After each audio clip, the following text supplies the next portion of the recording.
seeing that it's 6 o'clock, we will go ahead and get started. Appreciate everybody for coming tonight to the second meeting of the Silver Falls School District Budget Committee. Debbie, can you please note attendance here? We have a couple of folks that will be coming in a little bit later. They've got some work constraints, but they will be joining us later this evening. So our first item is to review and approve the minutes for April 11th. Do we have any discussion on the minutes from the previous meeting? I have a question. Sure. On the election for Jacob Klopfelder for vice chair, I was a nay, but I'm not sure that it got heard. Okay. It didn't get heard, yeah. And when I read this, I'm like, sure, I didn't hear me, so it's Okay. fine. Yeah. Okay. So, Very good. yeah, okay. We will Thank note you. that. Thanks, Shelley. Thank you. Mr. Chairman, Yeah. are we recording these proceedings?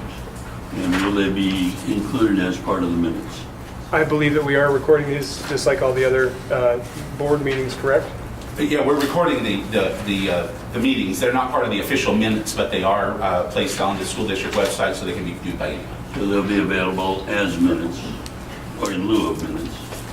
No, not to replace minutes. This is the official minute document. That's a verbatim recording of the meeting. I understand it is, but as I mentioned last time, I find the minutes to be very deficient in any specificity of the discussion. And I will approve the minutes if I know that the public has a way to discover what was discussed in a recorded form. Generally it's been a accepted practice that we use the written minutes, and this is the same format we use for our general board meetings, and using the video as supplement. And I think that's been appropriate for what we've been doing for our general board meetings and for all of our work sessions, and even for this meeting for the last several years. It seems like our public is very happy that those are up very quickly and they can watch and see the supplement to the minutes. So I don't see any issues, and we haven't really, frankly, heard any issues on the current format. So I don't see we should change anything at this point. And I don't think this body really has a role in that at that point. Well, I think to limit kind of the staff time in doing any specificity, it's appropriate to record them. So you bring it. I just recognize that they are insufficient at this time. Okay. And if I have access to the recording, I can approve these minutes. Okay, I think that might be one of those board member parking or board parking lot agenda items that we talked about last time, that we may need to refer on to the board and to staff for further discussion, because again, I don't think this body can make any decision on that at this point. Okay, Charles, is that fair? It's fair. I think I've made my position known. Yep. And I think we are in respectful disagreement with one another, but Understood. I appreciate the input. And not to continue this, but I kind of think they are lean too, and to rely on listening to an entire recording, which is made available, is burdensome to the average person that wants to get a quick overview. It might be the accepted policy. I understand where you're coming from, because I find it hard to get anything out of this, so you have to take the lengthy time to see 3 hours of audio when it could be compressed into half a page summary. Sure. To get out a little more teasing of what the general It's a good point. flavor was. Yeah. Again, that's something maybe. But again, I want to make talk sure, about. I also think they are a little lean for the capturing the overall mood and theme of the productivity. Yeah. So would protocol call for when you call for approval of the minutes, those are in yay can say yay, and those that are in nay can say that. So we'll get that recorded. Yeah, absolutely. Okay, so that's the protocol that you can use at this point. Yeah, no, and I think, Charles, and you guys are bringing up a good point, and I think maybe we could get some guidance from OSBA on what the proper minutes are and what role the camera has as far as the official minute. I mean, I think referring to the recording as a supplement is probably proper terminology, but these are the official minutes. So, but I'd like to get some guidance, so we're doing it properly. I just don't know what the word official means. If these are official and representing my position on this body, then I would have to say no on approving the minutes. But if I understand that the recorded version of the meeting is in evidence and can be looked at, then I can approve these meetings with the understanding that they are cursory. Mr. Chairman, I have a problem, yeah, if go I ahead. can interject, the legal requirements for minutes of a budget committee meeting and a school board meeting are a record of those in attendance, the general themes, so basically the agenda items, and a record of the vote. Those are the minimum requirements as prescribed by the state of Oregon, and that's what Oregon School Boards Association recommends. The fact that we have a supplement with a video camera is actually quite rare. Most school districts never do that. And so we have a supplement, we have a live recording of the meeting, but the minutes that are used here are actually the framework that's been recommended by Oregon School Boards Association and meet the full definition of the law. Sure. Okay. In fact, the Oregon School Boards Association discourages verbatim minutes simply because they, and I know we're not asking for verbatim, but simply because it allows for really some interpretation of sometimes themes, especially if somebody speaks for multiple minutes, it's sometimes difficult to capture that full theme. And so that's why the Oregon School Boards Association does not recommend the kind of detail in minutes that you would otherwise see in a video or audio. That's fair enough. And again, I think just to be prudent with our time here tonight, I think we should probably refer that to the board and staff if there needs to be any further discussion. But really appreciate your point, Charles, on that. And that's a good point. So thank you. Is there any other points? I was just going to make a motion. Okay. I'll make a motion to approve the minutes of April 11th, 2019 as amended with Shelley's comment. I'll second that. All right. All those in favor? Aye. All those opposed? Okay. Motion passes. All right, at this point, we have some supplemental documents in responses to some questions that came up at the last meeting that we'll have Andy and Steve address at this point. So, thanks.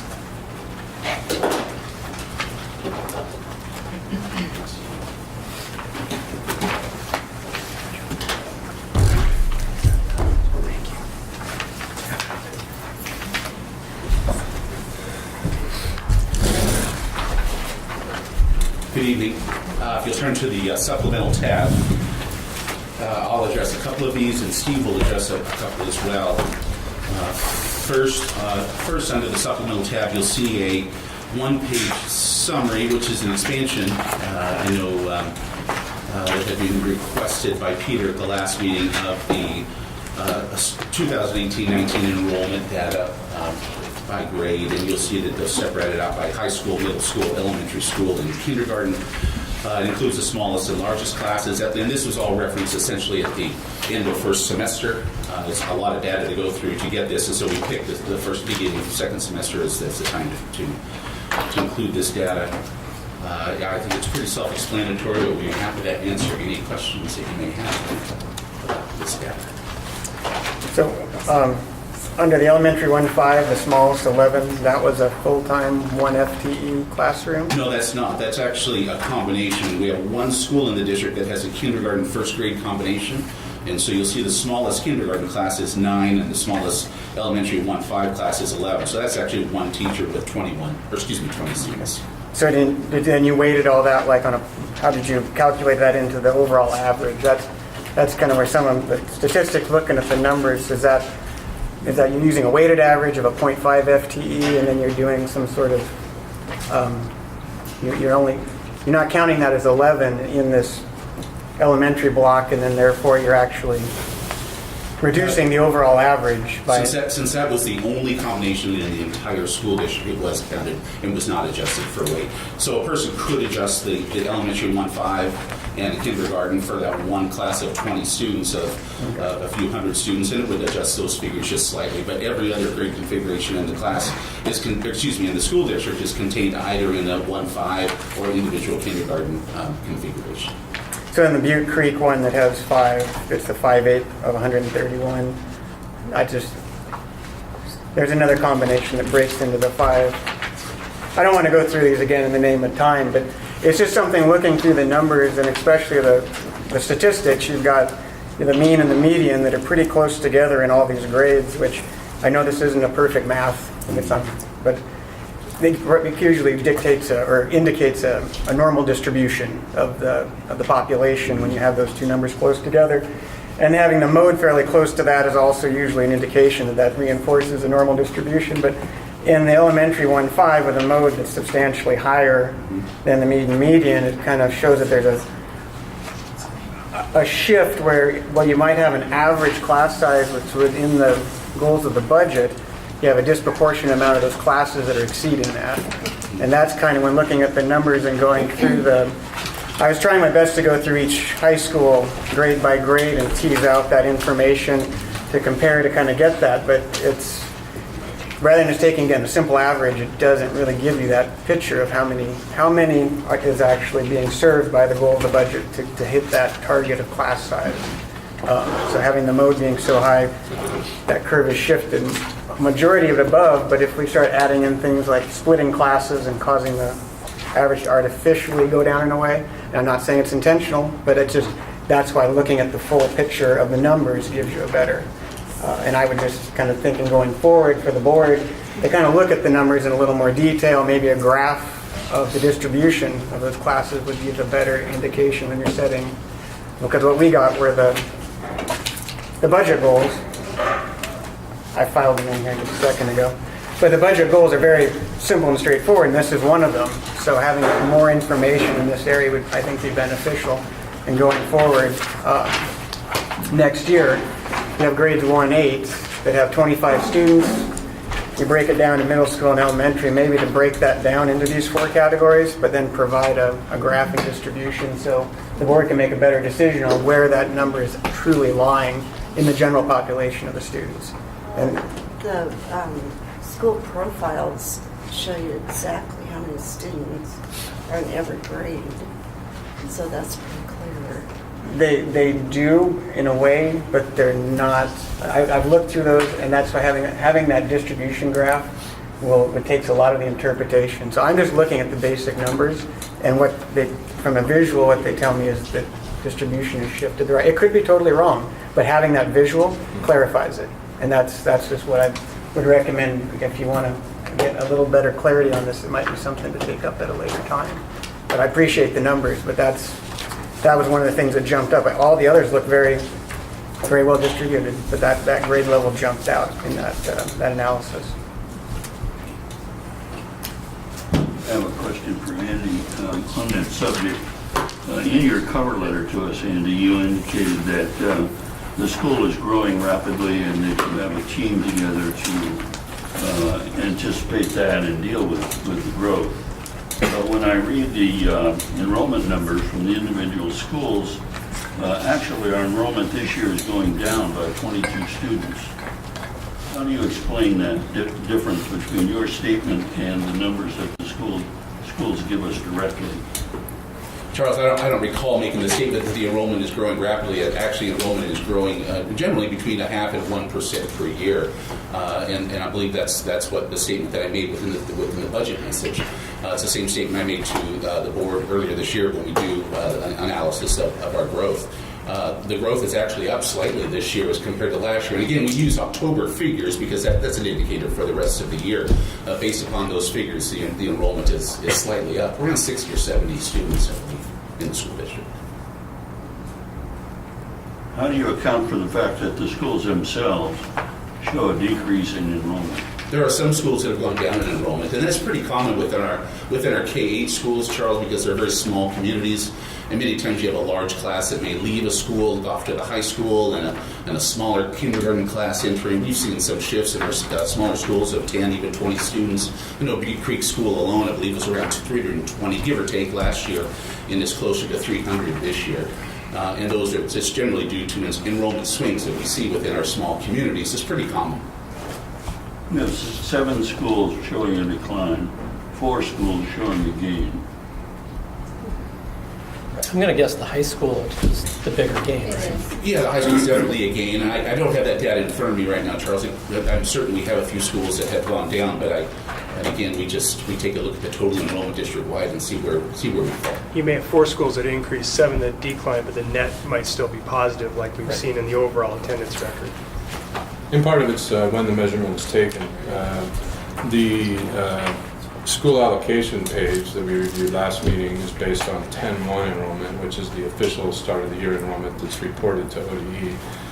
The enrollment on the profile sheets, the traditional looking profile sheet is based on April 1st data, and each school's enrollment can bobble up and down throughout the year. That's extremely common. So, there's some different measurements involved here, but overall, if you look at the 10-year trend in the district, our enrollment's gone up an average of 0.5% to 1% per year over that period. Thank you.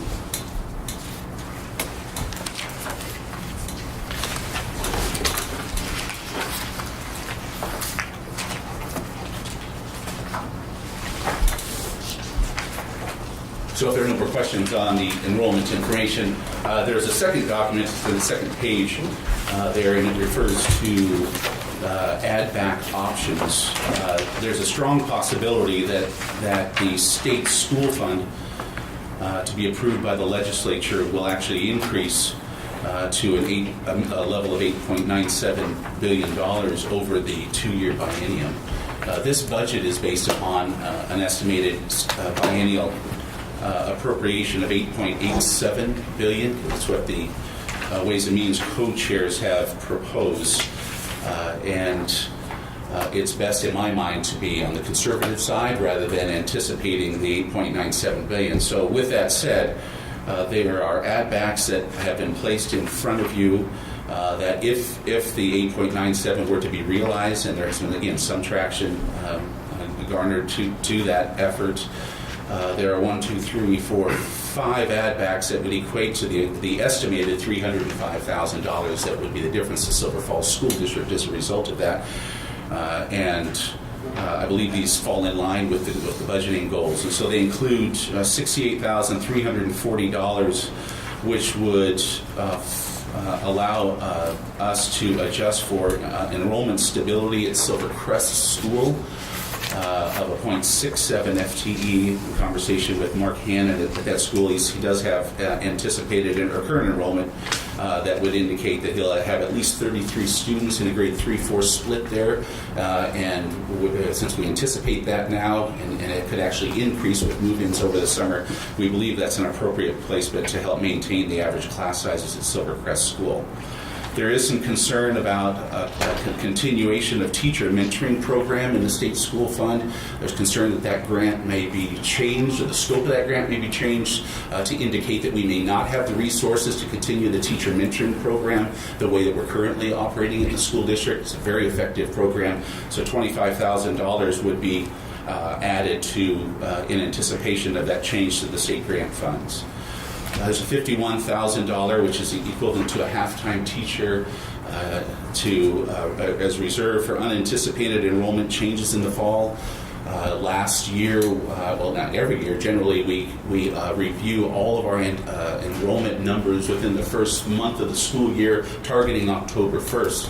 We do get adjustments based upon actual move-ins and move-outs over the summertime. As examples, we had a large move-in at Scotts Mills School over the summer, which caused a bubble of about 27 kindergarten students. Totally surprised us. And so that something like this, $51,000, is reserved to adjust for enrollment spikes like that. We see them in larger schools every once in a while as well. $60,000 I'm suggesting here as a follow-up to the recommendation that I made to the board in January for a district-wide after-school elementary arts program.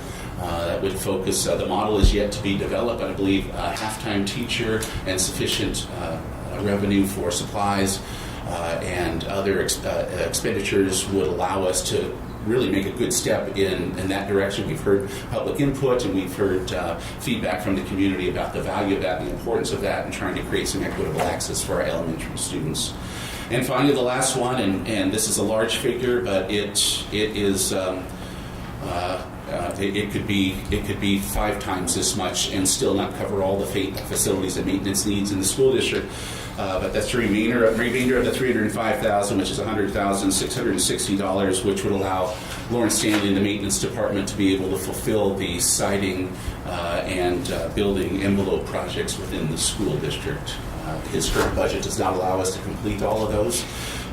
And a building envelope would include sealing of gyms, 2 gyms in particular, one at Central Powell School and the other one at Butte Creek School. Those are concrete sided, or I think they call them tip-up wall, but they're the types of concrete siding that needs to be sealed every once in a while, and we haven't done that for many years. So I put that or throw that at you. There's no indication tonight that we're going to be at the at the 8.97 billion, which would result in $305,000 additional dollars. But it would be something that we could implement in the future if we were to see that revenue. And clearly, the budget committee can have some input and say on what some of those priorities are. Where would the art program take place? We're not certain. We have discussed a regional program, so this would allow for some busing transportation as well, but it'll lead to a regional program to allow students to, let's say, be bused from smaller schools to a larger school, or let's say regional schools such as Scotts Mills and Butte Creek. We've used that model in the past where we've actually combined those 2 schools with enrichment programs and after-school art programs in the past, and so we'd lean on that model again. It could also be that some of the elementary students would be bused into, let's say, Silverton Middle School or Silverton High School. After school could occur 2 or 3 times a week. Let's say if it was a focus on music, maybe once or twice or 3 times a week, offering, as an example, 5th graders a band opportunity, which would again be a step in the right direction. We couldn't do something like that from an affordability standpoint at every school in the district, but it does make sense to bus students to a location and offer the same thing. And some of our schools would be pretty small in participation, so it makes sense to combine students. And the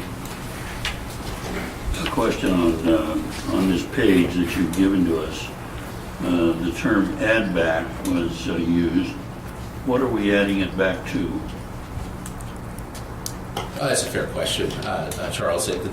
These are actually were considered with the school budgets.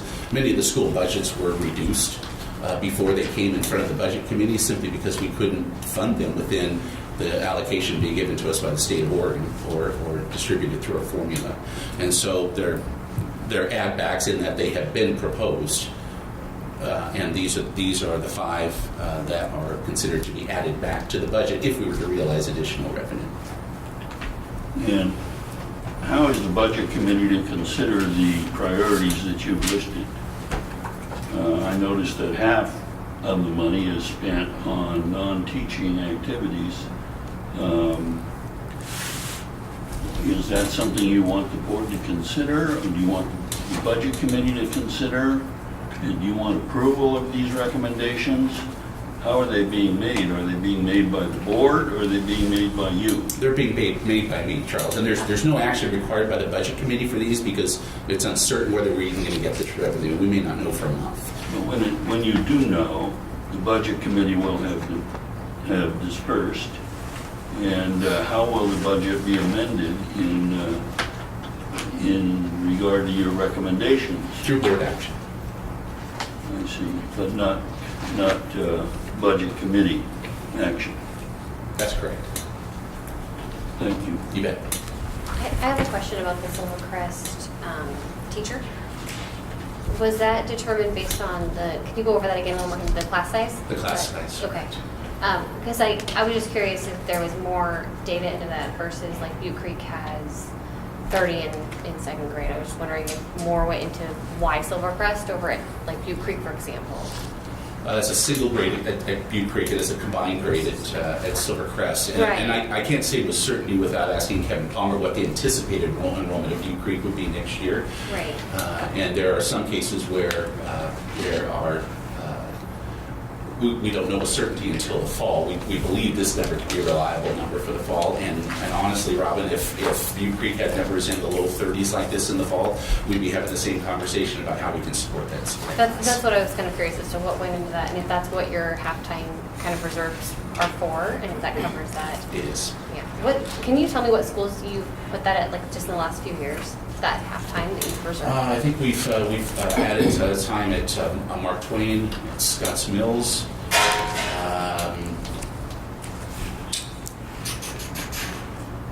For certain, those two schools. I can't recall others, but at least those two schools. Oh, Silverton High School as well. Okay. Yeah. I think with the Silver Cross situation too, they have 2 blends right now, and they also have quite a bit of room for growth. And I know that Marcus had to not been able to accept as many kindergartners as what the interest level was, and there because it can't support all the way through with the type of volume. So some added FTE would help A lot like straight grade math. for growth and that type of thing. I know, yeah. I mean, Mark could address a little more on that, but that's kind of Yeah, I saw their numbers declining, but having split classes and getting something like straight grade math is great. I was just curious if that. It will help. Yeah. I apologize. We have a microphone here, and I'm not using it. Test. There you go. I've got a naive follow-up question, if I can. You know, in my mind, I can easily picture splitting a 3-4 into a 3 and a 4. How does a 0.67 achieve that? I don't understand how that works. I would ask you to reserve that question until Mark Hanning comes up and presents on Silvercrest. Fair enough. I fully rely upon and fully trust our principals to make the best judgment of class sizes based upon the numbers that they have. Fair enough. Yeah, it was just trying to make sense. You bet. And I have a question on the maintenance project. Part of the original, this may be for Lauren, but part of the original budget request had a request for a new staff member at an amount even greater than this request. So my inference is that that's a higher priority than this completion project. Is that? That's correct. Okay. So having the person is more important than doing this, or are we saying we can't even do this without the person? The latter. We couldn't do this without the person. There are that many needs in the school district. We need the additional supervisor to be able to manage these projects. Could you clarify me, what are you discussing now? We're discussing the maintenance projects, $100,660. Jonathan had asked about the maintenance supervisor position that was proposed in the maintenance budget and the importance of that as compared to this. And I shared that they're both important, but we would not be able to complete these projects sufficiently without the additional maintenance supervisor position. I have a question with regard to how you came to the conclusion that you needed this additional staff person. First of all, I relied upon Lauren Stanley to support that, and he submitted that proposal to me. But the number of projects that are continuing throughout the year without getting completed is an indication that we need an additional person to help manage and supervise those projects, Charles. And it may be best to have Lauren comment specifically on what some of those may be. He's here this evening, but that's just a sheer need. The projects are continuing, they're not going away. The compliance requirements are increasing. We mentioned the compliance related to radon, lead, and water testing, and a variety of things that in this school district continue to be more complex with a school district with the average age of schools of 70 years. It's becoming quite challenging. If I'm not mistaken, I think remember last meeting, Lauren discussed as to the critical need of that position. You know, that we've just got too much going on, and we need another person who's very capable and very learned at these specific type of testing and things that need to go on in order to make sure our buildings are safe and great for learning. So I think I remember talking quite a bit about But that. we did establish that the testing requirements are done by contract. They're not an additional burden to our existing district staff. There is some burden, but not to the extent that they have to go out and do the testing, find the results, and submit the results to the state and so on. So I'm querying why and what justification you have for a full-time employee being added in light of the fact that we have other needs in the school district as well. I can share that many of the tests that are done are completed internally, Charles. We do send off tests to the labs for testing. Let's say water testing, we don't have the internal capacity to do that, but we actually take all of the samples and submit them and do all the work internally. We also have asbestos abatement specialists in the district who do some of the same work. So with that said, those are increasing. Those radon levels, or excuse me, radon testing is another one that has come on board in the last year or so. Not even a requirement until 2021, but we're doing it now simply because it's the right thing to do.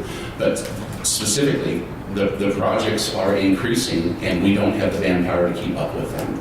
And so it's either we put the money in the budget and continue with incomplete projects, or we hire a person who can help us complete the projects. We recognize we have deferred maintenance and incomplete maintenance in this school district, and we need the staff to keep it up. The second option is we can contract these services, and generally speaking, contracted services for things like maintenance and construction are more expensive than doing it internally. We believe we can do it internally for less money. Is that the position of the board? I'm not certain of the position of the board. We'll That's find my out in June. recommendation. Say it again. We'll find out in June. Yeah, we'll find out in June when they take a vote on the budget.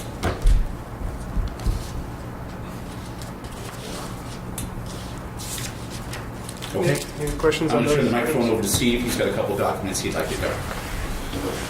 Yeah, so the last page of your maintenance section, we did add a document and follow up to the conversation we had in the last meeting that broke things down a little bit differently by school per the committee's request. Does everyone have that?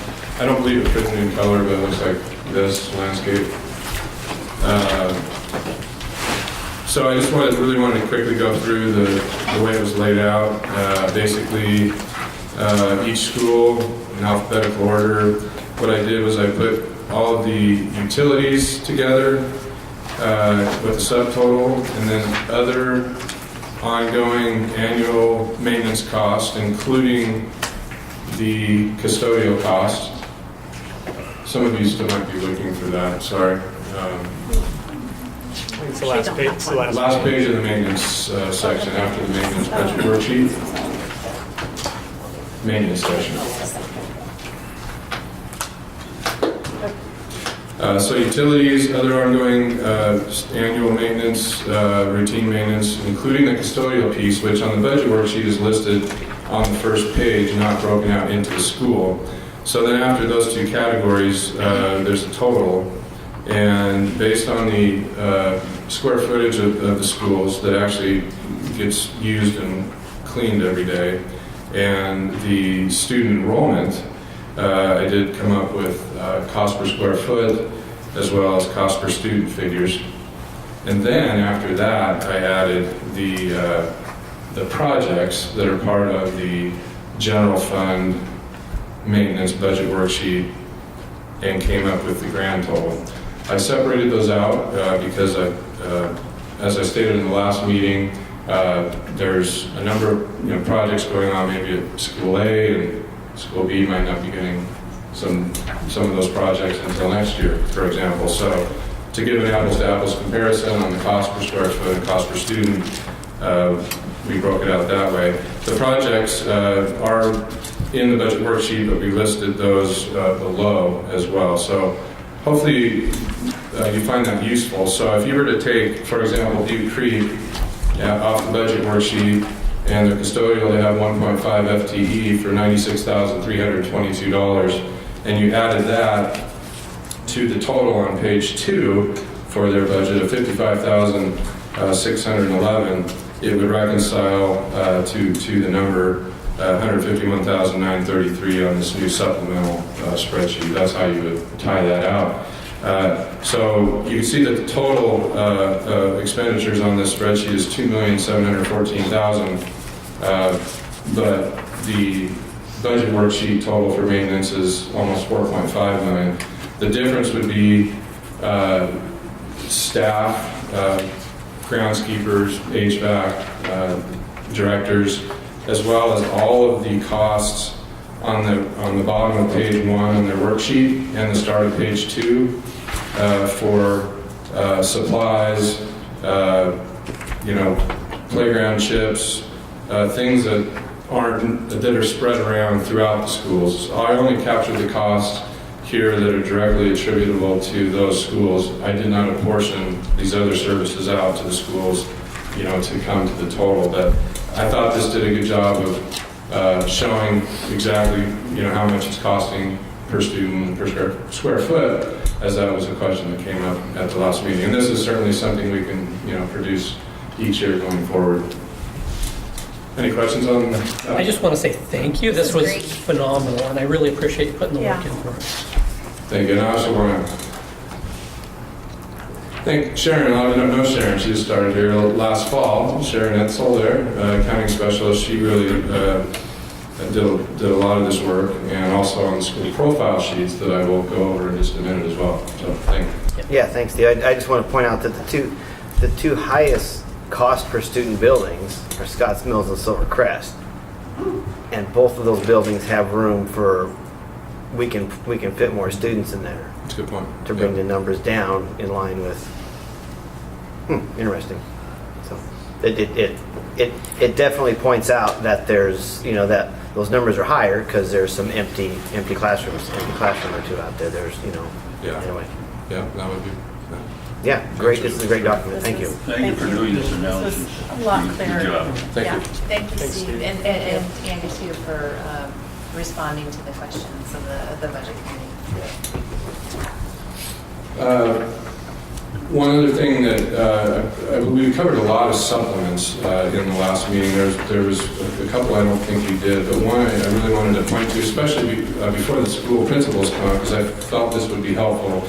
It's 10 pages into your supplement section, right after the audit information, OEE, revenue and expense report. And so some of you may have looked at this already, but I just want to make mention to it. It's basically a reference or guide to how the worksheets show total employee costs, for whether they're teachers or classified employees or administrators. And this is just it's on landscape.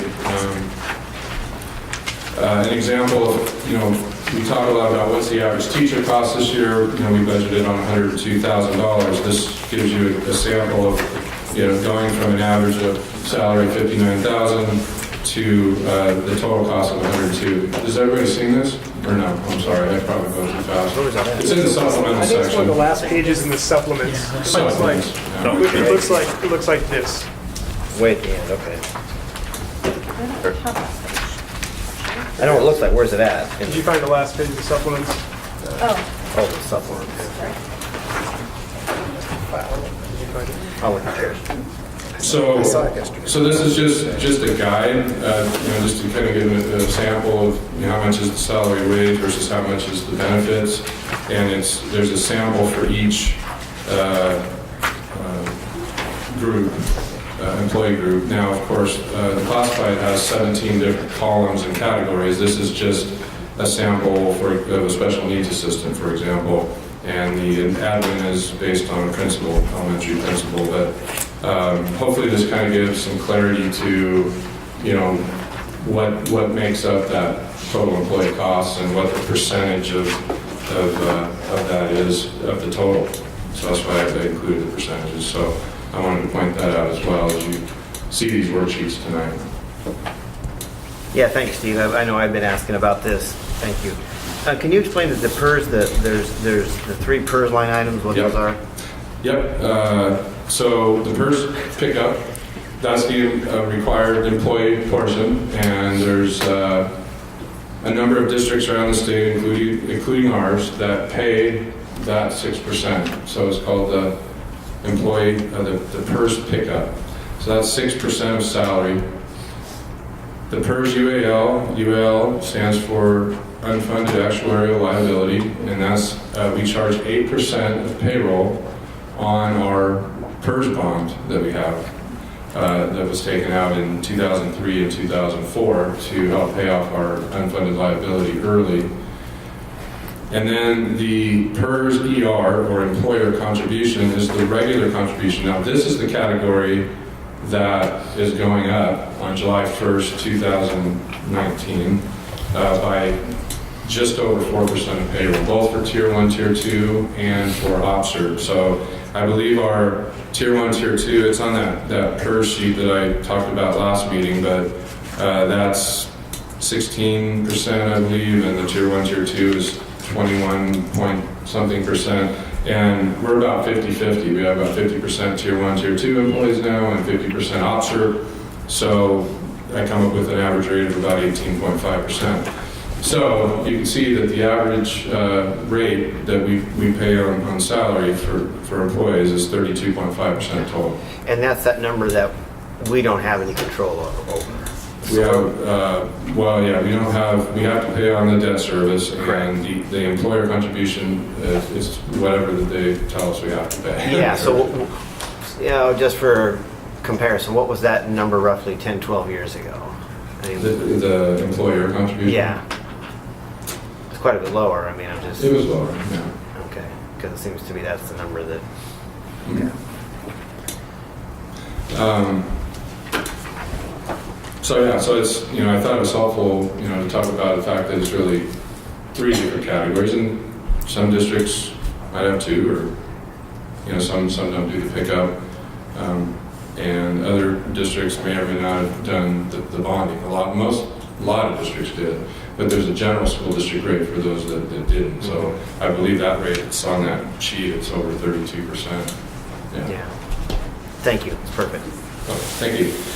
The last thing I wanted to the last thing I want to cover is just Not yet. before the principals come up, are the kind of added value and changes to the school profile sheets. Just explain kind of what the thinking was behind that.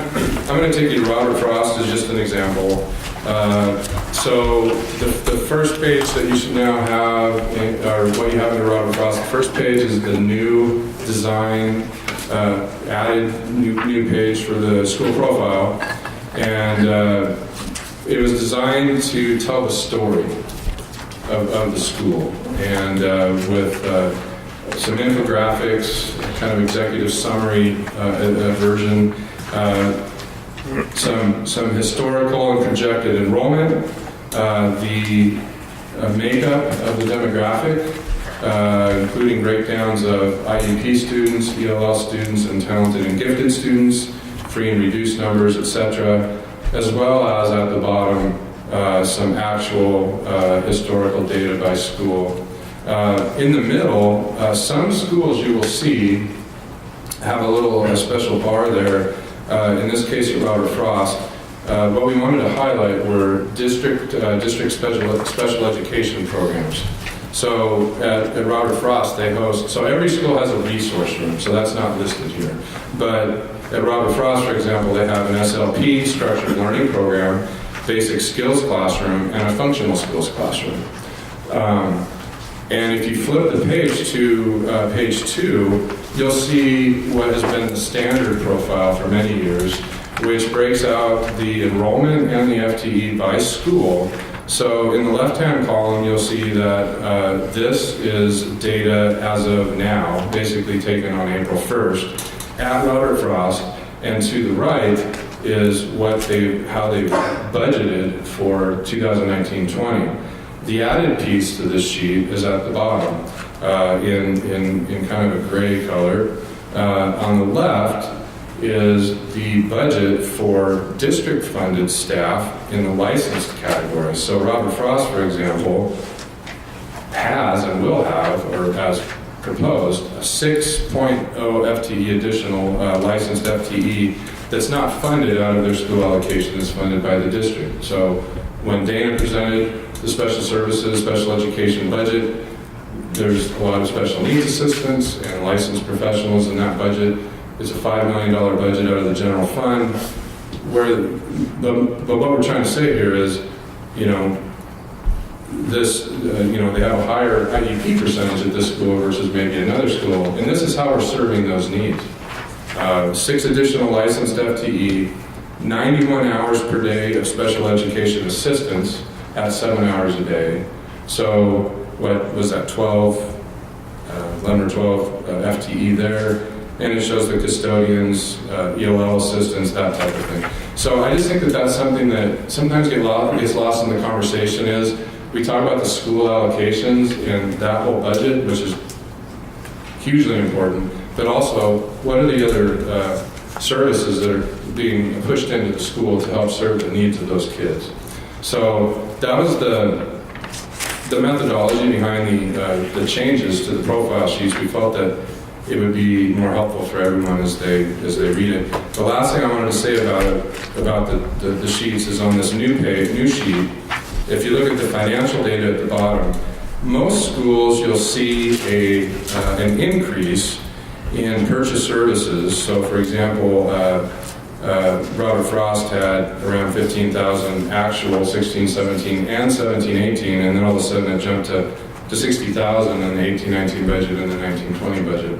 So the reason for that is because our substitute teachers, or substitutes, both licensed and classified, during the summer we converted to a service called EduStaff, which helps us to get access to an increased sub pool, and also makes it a little bit easier for us to schedule subs and for them to get paid more frequently. So a lot of our subs are subbing for multiple districts, and we only pay once a month. They pay every other week, that type of thing. And it reduces a little bit of administrative burden as well. So a lot of the school districts around us had already gone to it. So we went to that this last summer. Now, when it was budgeted for 2018-19, it was budgeted as they were going through our payroll, which is the salary and benefits line. Now, we went ahead and adjusted that object level for 18-19 because we went to EduStaff, because it's a purchase service now. So therefore, it's just a change in category. It jumps out at you, but it's a cost that was budgeted. It's just in a different category. So I just want to make sure you knew, because you'll probably see that on a lot of the schools.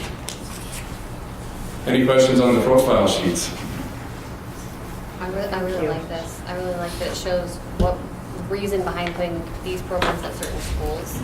I like that. Thanks. And Dana will join the principals that have these special programs when they present tonight as well. Yeah, and I know when I was first on the board, we used to, years ago, we used to have a demographic, a sheet that had the demographic breakdown of all the schools, and then that went away, and I've always kind of missed that, and I've always been wanting to say, hey, can we bring that back? But you read my mind, so perfect, thank you. Thanks. Yeah, thanks. I have go ahead.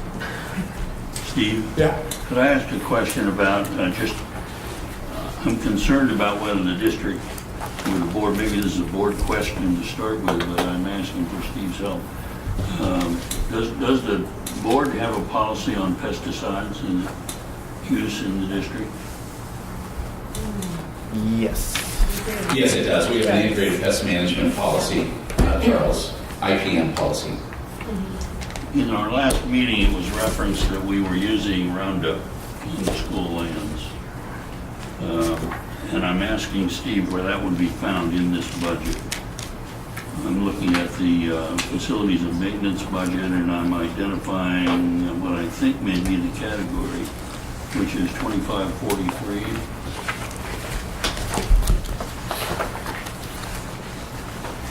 It's referred to as ground supplies.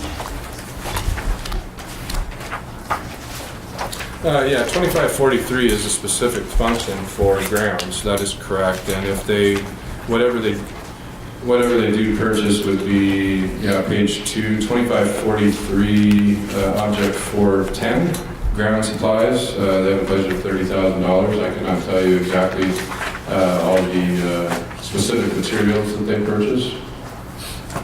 Our ground supervisor last meeting referenced Roundup, and I've been approached by several citizens who use the school grounds for dog walking and so on, and they've been concerned about the school's use of Roundup and its impact upon them and their pets, and I would, by extension, be personally concerned about the impact on our students.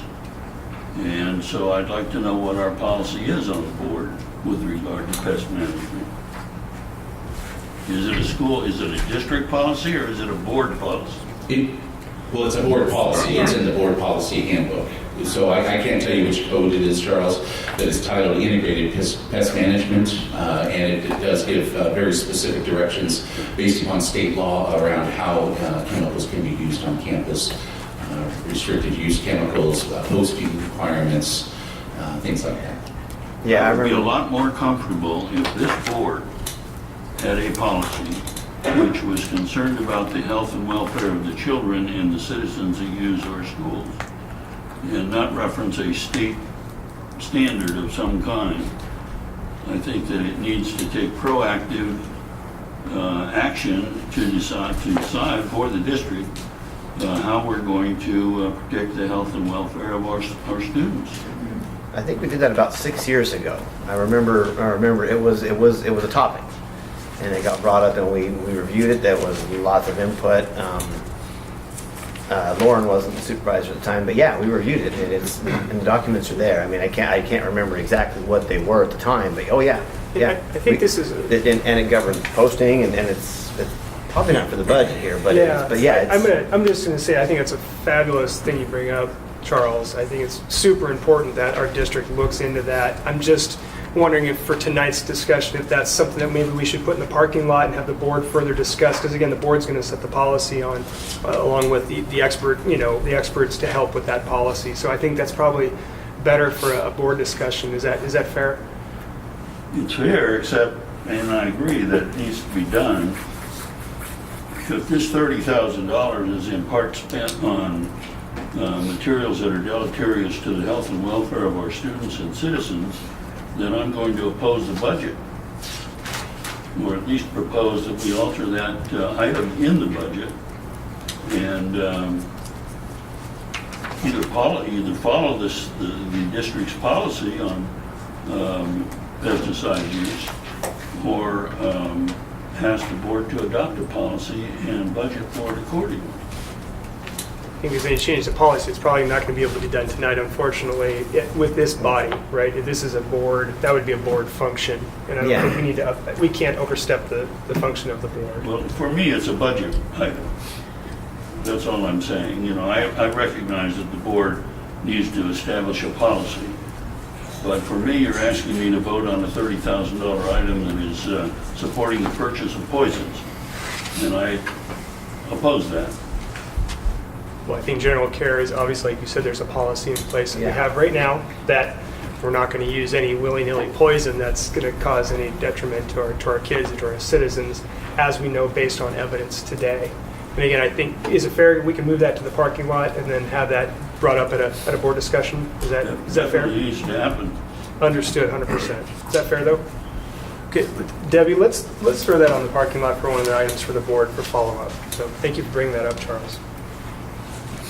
Steve, just real quick on the free lunch and total enrollment, is that we're still kind of reporting participation, or is that the actual? Those are free. The free and the reduced, but that is the real, I mean, even if the student isn't purchasing a free or reduced, Yes, people they're still in that. People that are eligible. Okay, I just want to make sure. Thanks. I have a quick question.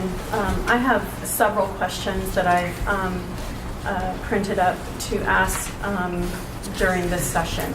And I'm wondering if they have to do with, admin salary increases, ELA curriculum in the budget, things like that. Shall I bring those up now with having our superintendent here and Steve, or shall I wait till discussion and have them come back up? Well, I don't know that salaries are appropriate for this body. No, it actually isn't asking a specific salary. It's just asking a general question about percentages. That's all. It has to do with the budget. Let's at this point, Shelley, why don't you ask your question while we got it here? Okay. And maybe at that point, if there's some other input that needs to be done by our principals or other folks Right, involved. yes, and Let's that's, I table think it to that's why I that. wanted to get the Okay, questions out let's now. go ahead because and throw that there the might be question other out. people that could contribute to Sure. that information. Sure. The first question is why are admin salary increases budgeted when teacher spending has been frozen for the rest of the year? And can you clarify if the spending, when teacher spending, if teacher spending has been frozen for the rest of the year? Teacher spending has not been frozen for the rest of the year. Okay. During the budget message last meeting, Shelley, we did comment that some principals had considered, in order to preserve their reserve, Okay. freezing some supply purchases and things of that sort. But there are no freezing of salaries anywhere in the district. Thank you for the clarification Sure. for everybody. Sure. The second question is, are the admin salary increases part of a contract? Yes There or are no? individual contracts for each of the administrators, but the same estimated roll-up costs for administrators have been applied as teachers across the district. Okay, thank you for that. Sure. Let's see. The question is then, why are they being increased when the budget is so tight? That would be just a, All salaries are being increased. okay?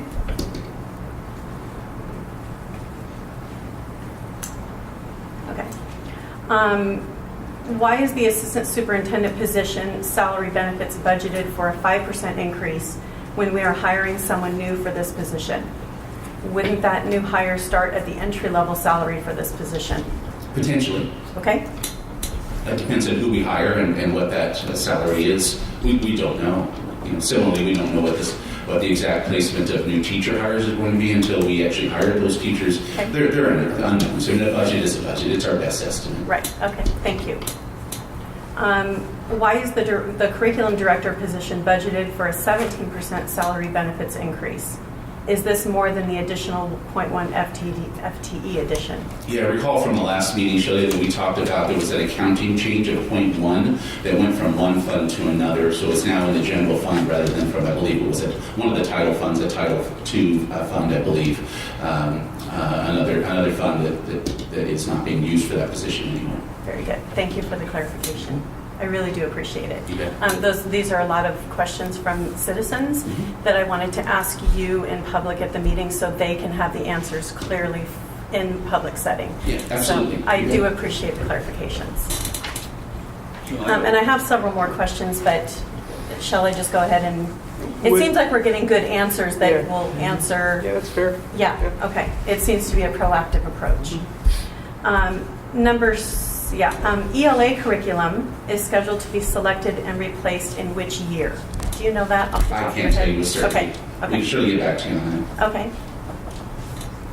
Okay. What is the plan for using the ending fund balance each year? There is no plan for that. Okay. It's a budgeted ending fund balance. You answered this question earlier. In his budget message document, the superintendent mentions that this budget demonstrates more progress toward educational equity for all of our students. What specifically is budgeted for students in subgroups such as minority races and free reduced lunch whose achievement is well below their peers? Well, I can't say with certainty with those two subgroups. That statement was specific to the changes that we've experienced over the last 5 or 6 years, and that's increased equitable access in the areas of curriculum and technology, nursing services, counseling services, special education services, ELL services, and a host of others that actually create more opportunities and reduce barriers to access for all of those groups. Okay. Thank you very much. I appreciate Sure. you saying that in public. It will help. Okay. Thank you. I'm finished now. Thank you. Sure. I have a couple of general questions too, as long as we have our staff in front of us. With regard to the freeze, who made the decision to make the freeze? Once again, there has been no freeze.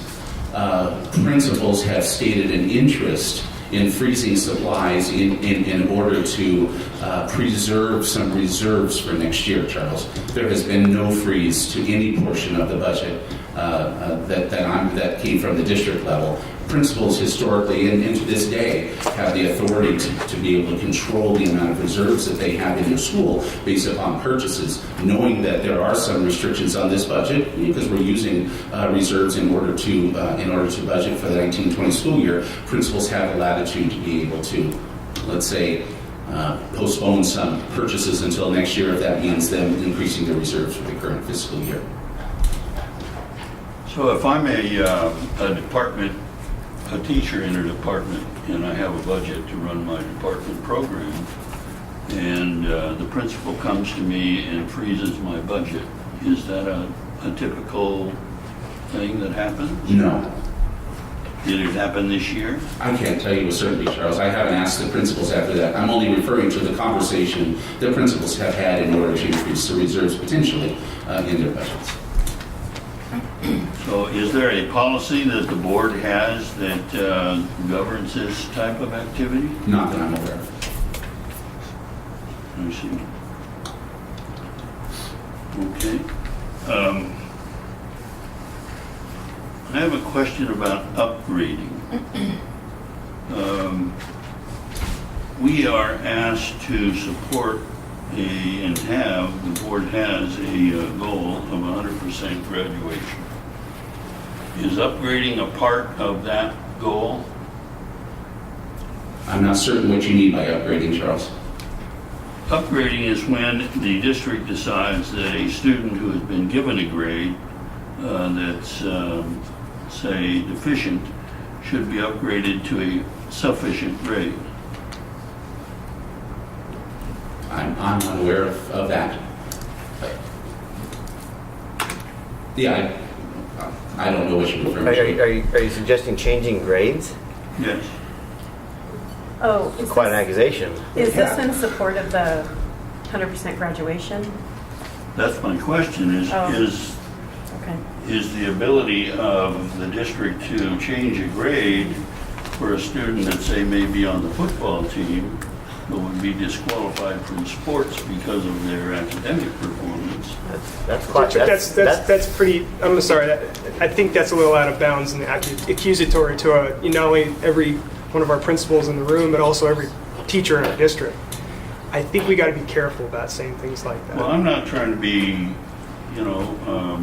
aggressive about it. I just wonder if that's a part of our 100% graduation goal. I think what you're insinuating, you're asking is if, are teachers manipulating grades in order to pass students? I think as a parent, I can speak to this a little bit too, in the sense that it's always been my experience that we actually have really good staff that really want to focus on a child and bring them up by actually working with them and not just passing on it. So that's really, I think, a district-wide experience.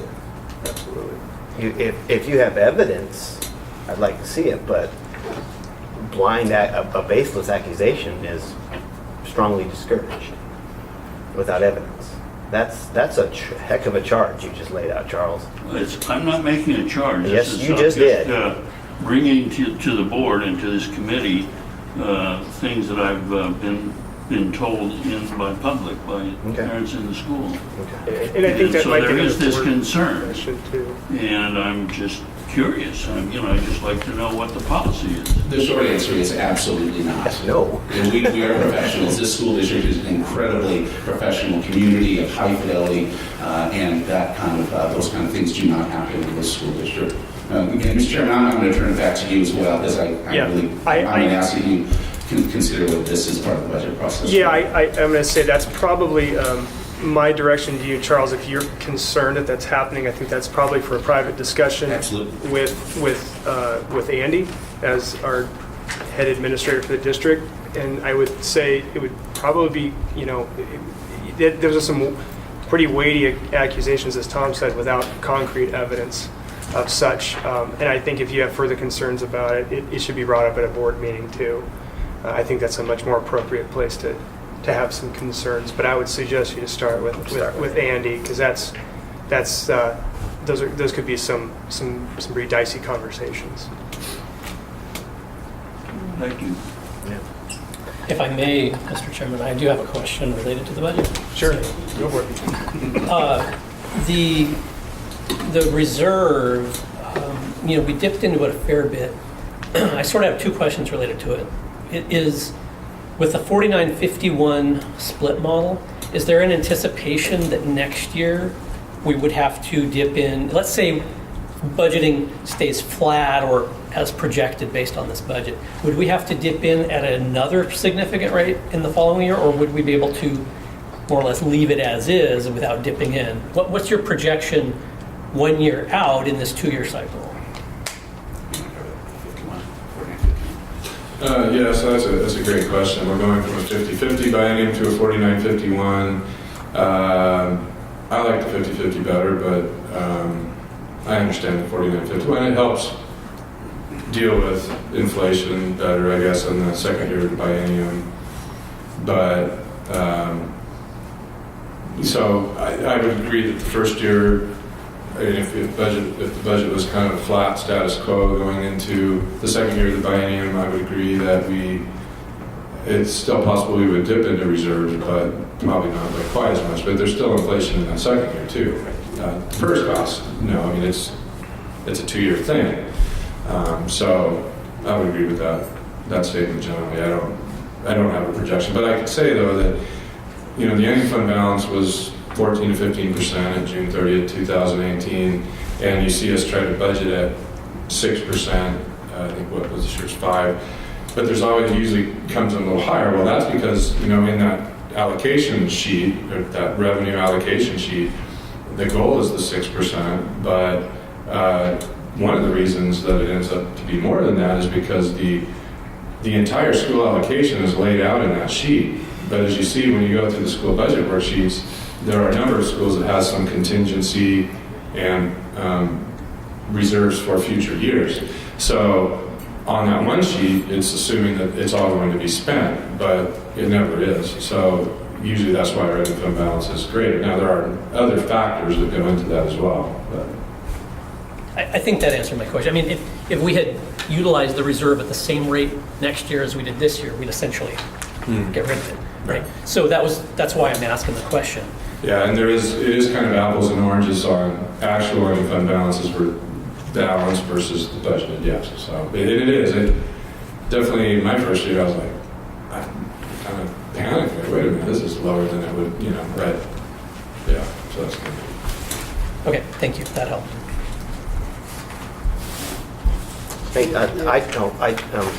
I would just like to speak to the topic of reserves and folks and administrators choosing to freeze their funds or spending.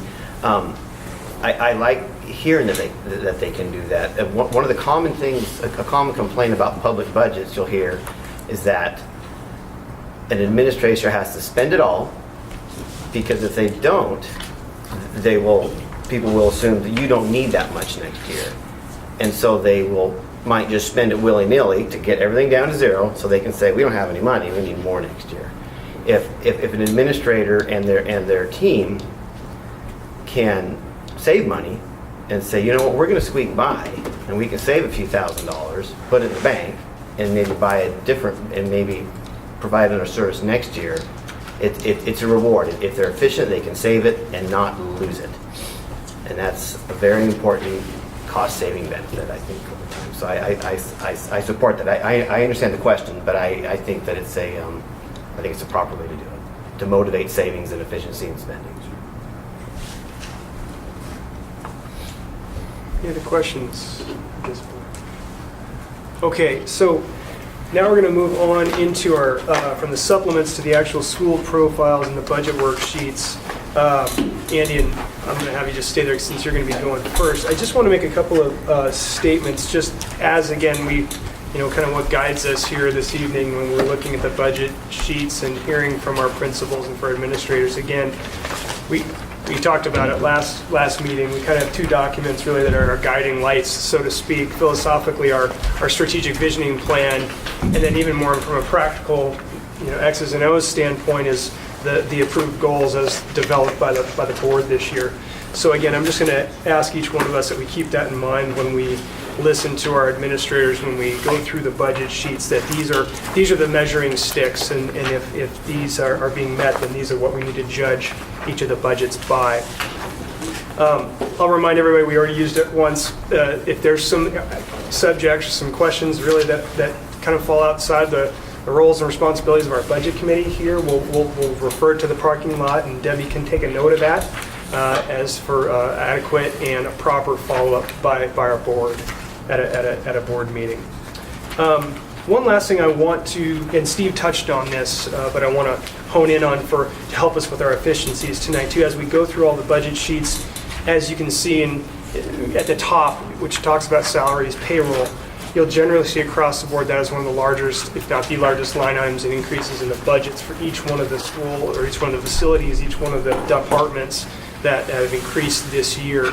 And with those being subject to collective bargaining, subject to COLA increases and contractual increases, again, I'll just kind of remind every one of us that we're really not working with those numbers. Those are really set and those are kind of baked.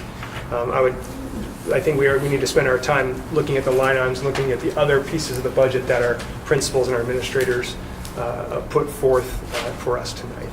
Okay?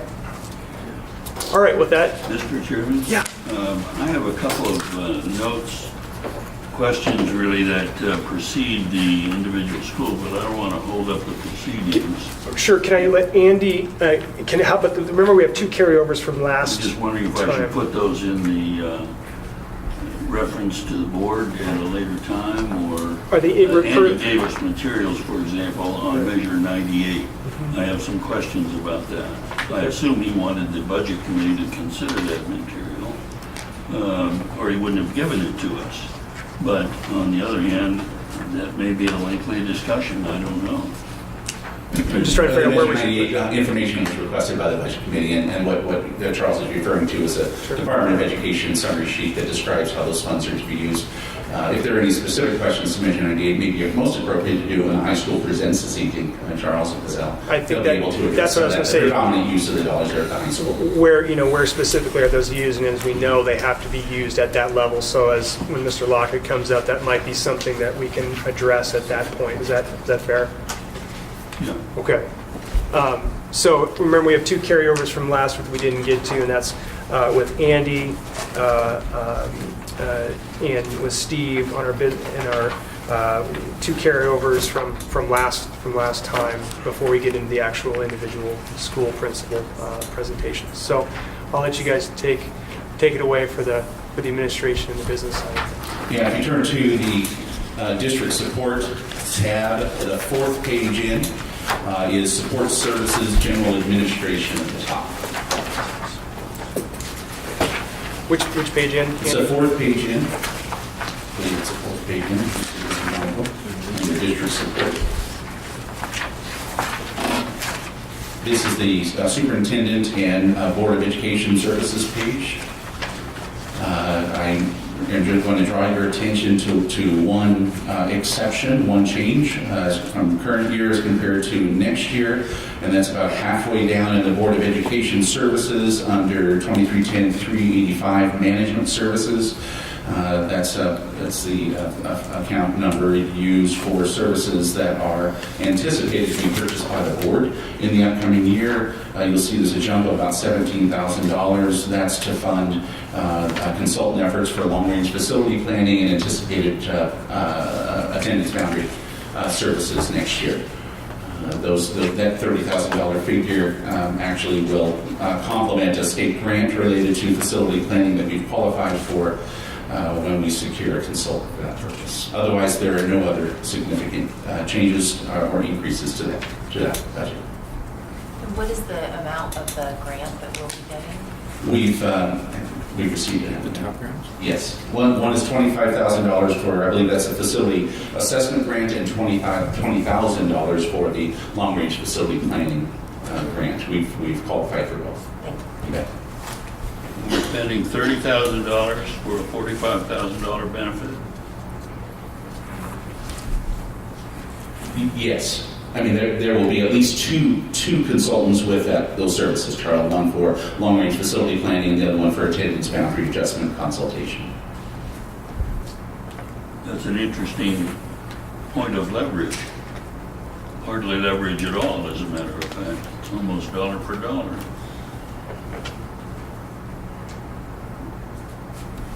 get $45,000 in grant monies, but we have to put another $30,000 into our budget to achieve that. Yeah, if we didn't have those figures those grants, then that would more be like $75,000 or $85,000 requested right now. I see. Any other questions on this page? Okay, Steve, why don't you take it over? Yes, business services budget is page 3 under the district support tab, and I have no changes except for the inflationary adjustments.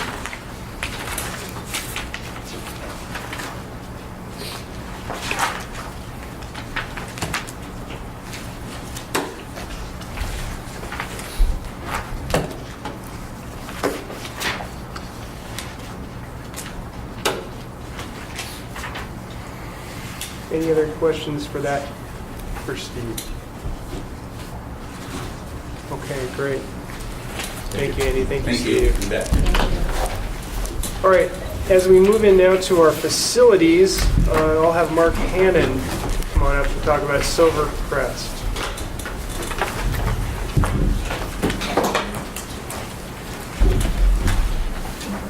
Good evening, folks.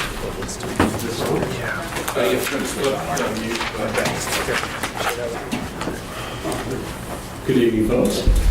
I want to start by thanking you for all of the Silvercrest discussion tonight. We're not used to that kind of attention typically up on the Hill. So I have two budgets I want to discuss with you folks tonight.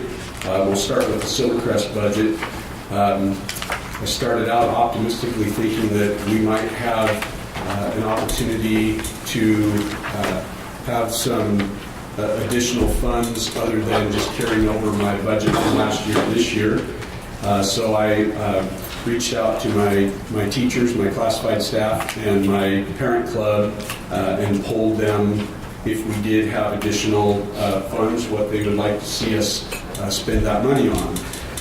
And I wanted to highlight those top three things for each one of those groups. My teachers want to see, first and foremost, an additional teacher to reduce blends. They'd like to see a PE specialist for grades K through 4, and additional counselor FTE, which we currently receive 2 days a week, and so they would like to see additional counselor FTE.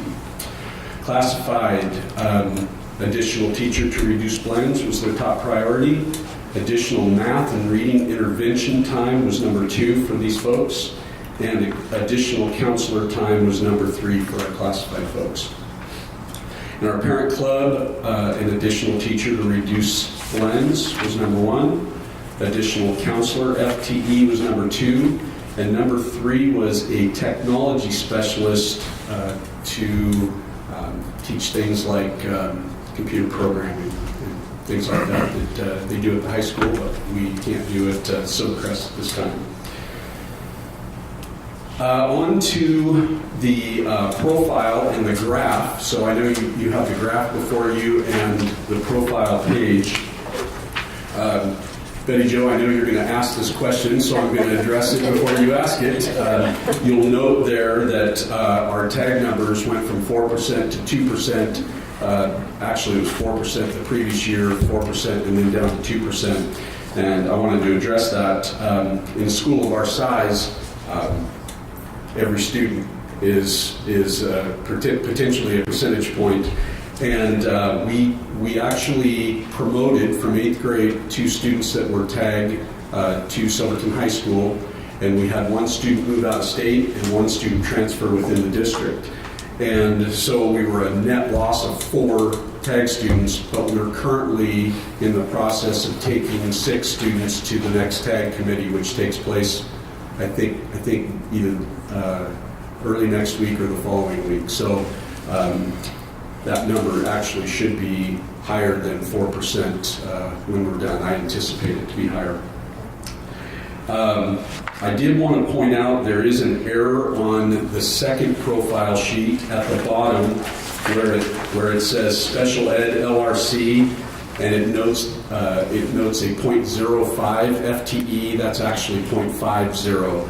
I apologize for that. That went before a number of eyes, and we all missed it. So I caught it yesterday and wanted to bring that to your attention. That's a half-time LRC teacher funded by Dana's budget at Silvercrest. On to the actual budget.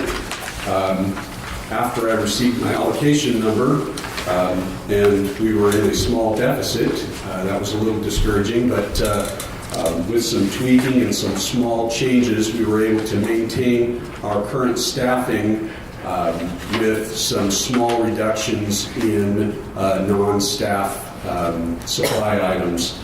And so you'll note that there are literally no changes to my budget from last year to this year other than the few small reductions.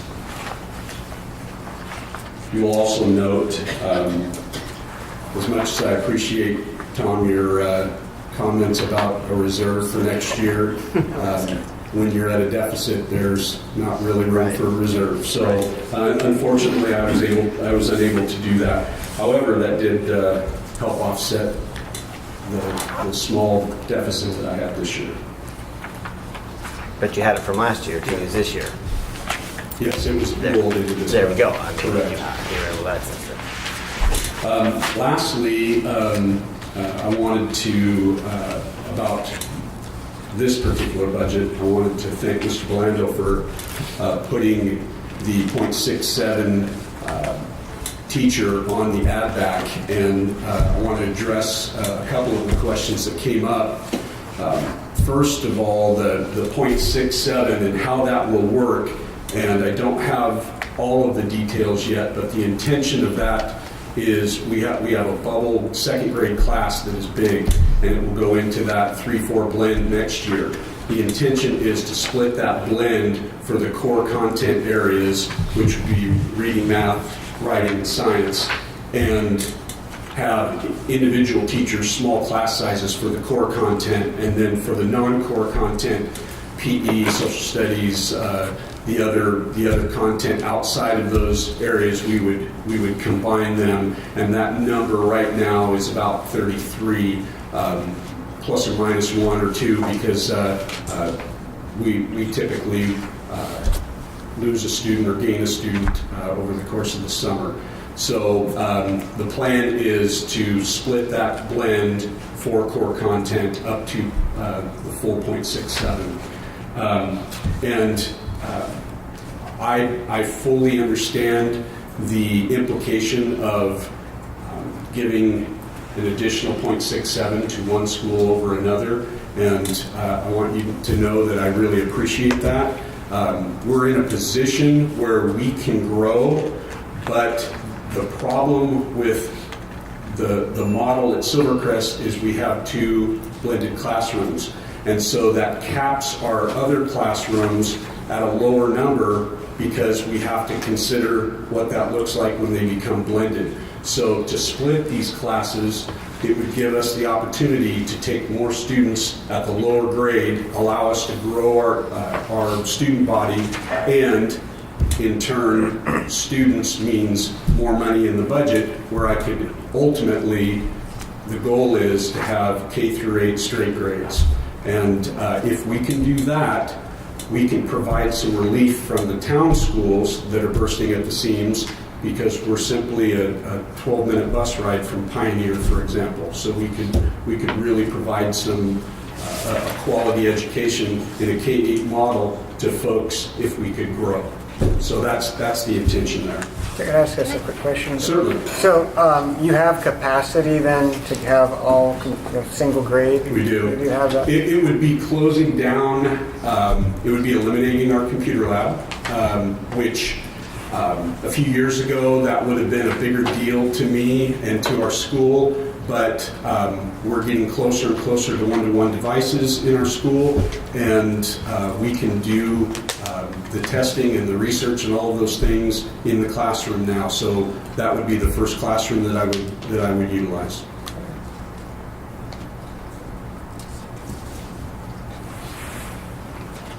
All right, moving on. Oh, I have a question. Oh, I'm sorry. Before you move on. I appreciate that you surveyed your community about budget priorities. Is there something that came out of that discussion with teachers and classified staff and parents that you hadn't considered is in terms of budget priorities? Yeah, actually, the technology was something that was, I actually borrowed that from, we kind of all shared different things to add to our survey, and that wasn't something that even was on my radar screen, and I just listed a menu of items, and that I listed them alphabetically, and I was surprised to see that that was a priority for one of the groups. Thank you. How close are you to one-to-one devices? Do you Not close enough. If you take a look at my budget, Right. We have, that's a really good question, because we have teachers that value that more than other teachers. Some teachers use, they can use 6 iPads and rotate them within a class, and when you have 15 kids, that you can pull that off. My biggest blend right now is one-to-one.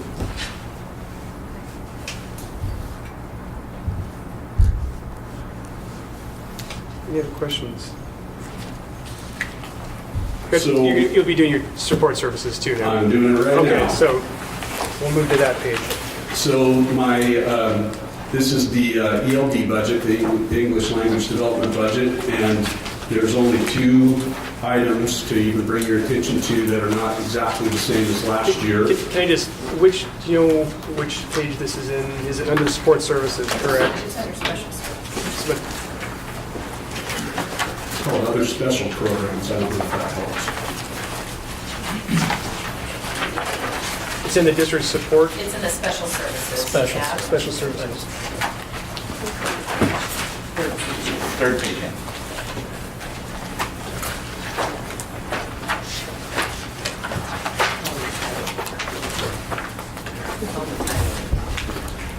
Other special programs. Good, thank you. Everybody there?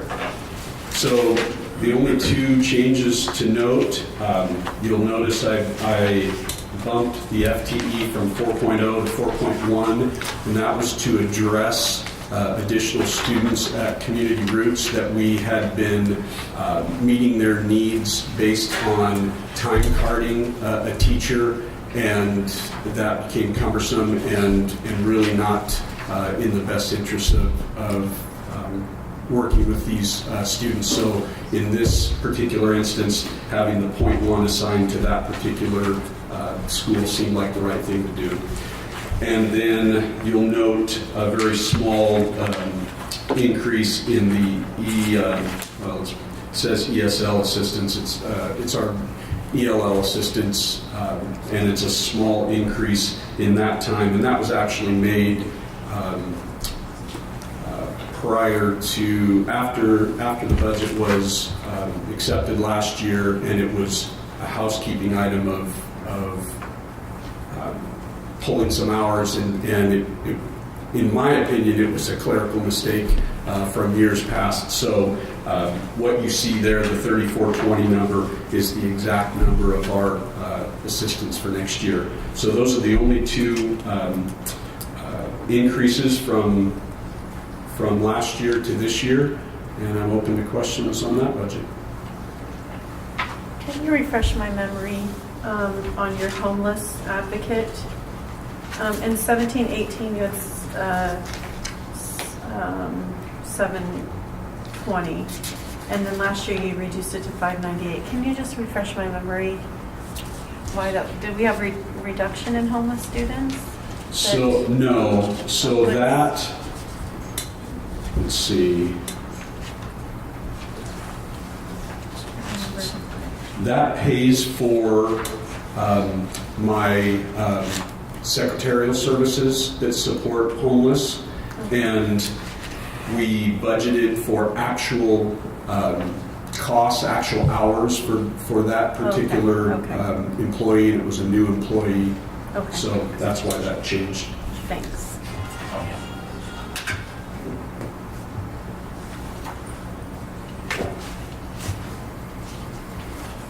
Any questions? Thanks, folks. Thank you, I hate to Mark. be so boring. Appreciate it. All right, Dustin Heine from Central Howell and Prattam.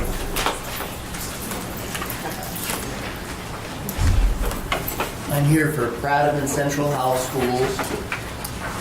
In January, I surveyed all staff.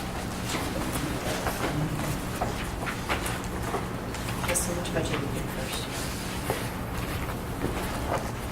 Where's the mute button? Hello?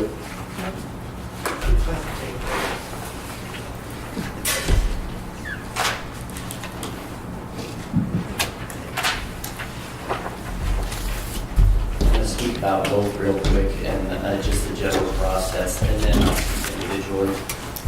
So in January, I surveyed all staff and also we closed with our parent clubs.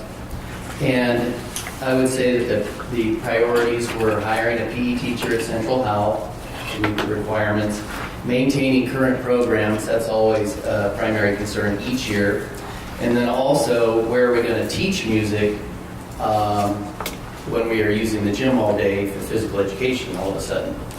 And so our parent club is so generous at Central Howell, they are going to bring in a storage bin, not for instruction, but to put lots of stuff in so that we can create space for music instruction and also more spaces for small group instruction.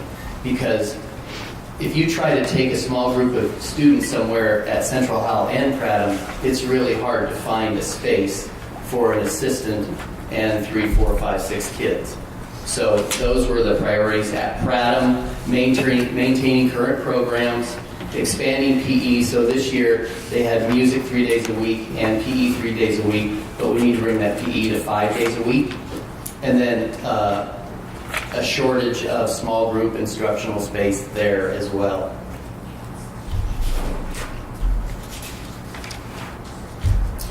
At Central Howell, we're maintaining 3 days of music, and we're adding a licensed PE teacher, which makes 5 half-hours of music for each classroom. Additionally, we're replacing our very outdated phone system over the summer, and there are no other material changes to our budget. Pretty much all the numbers are the same from year to year. At Prattam, we're maintaining 3 days of music and expanding PE from 3 to 5 with no other material changes. Very simple. Most of the money goes to staffing. We expanded staffing a little bit at Prattam last year, and we also expanded staffing at Central Howell a little bit last year with intervention assistant time so that we can target even more students for extra help in reading and math. Just so I understand, you say you're adding to your music FTE? No, we're maintaining Maintaining our the current. 3 day, okay, got Yeah, it. maintaining the 3 day. We're expanding PE from 3 to 5 days. And that person will work in the early morning at Prattam and the rest of the day at Central Howell. So it's a nice combination because it's only 3.5 miles away. That fits with what you wrote, thank you. Yeah. Any specific questions for Dustin for Central Howell or for Prattam? I have a question on Central Howell. Yes. You have an item in here for the telephones. It's Yes. quite a bit. What is that? Well, as I just spoke, our phone system is very outdated and it needs to be replaced. And we had a lockdown this year that made that even more evident. And so we're going to spend the money and replace that phone system. Just an unusual expense. Yeah, that's a one-time expense. That phone system should last 20, 30 years, and then it will be out. And on the Prattam budget, you last year you budgeted $60,000 for for reserve for future years. Yeah. Did you use a portion of that? No, and if you'll notice, this next year is 30,000. Yes. And I'm concerned that, over time, that number's going to continue to dwindle down. Most of that money, you see the difference between 60 and 30, that went to the increase in employee costs, which is the biggest line item in Brad's budget. That was my question. Yeah. Where did it go? Yeah, to employee costs, salaries, benefits. Let's see. Didn't have to do that at Central Hal per se. Oh, no, there was a major increase in employee costs there. Yeah, I'm saying, Both schools, well, especially Central Hal, both schools are full, but I said this before, we don't have any place to put another classroom teacher. So we're doing okay on our budget now, but as employee costs go up, that'll start chipping away at that reserve fund. I'm sorry, I wasn't clear enough. Oh. What I was saying is your contingency actually grew by a couple $1,000s and Yeah, well, it's Central Hal. that was because of the extra allocation, or the allocation we received through our system, any extra. I don't want to open any sore wounds, but given the fact that you're so close to the two schools, have you considered requesting the district to build a new campus to merge the campuses? I like to remain alive, so I don't talk about things like that. That wouldn't be, that's not Not sure where those funds on my radar screen. And the reason for that is? Parents? There would be quite a lot of upset about that kind of recommendation. Would you imagine that a new campus could provide more educational services to the students we have? I am sure that over time, we will reach that point at some point in our district, but it's not in the 1920 budget. And that recommendation would not come from me, it would be coming from one of the district level task force or committees. Sounds like something that would come from looking at all of the outside buildings. Street, yeah, That the we were facility talking plan. about Yeah. last meeting, that facility planning, looking at each building and the structure of it, that might be what eventually tips that scale, Yeah. once you have those numbers. So I see what you're talking about, but that's not my role. That would be the role of that committee to make that recommendation to our school board. Just wondering about the consideration. Yeah, that would be their role. I've got a question. So, Yes. a lot of these, we don't see FTE increases. You're able to absorb, what is that, a 0.7? How were you able to achieve that? I mean, was it just because your allocation had Just gone the up? allocation went up. Attendance and stuff? As you can Is see, that- we didn't reduce anywhere to Right. create space for that, so we were just fortunate. I have been telling our Central Hall community and our staff that I expected that when we had to start meeting our physical education requirement, that we were going to be cutting music. Right. And everybody was quite happy that we didn't end up having to do that. So, because I was ready to talk to our music teacher for the umpteenth time, and then, but only it would be a final decision, but I got to tell her that we were going to maintain music. I mean, I think it's great. I was just looking at attendance, which is roughly flat. I just was wondering Yeah. why you were able to do that. Yeah. So I haven't analyzed the numbers. We've just been fortunate in our budget formula. Any other questions for Dustin? All right, thanks, Dustin, really appreciate it. All right, next up is Kirsten Jorgensen from Scotts Mills.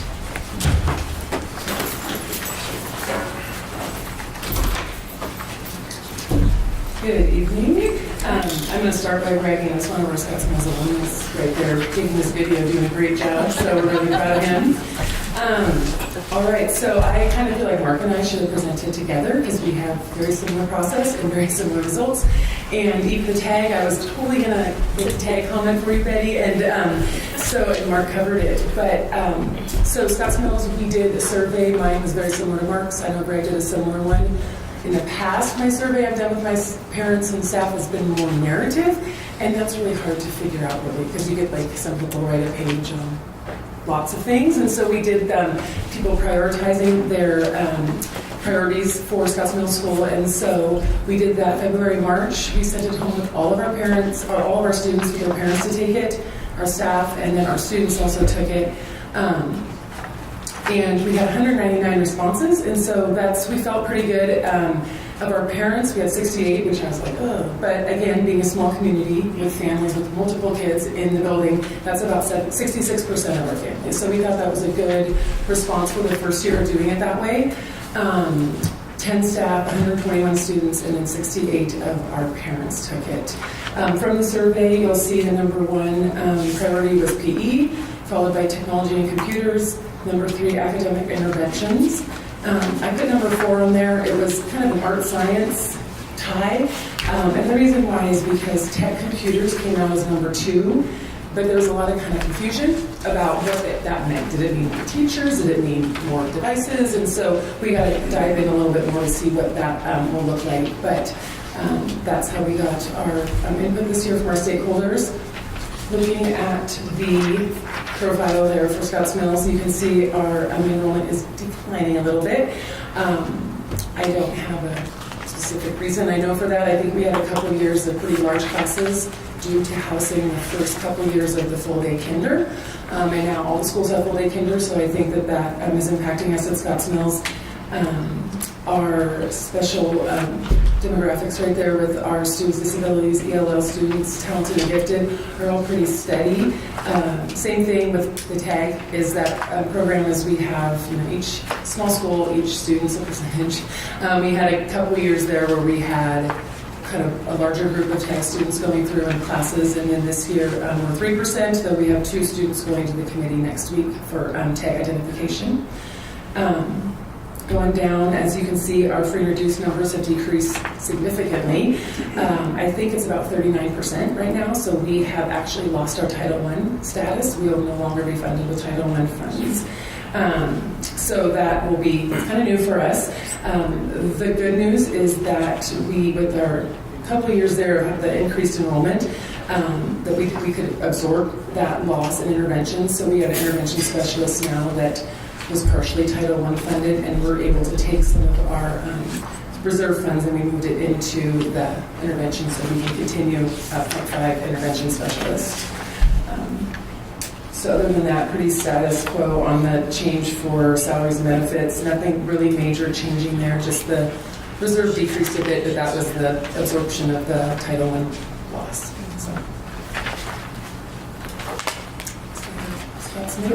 Any questions for Kirsten? On the survey, you said you surveyed the students as well. Was that across, you don't want to speak for the other administrators, but was that? I do not know. So we just did it, we were just kind of trying to see, and I think that's when and I combined you, I think you have the one that's the combined survey, so everybody together. If you were to separate them out, the art was pretty high on the student survey. Yeah, so that was, but we thought it was good, we want their input as well. So you're losing your position as a head teacher? No, we are head teachers. So last year, I'm 0.5 principal, so I'm only there half time. And then Nancy Griffith is a 0.2 administrator, and so she's housed at Scotts Mills. So she's a district, or does district duties, but she is housed at Scotts Mills. So when I'm not there, she's there. So we have an administrator in the building. Helen, we had a head teacher position previously, but with both of us there at 0.7, there wasn't as much of a need. You will see that our extra duty is increased, so it's increased quite a bit, and that's because we still are paying Helen when there is the head teacher when there is need for her. She still is compensated as the head teacher. It's just not on a contract. Sorry, it's not a contract. So that's increased because even though we try really hard for Nancy and I to someone to be there at all times, it doesn't always happen. So.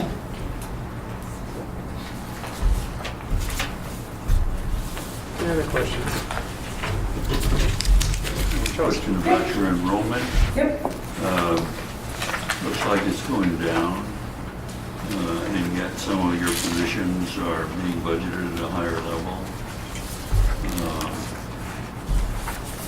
Can you explain why, for example, the licensed staff specialist is doubling and your enrollment is going down? I'm not noting where. I'm looking at page 1 of your budget. It's the second line. It's on the actual budget sheet. It's on the line item. Oh, All the line you items. have Yeah, Yeah. the second one. 1.8 to 1.59, so from 18 to 19. Oh, that is because, so last year we had some positions funded by a grant. So our PE was funded by a grant last year, and this year we're funding it out of general funds because there is no, there's no grant. I see. And then the intervention also, some of that was funded out of title, but now it's funded out of the general fund. Is that true for your educational assistants as well? Our educational assistants. Line item budget? Yeah, the reason it looks different is because so our ESL assistant, we're not funding any of that out of our general fund because our numbers have gone down quite significantly. So that person is still there. They haven't lost any of the hours. It's just they're an assistant, not an ELL assistant because of their job duty. But we do have 1.5 hours from the district for our ESL students. So, is part of the way that you crafted your budget coming from the allocation you gave to a reserve fund for future years? You had 60,000 in reserve last year, and this year you're projecting 20,000. Yeah, as I said before, the Title I funds we will no longer have next year, so that person came out of the general fund because we still need to provide interventions for our students. Let me see. So earlier, the superintendent was indicating you had a very surprisingly large influx of kindergarten students. Yes, we have. Where are they relative to your enrollment numbers? Well, they're in there, so this year is part of the 153, is the 26 kinders are in there. The year before, there was, I think, 10 kinders, and we're projecting 10 for next year. So we just had this strange bubble. We had no transfers. They all live in the Scotts Mills boundary. We did notice that quite a few of them are students who started kindergarten at age 6. So they could have started the year prior, but their parents held them one more year at home. So I think that helped to increase this year. But next year we have, I think, projected 10, maybe 11 students. But your 17-18 enrollment was 163. Last year was 153, in spite of the fact that you had this bubble. We lost our 8th grade class. That was a pretty large class last year. And for the last 2 years, our middle school, we had pretty large classes. I think it was like 37 in our 7 and 8 for a couple of years. So I think we had lost some larger classes and then sort of kind of how that worked out. And it's going to decline further this year in spite of that bubble as well. Yes. Did you have another 8th grade that was large? I don't know this year's 8th grade off the top of my head, Charles. I'm sorry. I think there's 19 in this year's 8th grade, so we're going to be happy to take those students who are looking for homes. There's a lot of building happening at Scotts Mills right now. There's just not a lot of building of people who have kids in school. So trying to recruit. Thank you. Yep, thank you. Any other questions? All right, thanks, Kristen. All right, Leslie Roach with Robert Frost. Good evening. I am Leslie Roach, the principal of Robert Frost Elementary. I also used a parent survey to collect information for budgeting this year. I actually formed a parent advisory council, and these lovely individuals who volunteered, about 35 parents, have been taking surveys from me for the last several months as we make decisions. And we used Google Form surveys that go out over email, and these 35 individuals send me information. At the end of each year, we do a title survey that goes out to every single household. And we, as you see, we have 422 students right now. Last year, we had 60 responses to that survey. So having 35 parents on my parent advisory council is really awesome, and that's solid support every month and information I'm collecting. I also send a survey to all of my staff members, and we discussed budget priorities at multiple staff meetings. And so the results this year, my parents, their top 3 interests are technology, science, and smaller class sizes. And my staff's top 3 interests are PE, smaller class sizes, and more interventions and enrichment opportunities for our students. So as you can see when you look at our enrollment history and projections and all that information that Steve already went over with you, we have a very diverse student population at Robert Frost, and we love that about our school and community. We have about 20% Hispanic students, 20% students with disabilities, and 8% English language learners. So we have a wide variety of needs in our building, and so we want to meet all of those learners where they're at. And so we continue to invest in teachers. Most of our budget is back into personnel. We will continue to offer music next year at the same rate we are right now. We will continue to have a full-time librarian, and she teaches technology classes. We will continue to have reading and math specialists for intervention and enrichment. And we will be increasing from 1.5 PE teachers to 2 full-time PE teachers in order to meet the PE requirements mandated by the state. So those are the major changes in my budget. And then you'll note just some material changes. You'll notice a little bump in that number in order to invest in purchasing more technology for our students. We have 10 Chromebook labs right now in 15 classrooms, so our hope is to get up to that one-to-one level in order to meet our parent, community, staff, student requests and needs. So that is Robert Frost in a nutshell. Are there any questions? Did you say you have 10 Chromebooks or 15? We have 10 Chromebook labs. Okay. So it's 300 Chromebooks right now, yeah. Yeah, so on one of the enrollment, you mentioned some of the, in the survey results, lower class sizes, and you are and historically have been over the district's kind of recommended or target. And you also, I didn't come through and look exactly, but I didn't do the percentage, but I think you're on the highest percentage of free and reduced lunches. We are pretty high. As well.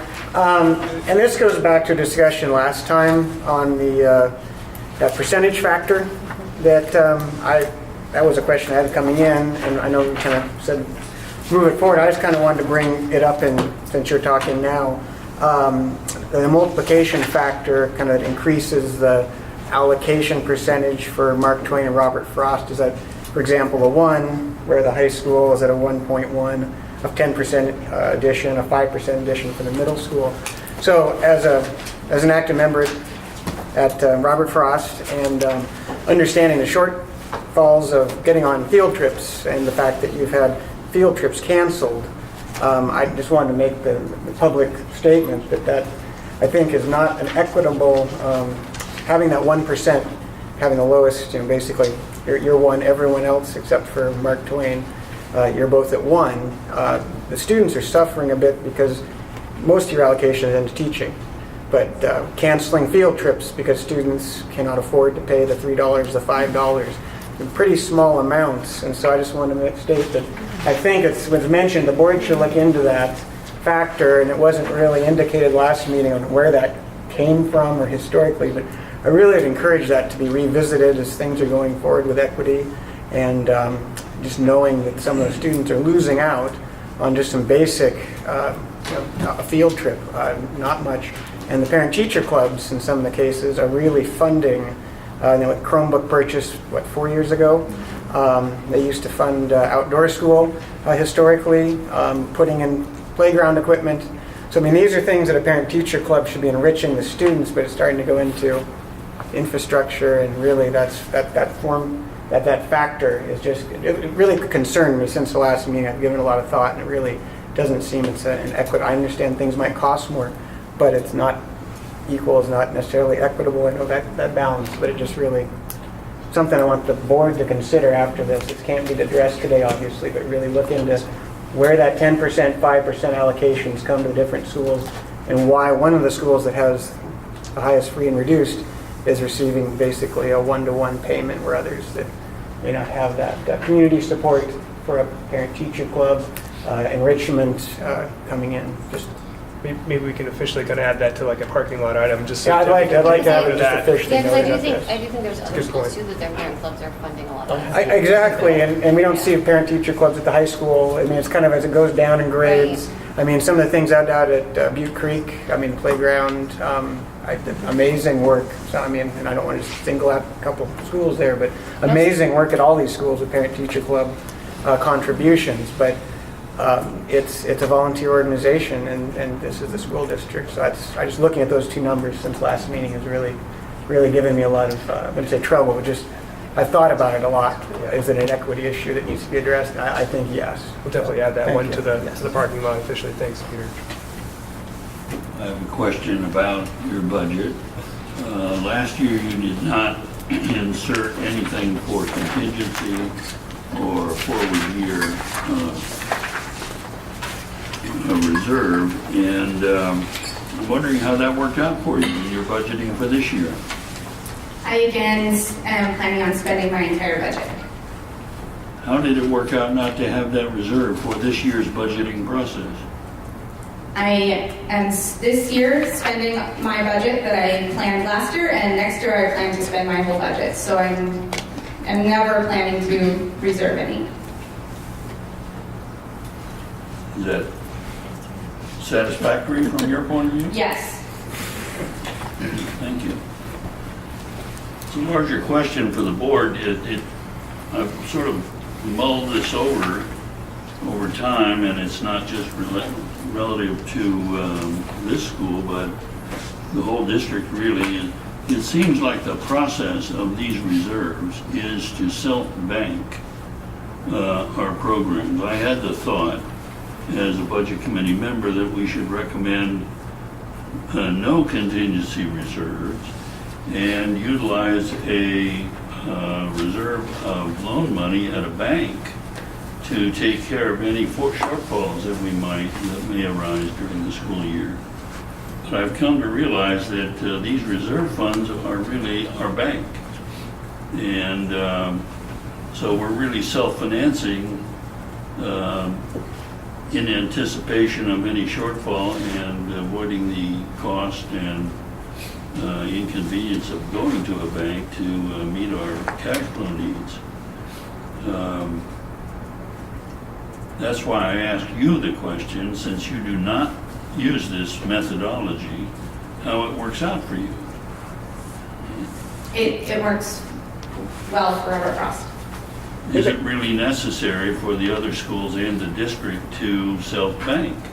Yeah, I think that comes back to the nature of our self-based funding, or our site-based funding, and I think Leslie's a beautiful example of that, as well as the other principals, because they're the experts of their facility. They're our site experts. They're the ones that know not only historically, but either are able to forecast needs for the future, and in their professional judgment, they're able to say, you know what, I'm going to hold back this year because I think next year we're going to need some money. Or, as Leslie put out, was, hey, I'm going to spend everything because this is how I fund it, and this has been working for us at Robert Frost. It may not work for Dustin at Prattle. It may not work for Brett over at the middle school. But I think that's where the beauty of the site-based funding methodology comes into play. They're able to make the best decision for their facility. So I'd like to respond to that. I think that's probably worked for many years in this district. Now that we have an equity policy that we're going to have to implement into our district, we're going to have to take a hard look at how that site-based financing is allowing the equity policy to be effective in our district. So that's going to be some hard work and some deep work for the board to do. And those two things kind of collide. When you really know the definition of what equity is, and you have site-based financing. They're gonna smash, and we're gonna have to figure out a way to make that work if we're gonna continue site-based financing. So I wanted to bring that up just for food for thought in the future for budget committee and for the board. So I've been thinking about that for a long time, and it is great to have the principals be able to decide what is needed for their buildings. But we're going to have to really look at that in the future with equity coming along. And it's going to have to take a long, hard look at those numbers and see if that's going to have to be the future of our district or not. So, food for thought. I think I'll chime in there. I just looked through the other two larger buildings in town, and all of them don't carry reserves. And I think it's a function of small buildings versus big buildings. The smaller buildings, an event can deeply impact the budget, and that's why the reserve, I think, is needed. Right. That's why they do that. Whereas that same event at a larger building with a larger budget, they just smooth right through it. It doesn't affect it. So I think that's the reason you see that. I'm noticing all the reserve funds, at least the few we've seen, they're trending down. So it's just a reflection of school funding in general. We're all dipping into our reserves. Well, and to piggyback on that, with agreeing with what you say on that, there might not be reserves in the future anyway. Right, so it might be moot. Yeah, so it might be a moot point. I mean, honestly, the way that, legislation that's happening in Salem, the decisions that are made with future budgets, there might not be any left to discuss, honestly. So and that's just another food for thought too. And you have to plant that seed in your head right now, because when we continue to talk about budgeting for the future, we don't want it to be, oh, we can't carry over money, in the building. You want to start having those discussions now, so they don't. It's not a deer in the headlight situation. Take a lot of work by the board. It's going to take a lot of work by the board. I'm ready to work. Yes, Steve. I just wanted to add, we talked quite a bit about it last time. Peter, your comment about the funding factor, and I do think it would be a good exercise to re-review that. There can be things done like potentially adding columns up here in terms of providing additional weight based on IEP population or free and reduced, that type of thing, and or changing the funding factor. But there's a couple things I did want to point out. In the admin fixed cost allocation on this allocation tab sheet that we reviewed thoroughly in the first meeting, I don't think I mentioned that this does cover principal FTE, secretarial support at each school, but also for all of the schools that have special programs like Robert Frost and Mark Twain in the middle school. There's additional allocation for those built into this column as well. So that's in there. And then, as I noted in the profile sheet review, a school like Robert Frost, has several additional licensed and classified FTE that are part of the special services budget that push into the schools based on the needs as well. So, I think there's things that are being done and have been done, but obviously there's things that can be looked at as well. Yeah, and I appreciate that. It's the equity issue. It goes a little deeper down into the, just what the students can afford to do that the schools are not providing the funds for. And when you hear news that a field trip was canceled because of a $3 person cost and the teacher's field trip budget was only $20 for the year, it's kind of like, gosh, that one day, it's just one day, but those add up over the course of time when you get to high school, and then there's lots of opportunities, and we aren't capturing them at that young age as much as we could. And I think at Robert Frost, it's in particular they're not getting that exposure because of financial reasons. Thank you for adopting the Department of Education's bike safety program in your school. Thank you. Next week, National Walk and Bike to School Day, May 8th. Any other questions for Leslie? All right, thanks, Thank Leslie. you, Leslie. Appreciate it. All right, next up is Greg Kotz for Mark Twain.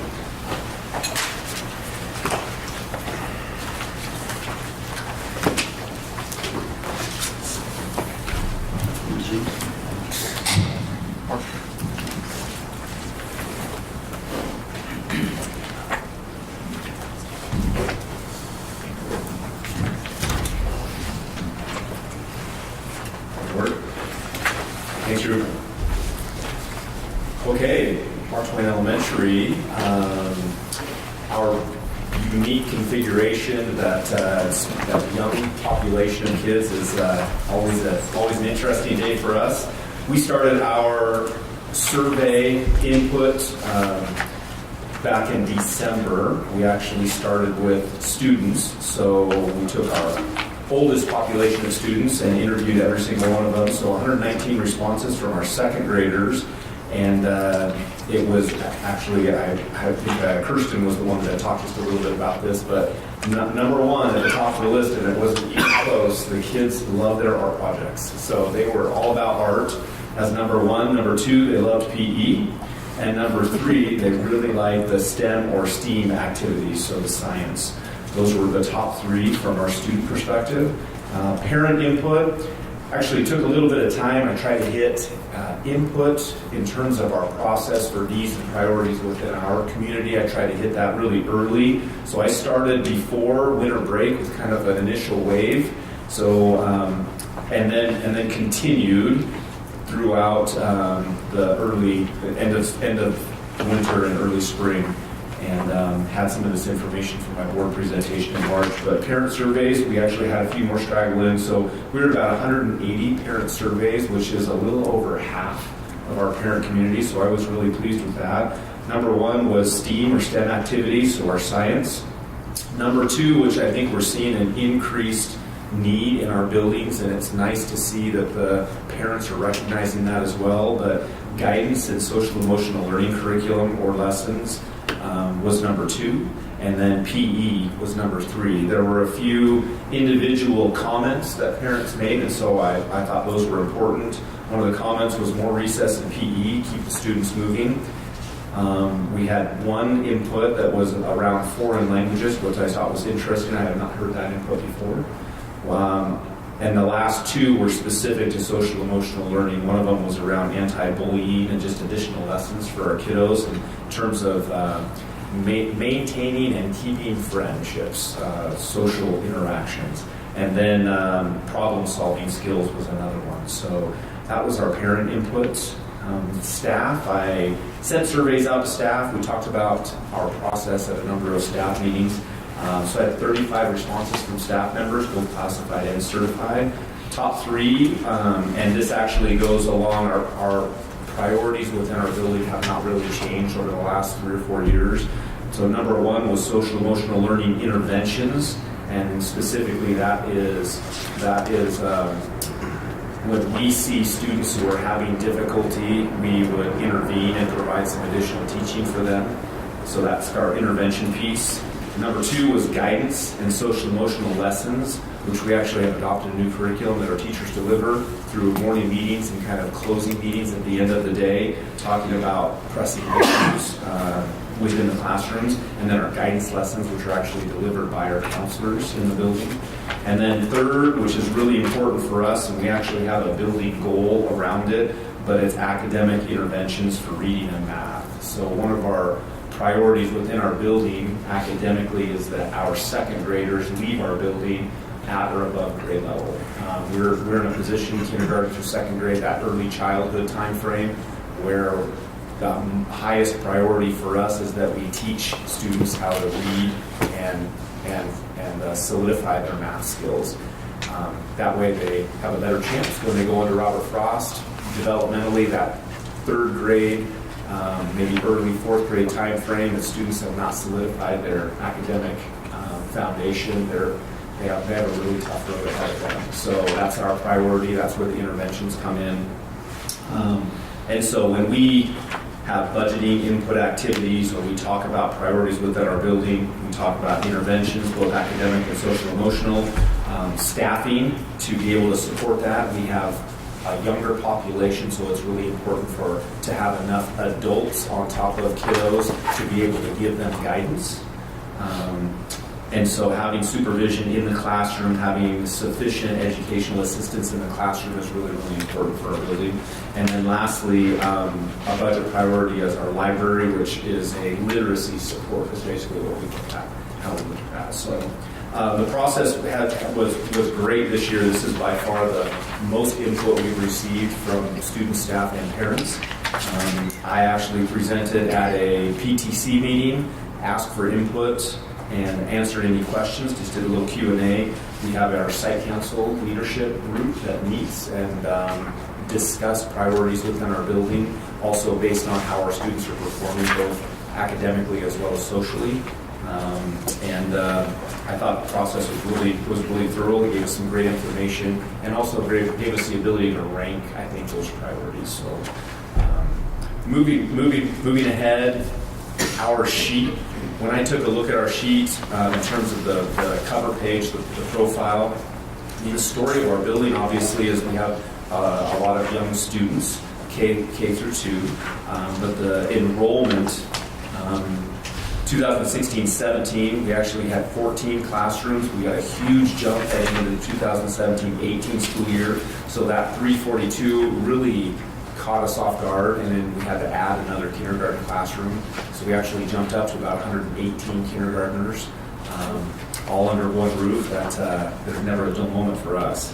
And then this year we're at about 331, but that has fluctuated. We were at about 341 for a while. We had move-ins, move-outs. We had some one grade level actually experienced about 18 move-ins, which makes it really difficult to plan for classrooms and plan for class sizes and things like that. And so we've had to just deal with those as best we can. Really happy to report that I think our data is showing that those students are doing well, which speaks a lot to our classroom teachers. They do an outstanding job. And then next year we're really looking at 345 kids. We actually do not accept any transfers into our building because right now we're at capacity. There's no more room for another classroom, and all of the students that come to us from the current attendance boundary. And so if we were to take any transfers, it really would cause some issues, and it really would make it difficult to provide the education that those students require. That's basically about it kind of in terms of our building. There are no significant changes. The goal was to maintain our current staff moving forward. I think we barely did that. We're still working through a couple of details. I've been working very closely with Mr. Nielsen, but we're really trying to maintain our current staff moving forward, which our staff in our building is a little over 98% of our budget. So we don't have a lot of supplies or other costs, I think, within our building. Any specific questions that I can answer? How long have you not taken transfers? Has it always been that way? This is year 3 of not taking transfers. Yes. But you kept the students that were already transfers? Oh, yes. Yeah. And that's a policy that we Right. follow. So, and what we've done is we always take a look at about the second week in September. We're a unique school because we've been full. That second week in September, we take another hard look. Can we take some students? And we just have not been able to at that time. So. Charles, other questions? Last year when you presented, you asked for a significant increase in the educational assistance category. Correct. You cited unruly children and the need for more adult supervision and so on. How has that worked out for you? It's been outstanding. I think It's part of the social emotional learning standards. Students having difficulty self-regulating is how we would probably word that. But really, it's the additional adult supervision to help guide those students through the day. It's helped tremendously. I think both our academics have gone up from years past. So in the last 3 years, we have steadily climbed in our academic performance. But more importantly, this year, speaking directly to that, our referrals or behavior trackers, just how we kind of track information within our building, how the students are behaving, have gone down significantly, almost 40%. And I believe that's because we have additional supervision, both in the building as well as during unstructured times, which may be lunch or recess, things like that. So it is helping, and it's, yes, we appreciate the additional support, but also at the same time, like, our students are benefiting from that. Thank you. On your licensed staff classroom, on the very first line item, you have a reduction of 0.5 FTE. What is that? So there's a little mistake there. Steve actually was going to dive on that one. Oh, okay. Take responsibility for that. I could not figure out the numbers. He originally submitted his budget with the 15, but it was a little short based on this co-chair allocation. So, and then when we put the profile sheet together, it had the 15 on it. So anyway, so that was a mistake on my part in reconciling that. But we're hoping to get it back to 15, and that's the goal. And that was on the add-on list to keep it at 15, because that's where we're at now. With our because his allocation was not able to support the 15. So we previously had some money in reserves that we were anticipating when the PE grant goes away, we were going to need to fund some of our PE teachers to meet those mandates. Our reserves did not cover the increase in salaries and benefits. We got really hard with that. So just the increase in cost, we weren't able to cover those things. So. And there's also a concerted effort to keep the kindergarten class size down. So there's 6 kindergarten classrooms rather than 5, for example. And so it's just one of those things that we're at the beginning of March, and we got to see what happens with the rest of the legislative process, as well as how many kids actually, walk in the door. Though there's plenty of time to kind of sort that out, and it's a high priority to get it to the 15. How are you meeting the PE? Oh, sorry. You're going to let Betty Jo go first. Sorry. Yeah. I have 2 questions. It looks like you're going to have one classroom that's a 1-2 blend. We are. Is that brand new? Well, we've done that for 2 years. I tried really hard to take a look at the numbers, and ideally, it's nice to not have a blend that benefits kids. And so we saw an opportunity. Excuse me. Saw an opportunity to do that this school year, but so I downsized into 4 secondary classrooms and then 5 first grade classrooms. And we got 18 move-ins in first grade, and it completely moved. So currently, our second grade numbers are about 30 in a classroom, and we try to target 25. And so we hit a little bit of a bump there, and that caused us some issues. So we're going back to the blend. That is specific to give us the flexibility to be able to control those numbers between first and second grade, and try to stay as close to the targeted 25 as we can. And the 25 number 2, like if we were a building that didn't have kindergartners, we would have 15 classrooms of 25, which changes our total enrollment. But because we have 6 kindergarten classrooms, we try to cap that at 20 because of the young age. Well, there's 5 more students there that could be realized. So 5 and 6 would be 30. 30 more students in our budget would be a difference in dollars. And so that's some of the reason we're a little bit under the budget as well. So how are the students chosen to be in that 1-2 blend? There are a couple of internal processes there. Some of it has to do with their achievements. Some of it has to do with other factors. But basically, we take a look at second graders that might be kind of on the bubble around what we would consider grade level, and then first graders that might be a little bit more advanced. And so those 2 classrooms kind of blend out. However, it's really important to have the right teacher in there. It's really important to make sure there's a lot of differentiating happening there, because you still are talking about 2 grade levels. It's not as simple as allowing an accelerated first grader to do second grade curriculum, for example. Let's see, the other question, I got it.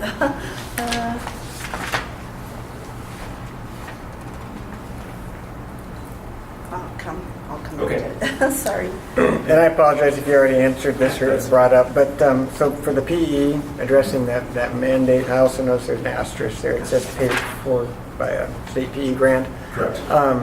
How is that going to move forward to continue to meet that mandate, and how are you doing with one PE teacher to meet that mandate? It's a little challenging with one PE teacher and 340 kiddos. One space to do it in the nice weather in the fall and the spring. We get a chance to go outside, spread out a little bit. That helps.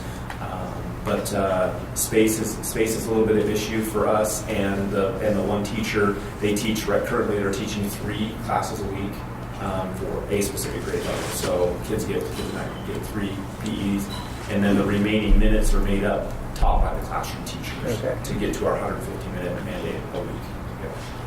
I don't know moving forward. I mean, this budget hit us a little bit with the added salaries and benefits, so we're going to take care of those immediate needs right now, and secondarily we'll have to talk about the PE if the grant ends up going away in the future.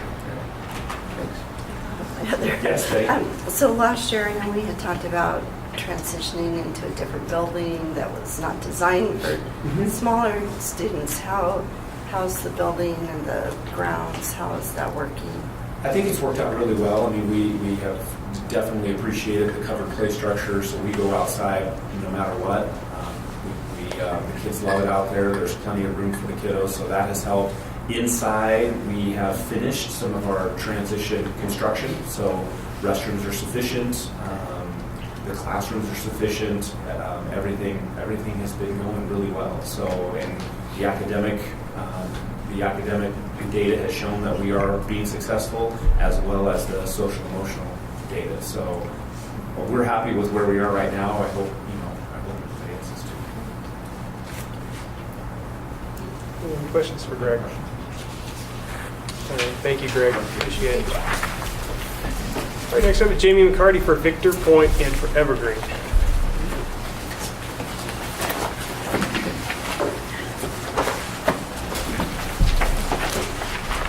I too just want to thank you guys for all your time. I can't believe how many hours you put in extra, and especially to our board members of all. This is on top of your hours. So, and Aaron, thanks for sharing this. I do have Victor Point and Evergreen. I'll kind of speak to both of them, and then I can kind of piece them together. But pretty much both schools are pretty much status quo, as in kind of a rollover with certified and classified. We have added 2 hours of aid certified or classified support staff to our Evergreen staff this year, so we've changed a 3-hour position to a 5-hour position. We have seen an increase. Evergreen is usually around 77, 78 students, and in the past year we've gained 10 students. We had a family move-in of 7 and a family move-in of 3, so if you were ever around Evergreen's, 10 students is like 90. And so that was a little bit of a culture. So in the last 3 years, Evergreen's actually went from about 72 to 77, and now I think next year we had our kindergarten roundup today, right around 10 kindergartners coming in, and 7 8th graders going out, so we can start the year at 90 next year. Totally, Evergreen is up for that challenge, and talking about FTE and money per student, that really has the last 3 years done a lot for their reserves and a lot for financially for that school. But really that is our main, so you'll notice in the line item of staffing, that is the main increase in staffing is that 2-hour staff, and that is for those 10 students with our interventions and with our special ed and with what we have there. That will meet those needs. The supplies budget, you'll see at Evergreen has went up around $10,000. We have been able to move fully evergreen to a one-to-one school. So K2 iPads and 3-8 are all Chromebooks. Every K2 student has an iPad and every 3-8 student has a Chromebook. So we've been able to do that over the last couple of years, and excited about that. And we have been able to add additional kind of music art funding to our classrooms at Evergreen in each classroom across the board. Victor Point, again, very status quo. Staffing does not change. We are straight across the board in FTE with teaching staff, with classified staff. We are continuing to support our movement with technology at Victor Point School. We've been very thoughtful the last 3 years with a 3-year technology plan that has involved our PTC, our school district, and our general school funds. Our EPTC has just been outstanding, as well as our district support, which has allowed our school, Victor Point School, to move to a one-to-one as well. So all of our K2 students are one-to-one with an iPad, and our 3-8 students, we have a lab for every classroom of 32 Chromebooks. And so that's kind of where financially we have, Victor Point is at the cusp of enrollment as well, and we've done that methodically over the years, has increased our enrollment right to the very tip, almost just like Evergreen, so that our funding has been increased, so that we have been able to up our allocations and our contingency and our reserves. And I can talk a little bit about what we've been doing that for. But we have been very thoughtful with that. We've been working towards a covered play area. We're one of the only schools in the district without a covered play area, and as you just heard, kids in the gym for 6 months as it rains, and that's your only place to send a kid for a PE or a 15-minute break. It gets long, and our kids. The plan is almost a 2, possibly 3-year plan to create a covered play area in the back of our school that would actually make it ADA accessible. We have a storage shed back there that's ready to completely be done, fall over. And so that covered play area, along with storage on the outside, is something we are putting quite a bit of funds into. We also surveyed, we did a lot of surveys with our parents, with our EPTC, with our students, and with our staff, and a covered play area by far was the number one. Some other areas that were important to all of our surveys were budgeted money for library, SEL learning, counseling, art and music in the classroom, and our continued effort with technology needs, where we're going and what we're, you spend that much on technology and you get to be a one-to-one eventually. You got to plan in maintenance, you got to plan in materials, you got to plan in headsets, you got to plan on broken Chromebooks, you got to plan on a lot once you have a lot. And so we have a 3-year tech plan now for the next 3 years of where we're going with that. So that has been built in. We are adding, like I said, quite a bit of budget in our budget to the art and music to the K-5 classrooms. For artists in residency to be able to bring in guest speakers, guest musicians. We have also Miss Learman will be teaching a 6/8 choral choir for our students at Victor Point. So really excited about that. And that is really Victor Point and Evergreen's budget. Jamie, I have a question. I saw you in this, kind of coming back to the topic we talked about, the contingency from last year rolling over. You had a pretty large amount of Victor Point 315, and then you rolled a considerable amount of that, I'm sure, went to the capital improvement with the covered play structure. $200,000 budget. Is that now going into savings and you need to save up more? And what do you think your total budget would be for that project? Right now, rough estimate, $350. Okay. And we're working with the district, with our EPTC, with our general funds. Like I said, we've been moving towards this. That's why we've been saving. Also, a PE teacher, if that got mandated immediately, that extra $100,000 we have left is gone because it's going to a PE teacher. So, but we think it's a 2-year project. That $200,000 will get us started. But then we plan on district PTC getting after the rest Well, of will that. that 200,000, will you start breaking ground? Yes. Okay. It's Yeah. not just going to go into until you have the money and then start. It's going to actually Exactly. start on progress immediately. Exactly. Okay. That'll start us, but I do think it'll be at least 2 years for the whole thing to be completed. Excellent. Thanks. So are both schools at capacity? They are full capacity. Neither school is accepting transfer. Somehow there continues to be move-ins though. And I'm like, where? I don't even. So anyway, yeah, they both are. So do you know the percentage of both schools for transfers? How many transfers are already in both schools? Right. I don't have an exact, no. Is it very many at this point, or you have so many? I'd say 20%, 20, 30%. Yeah, I can tell you that Victor Point enrollment is 220, give or take. About 170 of those kids are attendance area kids in Victor Point, so about 50 kids, maybe a little less, are transfer kids. Evergreen is about the same proportion, but many of those are from in-district as well, so I'd say maybe 20, 25 students at Evergreen. I have a question about Evergreen. Substantial, you said it's more or less the same budget you had last year, but in the category of educational assistance, there's a big increase. Yeah, we did. That was our one increase, was a 2-hour. We added 2 hours to an educational assistant, so that's why the increase. You added $40,000. Yeah, that's about where it'll be. Okay. And your supplies have gone up accordingly because you've added it? Is that For sure. budgeting more for Yes, sir. supplies? You've doubled that number. Yeah, and that's with our technology needs as well. Our music and art in the classroom that we added additional funds to. And last year you had reserved for future years 63,000.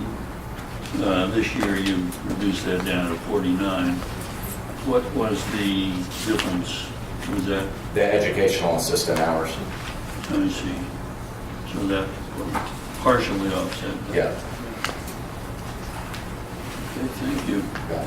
Thank you for your explanation on your last year's budget and this year's budget for Victor Point. That clarified a lot for me. Thank you. Any other questions for Jamie? All right. Thank you, Jamie.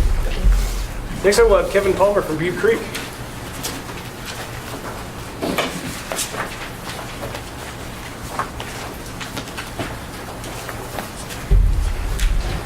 Hi, everyone.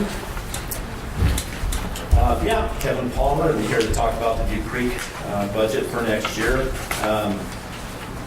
Our process, which is typical of most years, is we don't survey our community, but we do work groups among our staff, our site council, and our PTT. And come to them this year with two essential questions. First of which was, how are we going to resolve our shortfall that we had, which was pretty small, about a little over $10,000 initially, so it wasn't huge.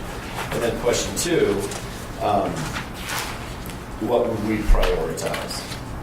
You know, should the budgets change, maybe a little bit more money than we thought we would have? And out of that work, it was very clear that the top priorities were increasing classified staff. We're several hours short of where we would ideally be in classroom and supervision support at Butte Creek, and then intervention support. Like you've heard from some of the other schools, our free and reduced percentage has been dropping over the years, and so our title allocation has been dropping as well. Most years we'd have a full-time title teacher and a full-time assistant in our title room, and we're down at this point to a 0.7 teacher, and then our school budget backfills the full-time assistant in the title program. So that's something that we feel it's important enough to do, so we keep doing that. But so those two areas, classified and intervention support, are where we would go for sure, far and away. So you see our demographics. We talked about free and reduced. On the profile page, there's really only one change. Under classified staff, we're looking to add 3 hours of assistant time. So we had to reduce in some other budget areas in order to add that. Normally, we would have 14 hours just in ed assistance. So detention monitor, media assistance, things like that, different. But just in the ed assistant category, we normally would have 14 hours. This year, we added 1 hour mid-year to our staff, and that was the lady that also does our Russian class instructing. So we also have her doing some ed assistant time. We would add 3 hours to that position, so basically adding 4-hour person from years past. And that's really the only change. Our staffing is going to be very stable otherwise going into next year.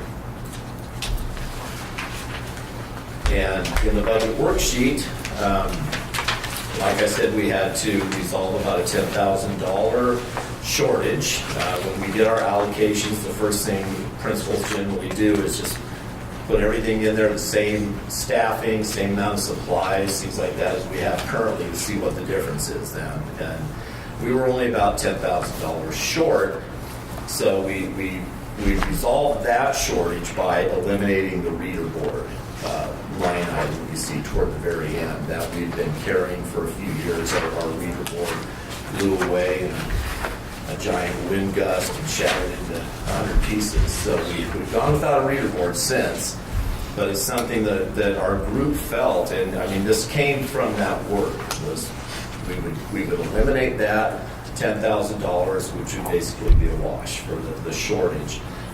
With all the social media and other electronic ways of communicating, our EduLink, phone calls, emails, all of that, we felt like a reader board would be great at some point, but at the moment we can do without. It's been now 3 or 4 years. We can continue for a while more. But then also to add back that classified time I was talking about, we also then had to reduce in some of our supply areas. So that's really the difference you see there. That's how those have balanced out. And then the accelerated reader line item, which is now picked up by the school district instead of each school individually. So that's how we were able to balance our budget, and I'd be happy to answer any questions you might have.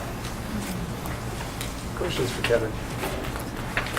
The reader board project, so you've been doing 10,000 a year into that, right? So is that part of your reserves then? It's not. The reserve is separate. So we have the same reserve. If you look back 17, 18, for example, in that we had the 10,000 for the reader board as well as the 70,000 reserve, which is the 70,000 reserve is for our PE teacher, primary PE, in case the state grant doesn't get funded, or if we don't get it, even if it gets funded. So the legislature is still deciding on that, and we'll apply for it for sure. We've had it 6 years in a row now, so we would certainly welcome the 7th. But if not, we're set up for PE. So your percentage of English language learners has gone up quite a bit over the last few years. Is it big Russian, Spanish, both? Mostly native Spanish speaking. Yeah, our that percentage is just about 20%. On the front side, the Russian community really isn't reflected on the sheet, so they're part of the Caucasian. We're about 23% are old believer families at Deep Creek, so just about a quarter of our enrollment. Are most of those students coming with English proficiency then? The Russian kids? Yeah. Not proficiency. Our ELD classrooms are part native Spanish speaking, part Russian spoken in the home, and so those two populations really make up our ELD program. Don't give up on the reader board. It connects with a population of our community that is not connected with the school. So, and they drive by that. So that, I think the reader board keep the dream alive. Yeah, it's still definitely alive. Just on hold for a little bit. Is your building at capacity? No. What do you have room for growth? Yeah, we just a few years ago we were about 325, 327, which is pretty much it for Butte Creek. So about 25 kids off of that. So in your deliberations, why did you not go to your reserve fund for funding the leader board? Well, because we need to have that reserve fund stay there in case the PE grant doesn't get funded by the legislature. And even if it does get funded, that's no guarantee that we will be awarded that grant. And so that contingency sits there so that we can maintain our PE program. We have 2 full-time PE teachers at Butte Creek, one for the young kids, one for the middle school kids. Thank you. You're welcome. So I have a quick question for you. I haven't seen in other schools that have such an extracurricular athletics. You have 6 coaches and an athletic director? We do. Wow. Okay. Yeah. So, And we always have. I just haven't seen it in other schools, besides the high school, of course, but interesting. Okay. It's a function of size, Right. on scale, Mhm. and history. The Butte Creek and Monitor, taught at Monitor, Oh, Monitor. those 2 schools traditionally participated in, and Butte Creek continues to, separately than the other K-8 schools in our district. They participate. They historically have participated in a completely separate league. So Victor Oh. Point, Scotts Mills, Prattham, Yeah. those schools play amongst themselves. Right. Typically. Yeah. And Butte Creek and Monitor were members of the Mid-Valley Middle School League for 30. And they're continuing to do that? Yeah, Butte Creek Butte does. Creek Yeah, the does. league has changed quite a bit as different Clearly, schools right. have gone up to their high school leagues and whatnot. But Butte Creek Okay. continues to compete in that league, yeah. I don't think I knew that history, so thank you. Sure. Shelley, all the rural the K schools have their own little league that they do for volleyball and basketball. Right. And they do have line items on their budgets under extracurricular 1122 and the budget worksheet, Central Okay. Howell, Victor Point, Silvercrest, those schools. I guess those didn't jump out at me. 6 coaches and an athletic director. Sure. So, I mean, having that vocabulary on a line item is, for such a school of that size is quite eye-opening. So, when I think of an athletic director, I think of the high school. So, who has a vast majority of kids in sports. So We don't pay just our didn't athletic jump- director as much as I Didn't do. jump out. So it just jumped out at me. So yeah, that's fine. Like you say, if you divide 15,000 by 6, that's not a lot, Yeah, 7, really. 7. Oh, 7, yeah, so divide by 6 7. coaches plus, yeah. Yeah, Right. it's not a lot. Yeah, nobody's getting rich. They're having fun. Yeah. And we have good teams. So. And that's fine. I just saw athletic director, so Yeah, I go yeah. straight to James Rise at the high school. Yeah, Like, wow, Jeff Seiler. you have one So, there. man, So yeah, Does a great job. Yeah, just asking. Thank you. You bet. Any other questions, Kevin? All right, thanks, Kevin. All right, thanks, folks. Welcome Brett Davison with Silverton Middle School next.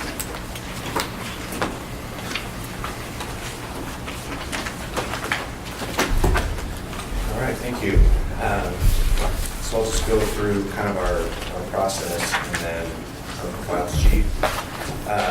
My process was very similar to Leslie Roach's. We kind of talked about the things that we were going to do in the creation of the Parent Advisory Council. And I like the idea of doing that virtually because like somebody mentioned, I can't remember who it was, that the farther you go up, the less it's easier to volunteer in school, and the PTC numbers drop a little bit. But I still want good information from parents, and so doing it virtually and trying to do it once a month about specific topics to a small group that's committed to do that seemed like a really good idea, and so we both kind of went forward with that. So I ended up about 25 people on the advisory council that I gave almost a mirror survey to the teachers and classified staff, which for the most part, there was differences with what was put at first and second and the different questions, but there was definite consistency across the line with counseling and mental health being number one in all three groups. Teacher time, either in the gen ed classroom or elective classrooms, and then a lot of ties for third place between some sort of school family liaison type of position, educational assistant time, technology, and there was lots of things that kind of came in third place.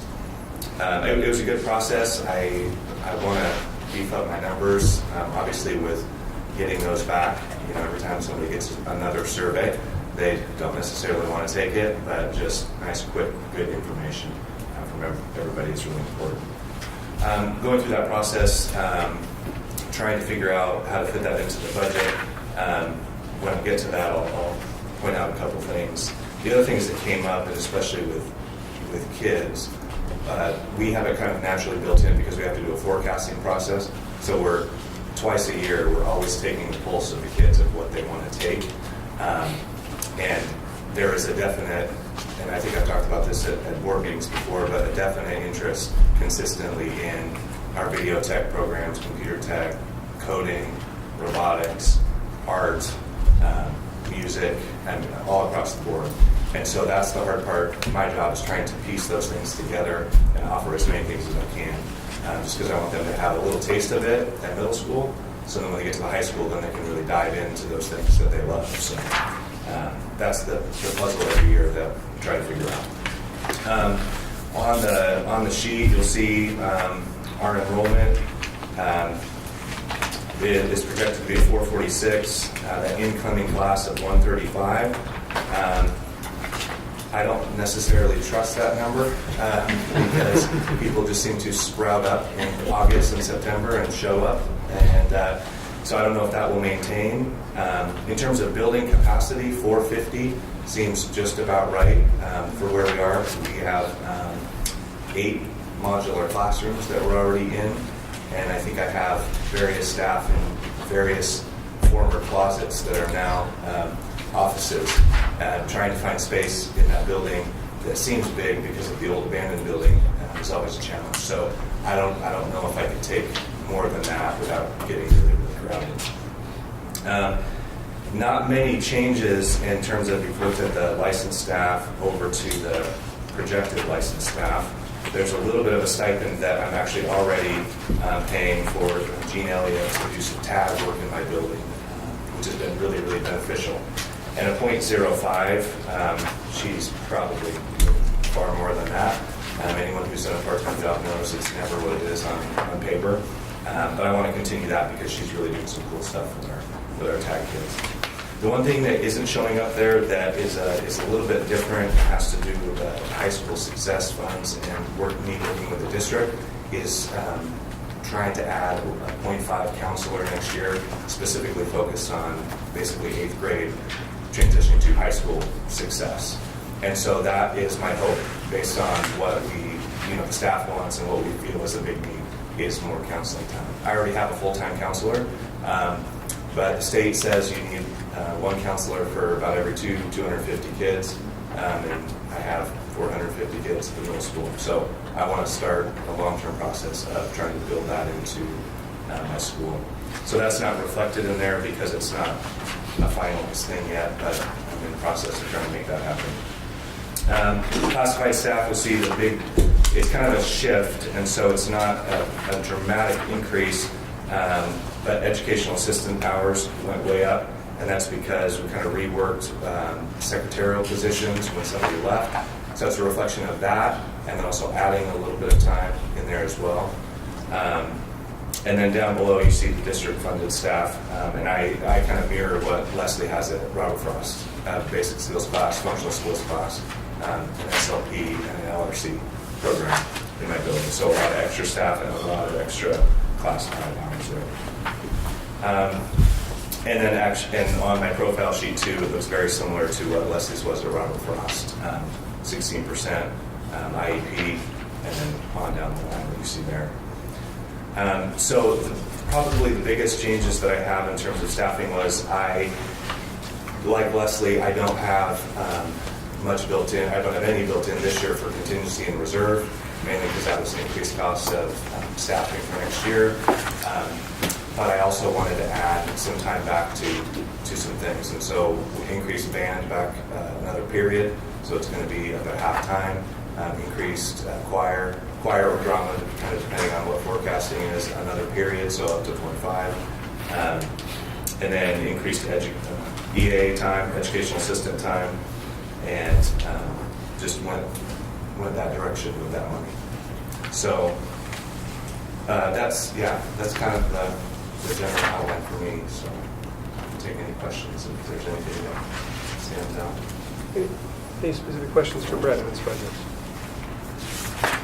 We had a kind of big change, drop in transportation services for field trips and for athletic trips.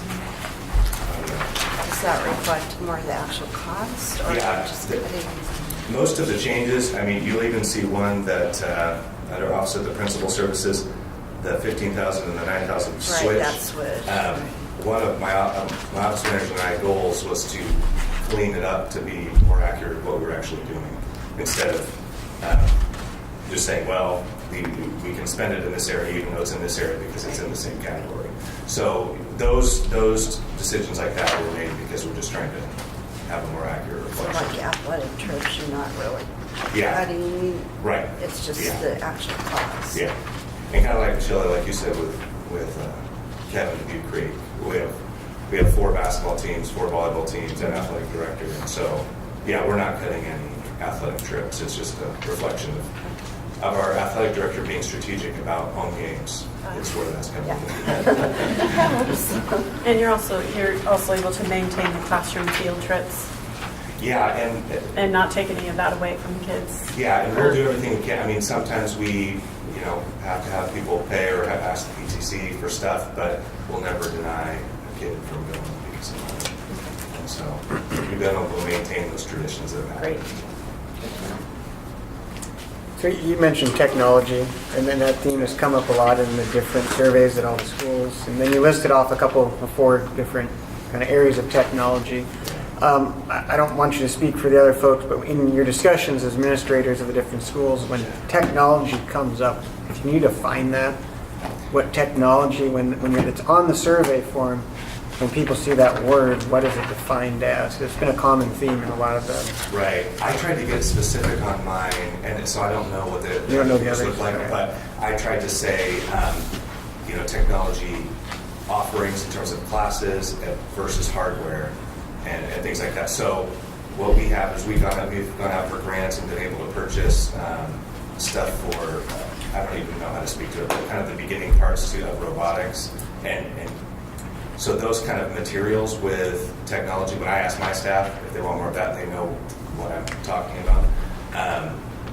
Generally, when I think parents are talking about it there, I frame it more, or they're answering it more of staff and elective offerings. Yeah, and I was wondering what type it was. And that's just it's come up as a common theme as adding, and as a parent myself, I think I almost want less technology in some cases, but because it's like a part of their lives. That's why I was wondering how it's being, like robotics and coding, those often like, wow, that's like STEM stuff, but I was just curious how and with the kids, it's definitely that. They're not necessarily clamoring for more screen time. No, they're clamoring for the video tech stuff and the working on Adobe Photoshop and all that, and that's the stuff that they like. So it's less of that, we just want more Chromebooks and iPads. More was like applied technology. Yeah. Thanks. So I have a clarification question, and it just happens to be you in that seat. It could be any of the other principals, actually. So you have on here as a line item, operation and maintenance of plant services. Maintenance of intercoms, clocks, et cetera, telephone service, right? Building and grounds improvements. What, and you're requesting $7,000 for the year. It's So- on the very last page. Yep. So- Sorry. Okay, but here, I'm not done with my question. Oh, sure. Okay. So you're requesting that, and I'm sure the other principals are too. I just didn't look at that point. What is the difference with you requesting $7,000 for your maintenance, for your buildings and such? And how is that different from Lauren Stanley and his facilities maintenance budget? Now that's a fascinating question. I mean, because I'm looking at, operation maintenance of plant services, Silverton Middle School on Lauren's budget, and then I'm looking on yours, and you just happen to be here. Right. So I could have asked anybody. Yeah, and mine is even more complicated because of the building, the abandoned building Right. in the middle of our two wings. And that comes up all the time when an issue comes up, and I talk to Lauren, and like, okay, who does he pay for it? Do I pay for it? Right. It comes up constantly. Okay. The 3,000, I was told that's how much I needed to put in there. I have no idea. So the schools should all have the phone. It's just different. Right, which phone was on service, everybody's, Yeah, right. but, they wouldn't have what Yeah. you put here for the grounds. This was something Brett's. That's mine. Yeah. So the Okay. phone is what I was put there. The 4,000. So last year I put 2,000, and this year I put 4,000. And that is a reflection of Lauren has the district stuff to worry about and so many projects going on, and I feel the pull in my building all the time of how much money should I invest in this building, because Yeah. who knows how long we're going to be there. Right. I want the kids and the parents to come to this building and feel good about having their kids in the building. So, I mean, painting, landscaping, fixing stuff that Lauren can't get to. I mean, that's why I build that in there, because I feel that need to help make that happen sometimes quicker than if it has to go on Lauren's list. I see. And extra stuff that I just want to get done for the kids. Okay. So yeah, I think that, I don't know if anyone else would have that much on there for theirs, but I feel like that's something that day to day as I go around, Yeah. I want to do. And I'll be honest, I didn't look at everybody's. I just happened to see this, and I thought, oh, wait. I made the connection of Lauren and his list of every Right. school. And so I wanted to know the difference between what Lauren did and what you do in requesting of funds. Yeah. So, we can justify the funds, right? Right. So, yeah. This would be some extra things that he either can't do or. Right, or it's a smaller project Yeah, maybe? you kind that- of call it, I remember you used the word beautification fund. So like they have bark sitting out there right now. Okay. So maybe they buy the Right. bark and you have, volunteers. And have the things kids, like right, that. okay. You know, So just some maybe the extra- smaller projects that, they can get done at their school, and then Lauren does the bigger, more, Right. okay. That'll make sense in all the rest of them too. Yeah. So, okay, thank you for the clarification.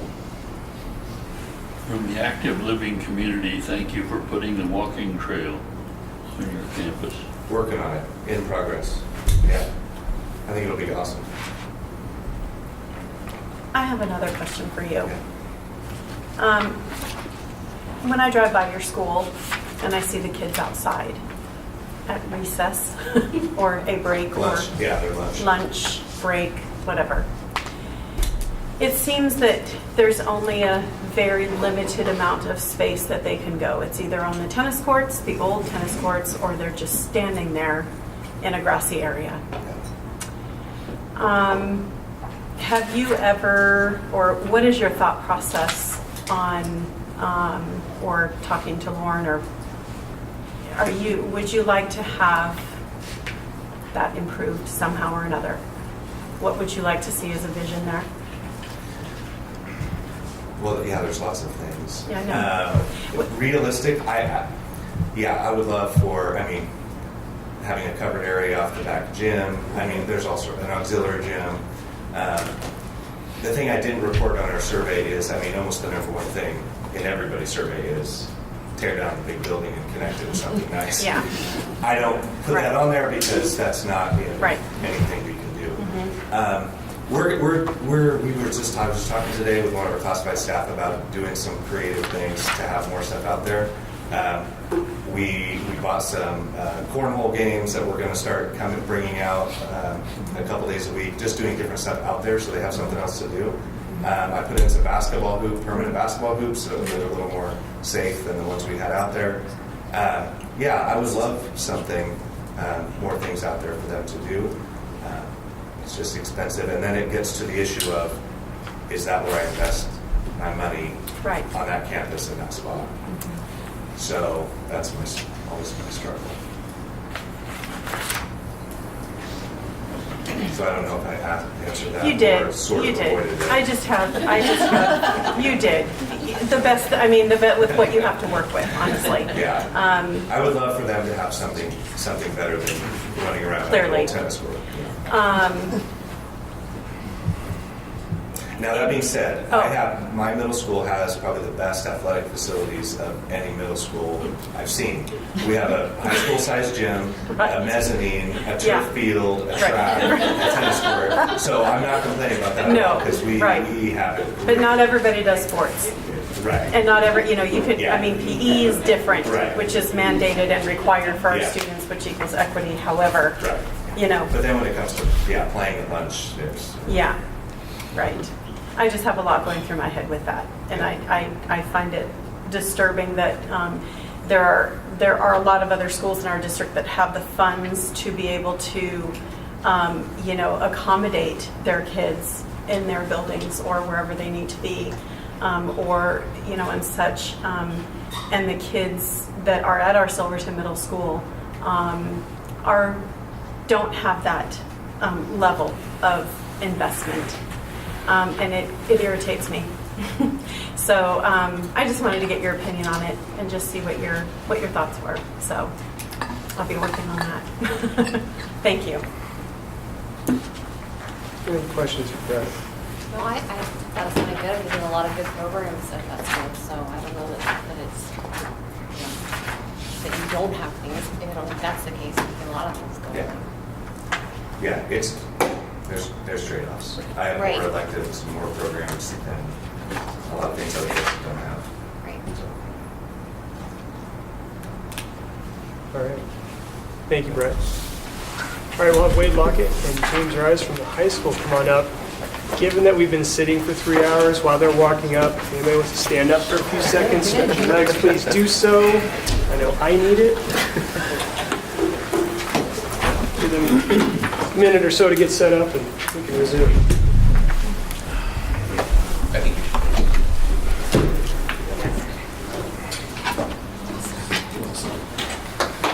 And Johnny Farrell, sorry.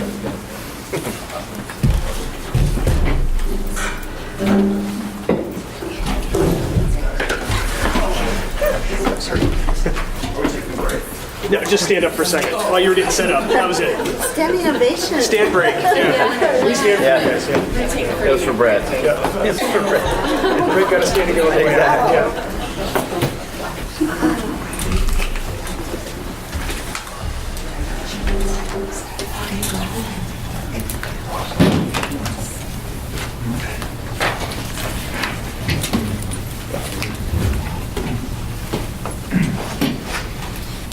Good evening. My name is Wade Lockett. I'm the principal at the high school. This is James Rise. He's an assistant principal and athletic director. Johnny Farrow, she's our curriculum director and assistant principal at the high school as well.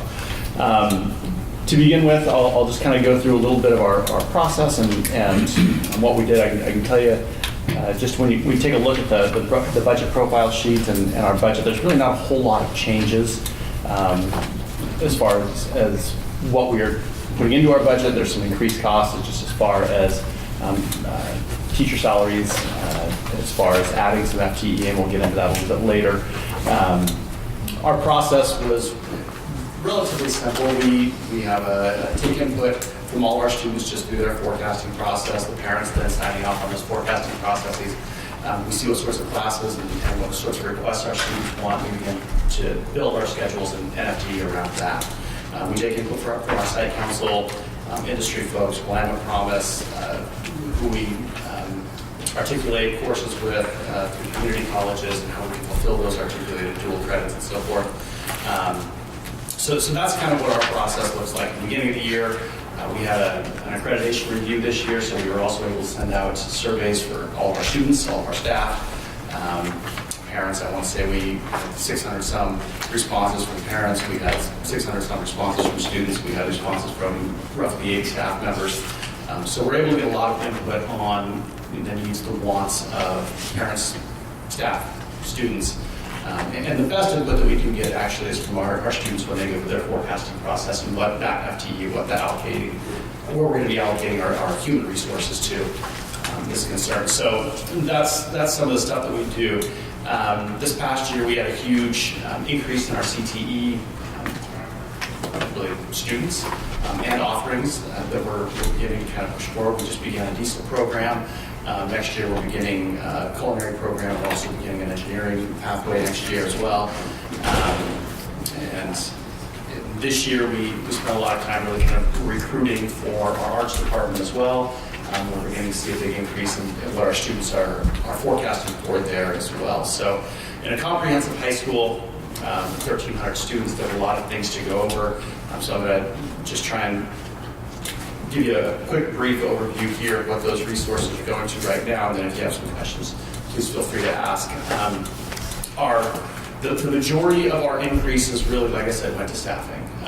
It was we went from $97,500 per teacher to $102,000 per teacher, but over 53 teachers. That increase goes up very, very quickly. Plus, we added 1.33.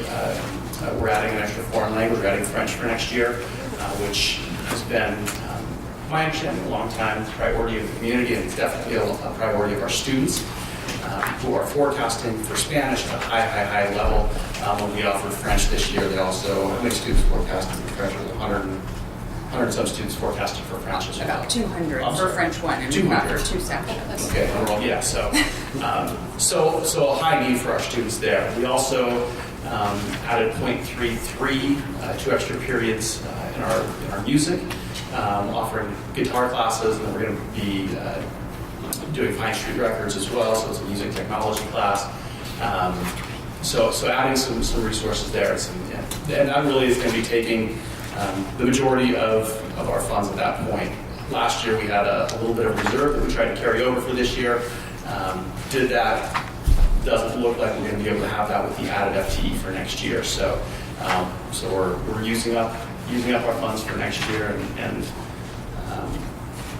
that's where that is. So everybody's had an opportunity to kind of look through the budget. Like I said, comprehensive high school, 1,300 students, a lot of programs. We offer about 20 OSAA activities. We offer another 24 clubs. We have 1,117 students that are involved in our athletics. We have another 720 that are involved in our clubs. And so, a lot of programs that we are keeping afloat through these budgets as well. So, structured learning programs, youth transition programs, basic skills, robust CTE, 2 full-time music, a robust arts department, and that's where our funding is going.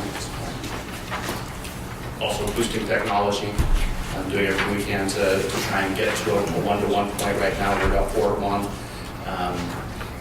and doing everything we can to get. And really that's going to be specific to Chromebook cards and really trying to get technology in students' hands. We just did a textbook adoption, or a social studies adoption this year that we went electronically as opposed to textbooks. And so we ended up purchasing 6 Chromebook cards for the social studies department to be able to fulfill that adoption. So if there's questions for me, I'd be happy to take them right now, or we can move on to Coach Rise and have him give the athletic budget if you'd like to do that. Do it either way.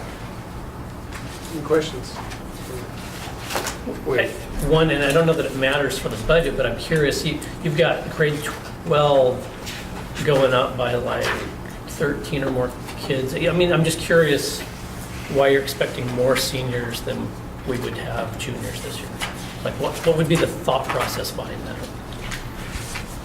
are you talking I'm just about? looking at the forecast for grade levels, and we got grade 11 at 297, and the forecast at 310 for next year for seniors. And I'm just curious. That's current numbers. Those are just current numbers right now. So right now we have 314 juniors. We expect to have 314 seniors next year. Is that going to be I up? see, those are not grade 12 students, that's grade 11 students this year. That is correct. Yeah, so That's we just have, confusing, thank you. Yes. That helps. I'm sorry, what was that on the left? The left were the current numbers as of April 1st, 2000.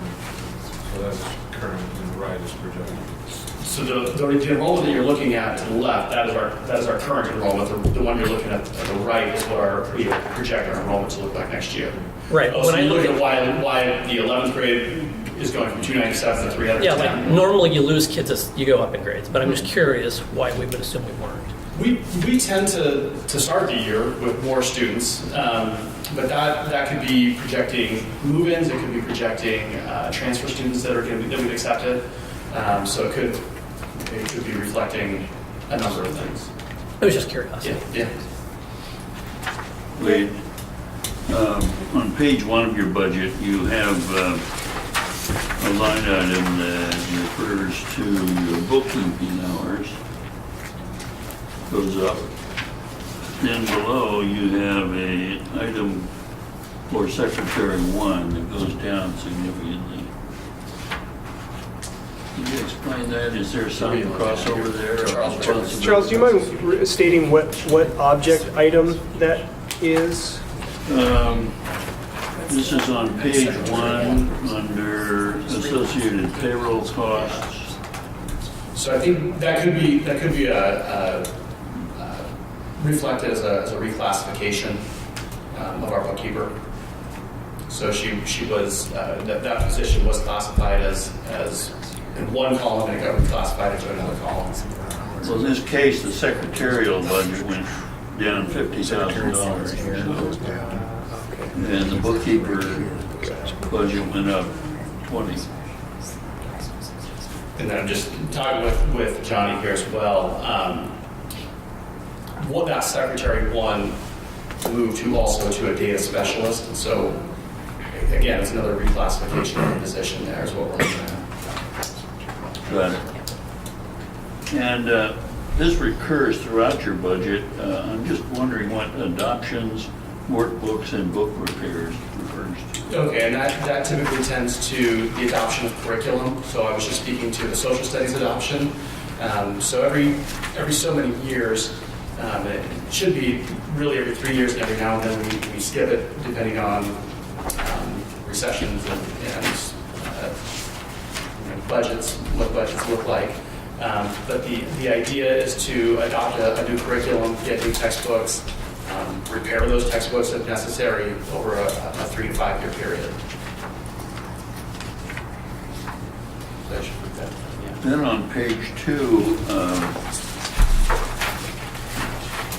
under instrumental music, I understand your band is getting smaller. There are fewer students in that program. Is that true? I don't believe that's the case. Not getting smaller. We have not seen a decrease in our high school band members. In fact, we just added a guitar class and we have 30 plus students that are actually enrolled in that as well. Okay. For some reason, I was given information to the effect that your band numbers had dropped from 60 or so down to 30. I don't know where you got that. Bad number. Sorry. Bad information. Well, the band classes are largely based off of auditions that haven't taken place yet. So if you're just looking at raw forecasting numbers, it might look like 30, but those auditions just haven't taken place yet. So we will have more students in these classes. Great.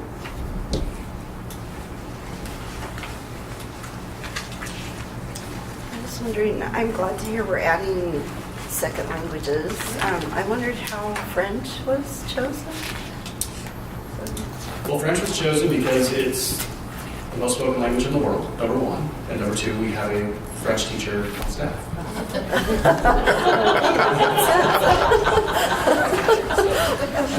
That was kind of a little bit. Do you offer sign language or no? Regretfully, we do not. I believe that would be a fun option to add, yes. So did you freeze part of your budget this year? I did. What we did was we took a look at our budget pretty closely in February. It felt like we were in really, really good shape. Took another look at it in beginning of April and realized somehow, somewhere along the line, we felt like we had kind of hit a point where we needed to say, we got to stop this to be able to make sure that we're maintaining staffing, maintaining programs for the following year, which is what we did. Now, there's a possibility that about $30,000 of that we feel like was coded wrong, and so we might be in a little bit better shape than we thought we were. But the idea was to, A, knowing that we were adding staffing for next year, knowing that we weren't going to have any kind of contingency fund or carry over the following year at that point, and B, to be able to make sure that we got through this year, maintain all of our programs and staffing for the following year, that we said, okay, only stuff that's necessary to finish the year. If you need something to finish the year, then let us know, we'll talk about it, and we'll move on it. But other than that, in order to maintain our programs and to maintain our staff, we feel like it's in the best interest of our school right now to freeze. And how does that relate to your contingency budget? I mean, for most of the schools that I work with, they have a contingency budget. If something comes up and they're concerned about having enough cash flow to finish the year out, they go to their contingency budget to cover that. So we ended up spending a lot of money on professional development this year. It looked like we spent some funds on the building repairs, building maintenance, those sorts of things. And I think that's our contingency went there. We didn't have that budget, so we felt like we needed to freeze it. It's kind of alarming to me in school after school to hear that the building program is the cause for the need for contingency and not the educational program. The buildings need to be maintained. The kids need to be educated. I agree. I could not agree more, Charles.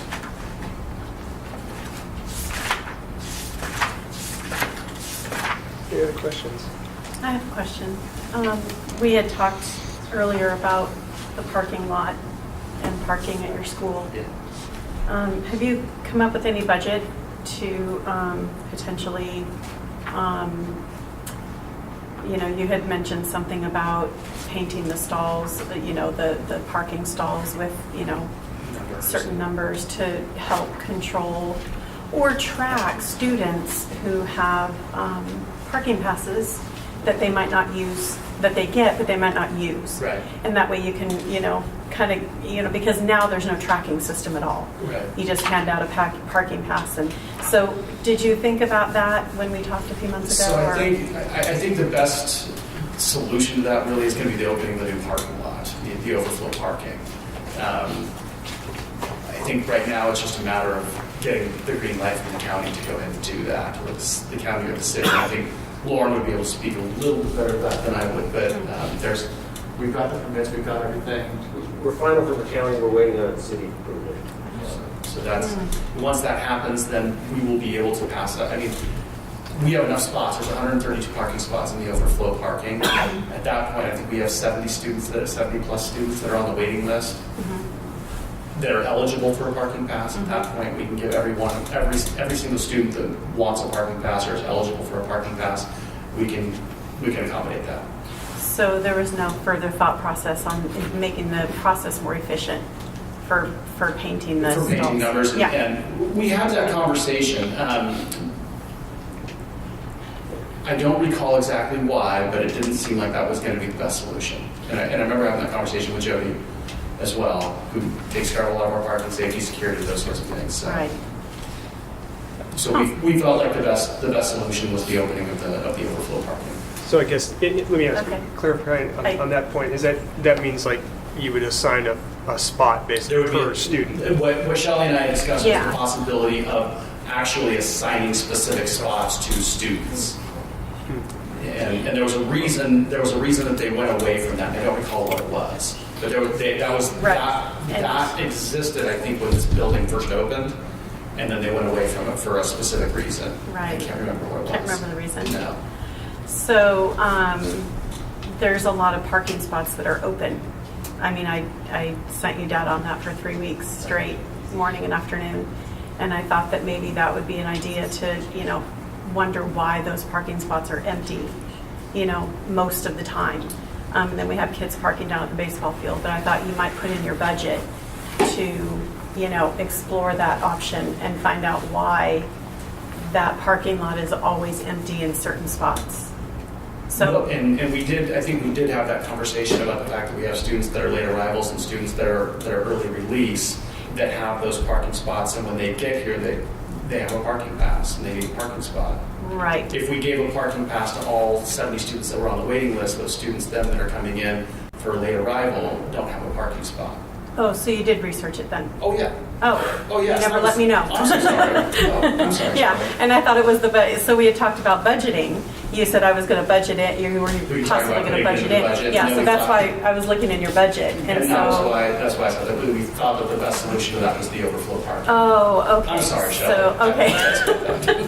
Okay, well, okay, all right, thank you. Any other questions for Wade? Yeah, go ahead. Go ahead. Page 4, summer program. There's a big hunk of money that wasn't there before. I'll ask about that. So the $100,000 in the summer program, that's a reallocation due to a timing issue in the biennium. So really, I think you want to speak to that real quickly, Johnny. So one of our key goals in High School Success Funds is, one, making sure that kids transition effectively into the 9th grade, and we do that through a summer transition program for 8th to 9th in the summer, and then also a credit recovery program and some other extension pieces that we are able to do because of High School Success Funds. High School Success Funds run off of a biennium though that ends at the end of June. And our staffing runs through July, so we wouldn't be able to pay for summer school. And so what we did is we reallocated 0.5 of a teacher into that who is our CTE and professional placement coordinator. And so she's already under the goals of High School Success Funds. And then we also took the administrative fees right off the top of high school funds to help us support that summer school. So we're not actually keeping those as administrative fees. They're actually going to go to our summer school. So we just can't pay for that program in the window that High School Success allows us to. Wade? Yeah. I asked a question of Andy, and he graciously passed it off to you on Measure 98.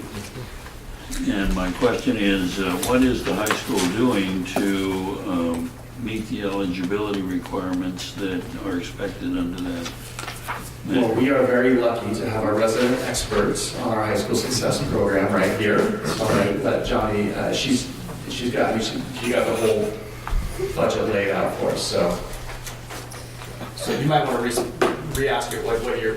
Sure. Are you asking what exactly the goals that we're trying to accomplish through that are, or the individual areas? How does our budget reflect our efforts to meet those requirements? Yeah, so as you can see, the budget you all have a copy of that, right, in your packet? So the budget shows the 3 goals or the requirements of High School Success Funds, and then the things that we're doing below that to address it. You just want to make certain that this is what you're talking about. Yes. Yes. They don't have this yet? Oh, okay. I don't know that we have that. Yeah. Sure. Yeah, that might actually answer your question, Charles. Yeah, so if you see labeled the 3 goals of high school success are to establish and expand career and technical education programs, Number 2 is to establish and expand college-level opportunities for high school students, and then establish or expand dropout prevention strategies with high schools. There's also item number 5 is middle school allocation. So you're not required to, through high school success funds, to allocate anything to the middle school, but there is a maximum that you can, which is 15% of what you've been given. And we have given that to the 8th grade programs. It's actually only for 8th grade. It's very specific about that. And so you can also take 15% off for those administrative fees, and I already explained what we were using those for in terms of providing our summer school option. And that's where you see the carryover line there.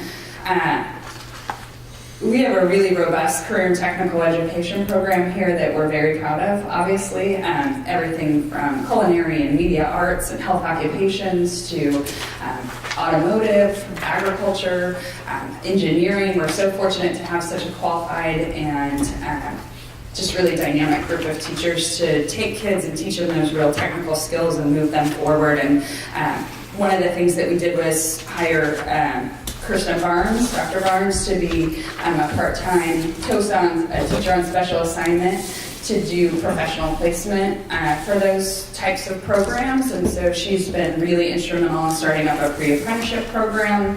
Now that the industries are really kind of asking us to do that, we have her leading the charge in getting kids in internships and really hands-on experience out there through a variety of programs, including her own, which is protective services. And so we just moved her full salary over here.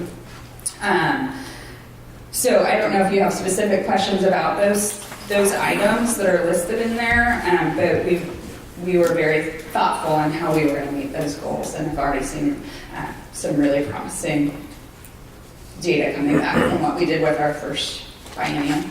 So is this a reliably funded program? That's a great question. We sure hope so.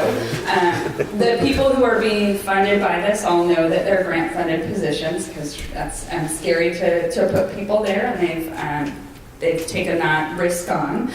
Kirsten is not obviously solely relying on that, because again, it's just a carryover thing.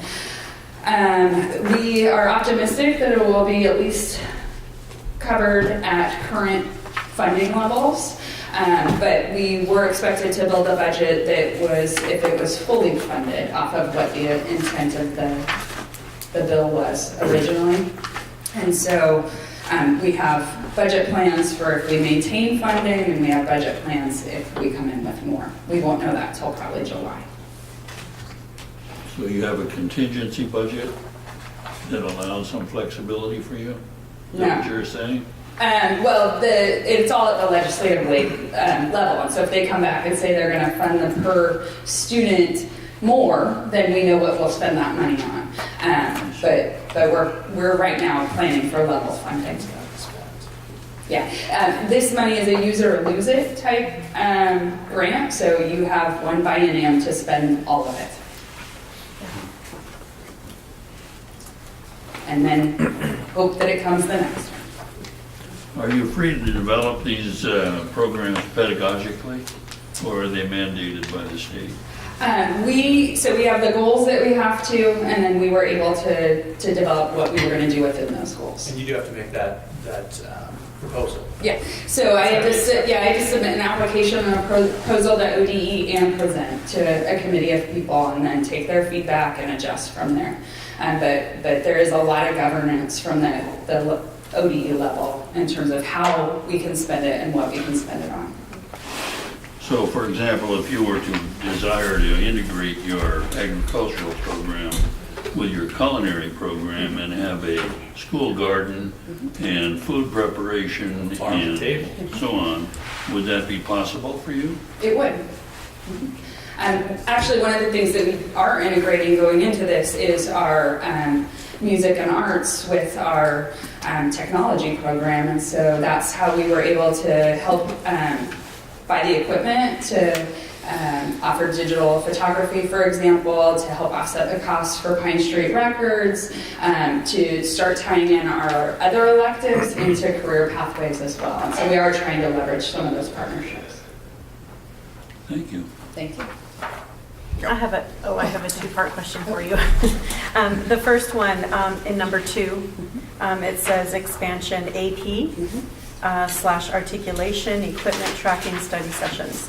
AP advanced placement courses. Can you just explain that to advanced placement? And it's a pretty modest number in this biennium because we've spent so much in the previous one. So we're right now we're adding advanced placement environmental science next year. We're paying for all the textbooks for that and all of the lab equipment through high school success funds. We are buying new textbooks for our AP government and economics because those numbers forecasted higher. We've sent teachers to advanced placement trainings.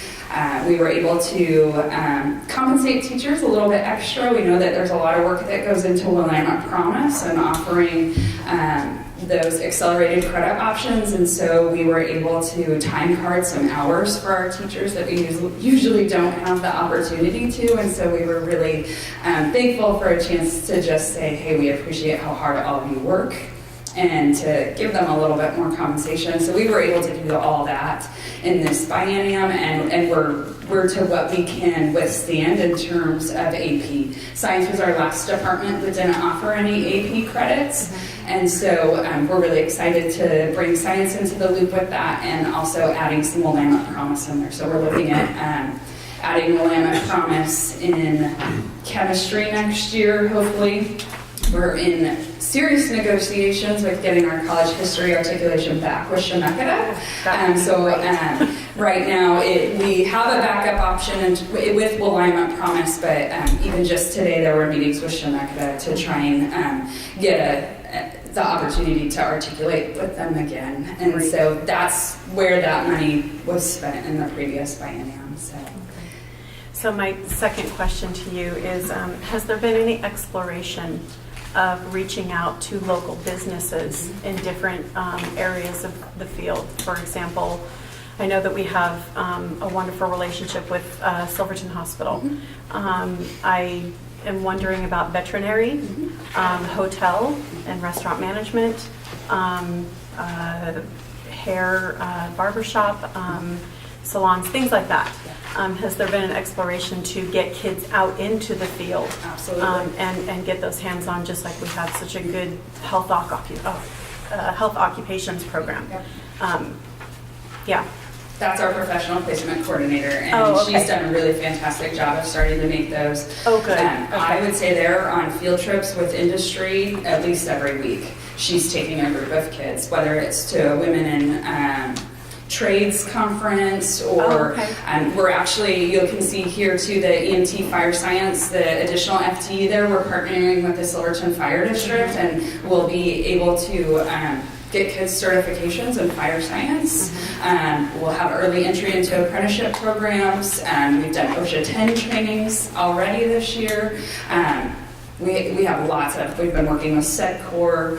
Great. We have a meeting scheduled. The ESD and Willamette Promise are partnering or creating a real industry partnership tool. And so they're coming to speak with us in terms of how we can utilize that with our transition students who are receiving special ed services to get them some real practical on the job training, our professional placement in terms of our CTE programs, and then all of our job shadows here at the high school, which all of our sophomores participate in. Yeah, I know. So Dr. Barnes, she started that this year? Yes. And was able to do that. Oh, very good. That's why we launched our articulation with Shemakata, community college and college history.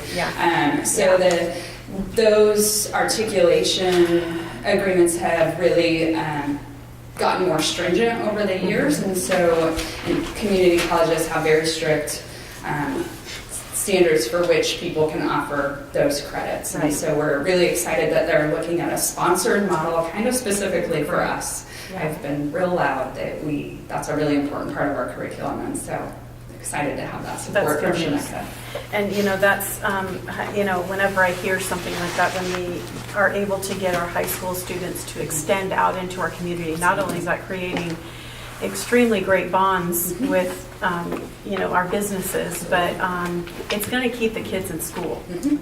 and they're going to want to come to school, and they're going to want to graduate and with whatever they can and do. So this particular model of implementation and the money is vital. So there's a lot of really powerful things that we've been able to do from the money from high school success funds, and so we sure want to keep it. I mean, our dropout prevention coordinators, our student success advocates, attendance support, we are really getting to focus on the factors that we know prevent our students from finding academic success. And so counseling, for example, I mean, that's going to help offset that for our 8th graders coming in and really give them a foundation to move forward. Right. Okay. Thank you. Thank you. Okay. On the supplies, if fully funded, that money, that's a one-time outlay to equip the laboratories, the classrooms to meet the expansion of the program. So then in future years, which we hope that the $98 will keep going. Last time I mentioned the concept of getting, and I know the legality of this and the high school success and the 8th grade allocation, but getting this opportunity down to the lower grades through, and I mentioned that last time, but it wasn't really discussed too much, is through leadership.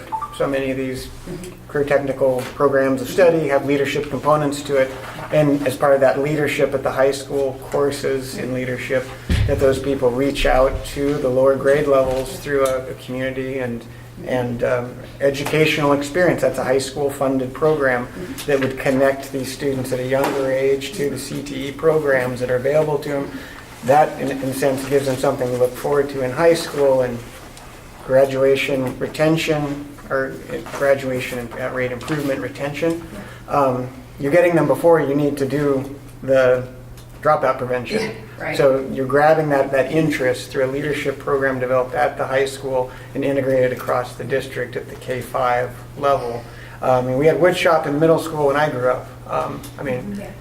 You finally get to see that at high school, and that's a lot of that. It's kind of too late. So when that money comes extra, it's great the programs that are here, but if and when fully funded in 2021-22, those are the programs to start being preventative maintenance, which would legally be under the rules of the success. Well, we're not allowed to spend it on any other grades except for 8 But you're spending on high school courses only. And I think we've already started to do that. And so we had a really 2 years of a really successful CT and elective showcase where we bus all of those kids in from every school, and they have the opportunity to kind of forecast for which ones they want to learn more about and get real hands-on experience talking to the instructors. And those are all student-led ambassadors, so we have started an ambassador program, and they've really done a fantastic job. And so just to kind of continue that effort and just keep having the trickle-down effect work, it'll just increase the CT program here at the high school.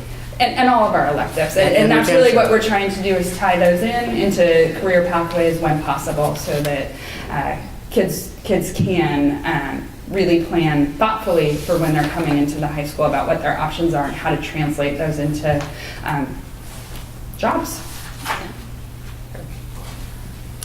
Thank you. Thank you. Any questions? Jump into our athletic budget. James, go ahead. Yep. Again, my name is James Rise. I'm the athletic director here at the high school. Thank you for letting me speak tonight. Looking at our athletic budget for next year, a few things to point out. The major increases for our staffing, coaches' salaries, and that across the board, an increase of 2% was added to each one of those. So that was the main increase there. And then the other addition, I have put in there one additional swim coach.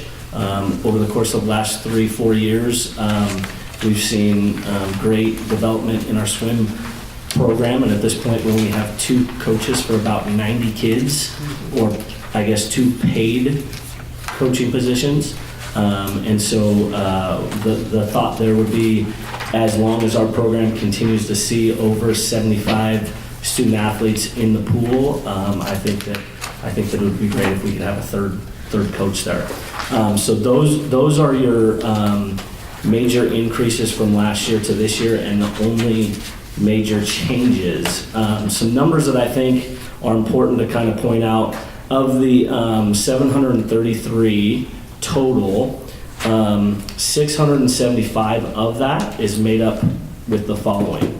575 approximately is coaches' salaries. 54,000 of that is in transportation, which also includes, we made the change this year to include band, choir, and speech within that. 38,000 of that is game officials, and then 9,000 of that is in cost to rent the pool. So again, 675,000 of the 733 is wrapped up in our basic needs to put a team or a group into competition. So those are kind of the hard numbers there. So you're looking at another 60,000 or so on top of that 675 in terms of team supplies and whatnot. With that being said, we do have a pay-to-play fee for sports, and that brings in a substantial amount of money on top of that to take care of, when teams go to the state playoffs and they stay in a hotel, when they need new uniforms and those things, when they have costs to be in a tournament. So those are some funds that are used there as well. So again, questions or comments or thoughts there? This might be one for Steve.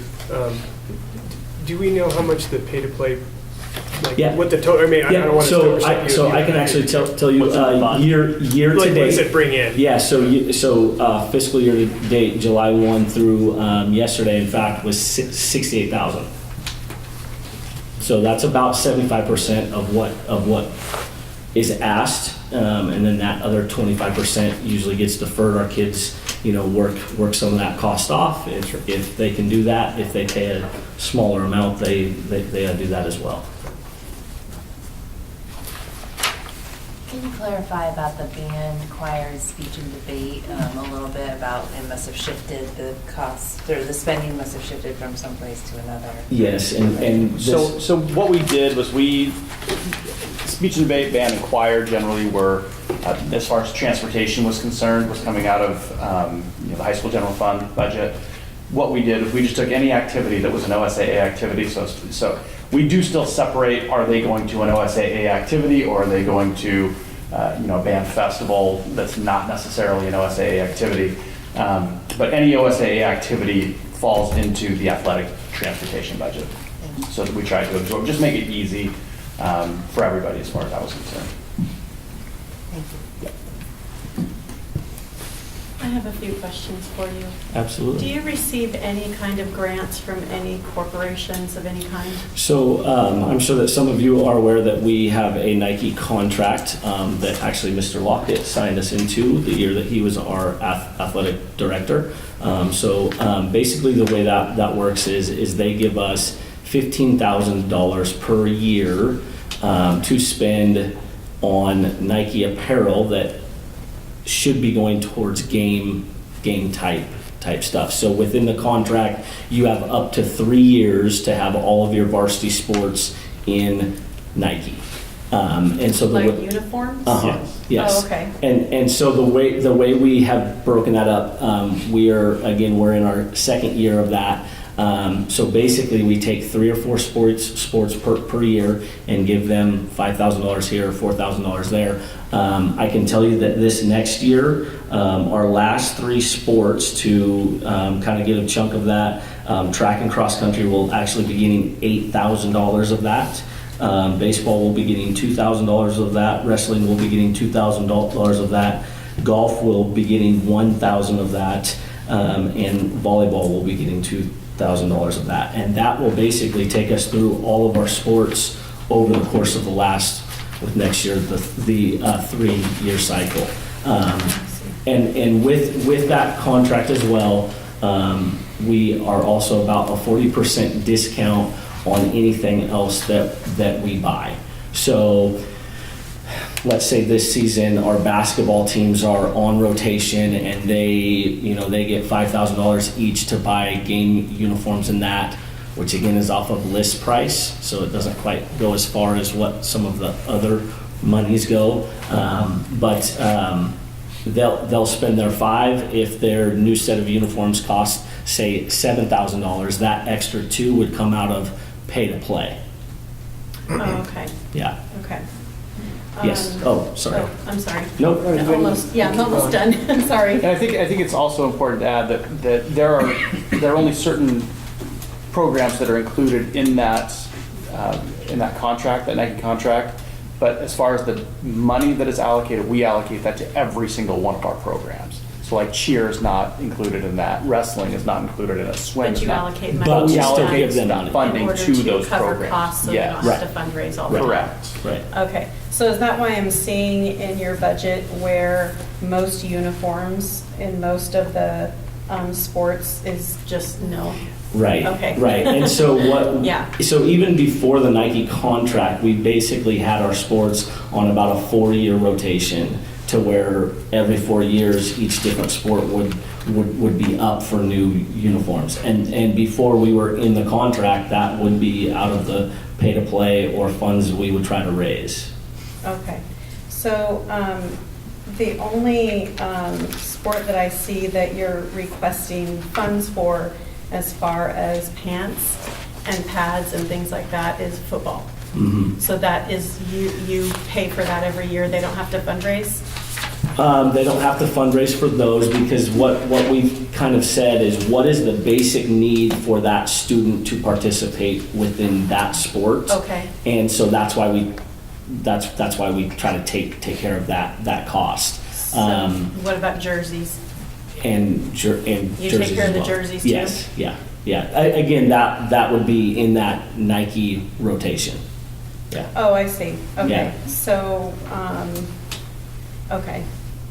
And then helmets, you don't pay for helmets either? Yes, so if you look in the football, there's an $8,000, and I believe, I can't remember what it's exactly coded as, repair equipment. Repair equipment. So basically with that, what we do is we have our helmets and pads reconditioned every year. So once the season's done, they're shipped off, and let's say we send them 100 sets, they send us back 85 sets and say that they're good to go for the next year. And then out of pay to play, we would typically buy what we need. Oh, I see, okay, so are they covered every year without fundraising at all? Actually, no. So Okay. so they were in rotation last year for the Nike money for uniforms. Okay. And they came up with about $7,000 to cover on top of what the Nike money came up with. So their uniforms cost $22,000, Okay. and Nike Right. money was 15 of that. Oh, I see, okay. And so then they had to And then pay. they somehow, oh, I Yes, see. yes, Okay. yes. Okay, Yeah. all right, okay. I just haven't seen any football players at my door selling me cards. Right. I really like They- the cards they sell. They, Discounts. so actually last year, knowing that was going to be a cost, because the Yeah. Nike folks can tell us, if you want to outfit this amount of kids, we know how much that will be. They actually did an online letter writing campaign. And so, yeah. The football players Mhm. did? Yeah. Oh, okay, Yeah. very good. Yeah. Is that an option for all sports? It is an option for all And sports. do they know that? Yeah, so Oh, okay. so both of our basketball teams have done that. Our boys soccer team did last year. Our volleyball team did last year as well. Yeah, I remember the volleyball. Okay. Okay. So just looking through. I think Charles had something. Interesting Sorry. conversation. We are in an age of monetizing everything, including our high school football players. I'm sort of rankled, like deciding that our football players have equal value with bench backs for the bus stop, you know? But that's just a commentary. I don't expect you to Yeah, I think answer any substantive questions. Yeah, well, I think what you're saying is with the Nike contract, we're basically trying to use our kids to be able to gain funds because they're an athlete versus, right? Is that, and we're trying to advertise Is that. that Nike is motivated to advertise their products Absolutely. on the backs of our high school kids. Well, I think we look at it a different way. They're giving us money to be able to, that we don't have to spend out of these budgets to be able to outfit our kids. I got it. I have a question on, in your budget, Mm-hmm. on your sports medicine category. Yes. Is that for the team physician? Yeah, well, so we actually have a team doctor that volunteers their time, but as far as our full-time athletic trainer, that's what those funds are for. Yes. So if there's an injury on field and your team physician is concerned, is that physician given the authority to take the player out of the game? So again, I think I want to make sure that we kind of break up.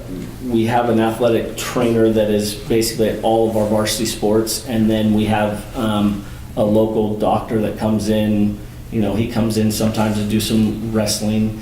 He's there at all the football games. But yes, they both work together, and they absolutely have the right to take kids out of the game and do. In all sports. We just got an email tonight that a young lady was struck with a softball tonight, and she's out for the next few days. So, and that call was made by our athletic trainer, not by a team doctor. And as I understand it, your players are insured by their families, Yes. not by the school. That is correct. How does the school or your program participate in helping those families identify the kind of insurance that would protect those children from injuries? So we offer, not through the school, but there are some ways and some opportunities for kids that don't have insurance to purchase that. So if they're just a football player, or if they're a non-football player, there are some options there. And Steve might be able to help. And there's, help us out with I don't, we would never allow money to be an issue why a student couldn't participate in anything. So we do have, Harmony Fund, we do have pay to play. We will dip into those accounts to make sure that students, that if they couldn't afford to play, if they couldn't afford to get insurance, that is not going to be what keeps them from participating. And in fact, we actually did that in the fall. So we had a student in the football program that couldn't afford the amount of money it was, and so I got the clearance from the OSAA for our Harmony Fund to pay for that. Thank you. Mm-hmm. So I'm going to have a question for you. Okay. So you mentioned a Harmony Fund. Mm-hmm. Okay. That's not in here. That's not shown in the budget that you presented. So there's a perception of money that is somewhere that is not being allocated correctly. Right, And so, but just let me finish. So I want to make it clear. I want to make sure that we clear the air for, our community. So when you mentioned we dipped into our Harmony funds, that's not on here. And so there's questions that are asked about that. Well, what is that? Well, where are those funds? And what are the, do you know what I mean? Sure. So Absolutely. the more funds you say that you have that you can dip into, like So Nike and all that. Sure. So it would be nice to just make sure that everything was clear and in the air. Sure, but that wouldn't be represented in the general fund Okay, here. That's so an ASB let's account. explain that. That's Okay. an ASB account, and truthfully, I don't even know how much is in there. It's not much. Some of it comes from parking fees, some of it comes from donations. I would say the last time that I looked at the Harmony account, it was maybe $2,500, somewhere in there. Okay. So it's not a huge account, but it's something that we have for students that can't afford to pay for things, that we can say, okay, we have a little bit of money that we can use to help you out here. Okay. Shelley, we sometimes will pay for college credits for kids, so no matter what, if a kid wants accelerated credit, we make sure they get it. Money's not even a barrier for that, and so it is an ASB account. Right. So I think my intention here is a proactive one. And it's one of transparency. That way, when there are questions saying, well, so-and-so did this and they've got that, and let's not have that anymore. Let's just, and I think that it's healthy to have these discussions for our community. We're not trying to hide any of this No, stuff. I know. That's why we're having this We're not discussion. trying to hide any of this stuff. We're just Yeah. we're trying to tell you how we Right. fund these things. Perfect. Okay. Yeah, and I'm glad you did, because I think it's healthy for our community to know that. Sure. And that way we can clear the air and clear the misconceptions. Right. And that's interesting to me because Yeah. that would be the first time that I heard that there was a misperception about any of that. So I didn't know. Well, that there was I've heard it. I have. I've heard it over the years. I Yeah. mean, haven't, so. it's they might not come to you directly, but people wish do they would. talk, and I wish they would. I would too, and I usually direct them to the right Thank people. you. So, Thank you. but as as a board or as a budget committee member here, Sure. I think it's just the intention is to be Absolutely. proactive, Absolutely. and to have that conversation so you can kind of shut down I the appreciate questions, and Absolutely. that's all it is. So, I appreciate that. thank you for the explanation. Thank you for Appreciate the it. question. You're welcome. Yeah. All right. I'll remember it now. So looking through, there's obviously all these have like some sort of physical component to it that are in this budget. And looking at the cheer and the dance, the question I have, and I might need some education on this, is why the marching band is not in there, because it is a physical activity. It's highly linked to the football season too, but is that funded differently, that extra duty, coaching? because that requires color guard. It isn't. We have the color guard this year, but no, the marching band is a separate stipend outside of the athletic budget. But isn't it not part of OSAA? No. It is not? No, it's Okay. not. Not in Oregon. That's just, they don't The USA compete. doesn't do marching. They do marching band. They may, but we We don't compete. compete at that yet. I guess they don't go to any of those sanctioned events, They go to events, but they're not OSAA. but they're not. It's not an OSAA activity for us. Okay. Wait, that answered that question. Okay. Any other questions? Okay, so earlier you said speech, debate, and choir is now in this budget because of OSAA. Marching band Oh, is marching not band. band. Oh, Sorry, yeah, so there's a concert Okay. band and. Concert band. Right, Yeah, okay, yeah, marching yeah, band. Thank you yeah. for that. Marching band is not part of Okay, yeah, I'm like, okay, thank you. It's complicated. Yeah, There's a lot. Well, and It's that's okay. why we're here. Absolutely. That's why For we're sure. here to talk about the details Sure. of it sometimes. Absolutely. I had one more question. On the very last page of your budget request,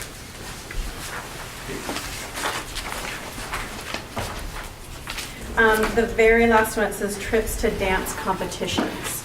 Is that not a part of transportation? So I'm guessing at some point that was a requested separately, and so now that's just part, that's just part of That falls under trips to away athletic events. Yeah.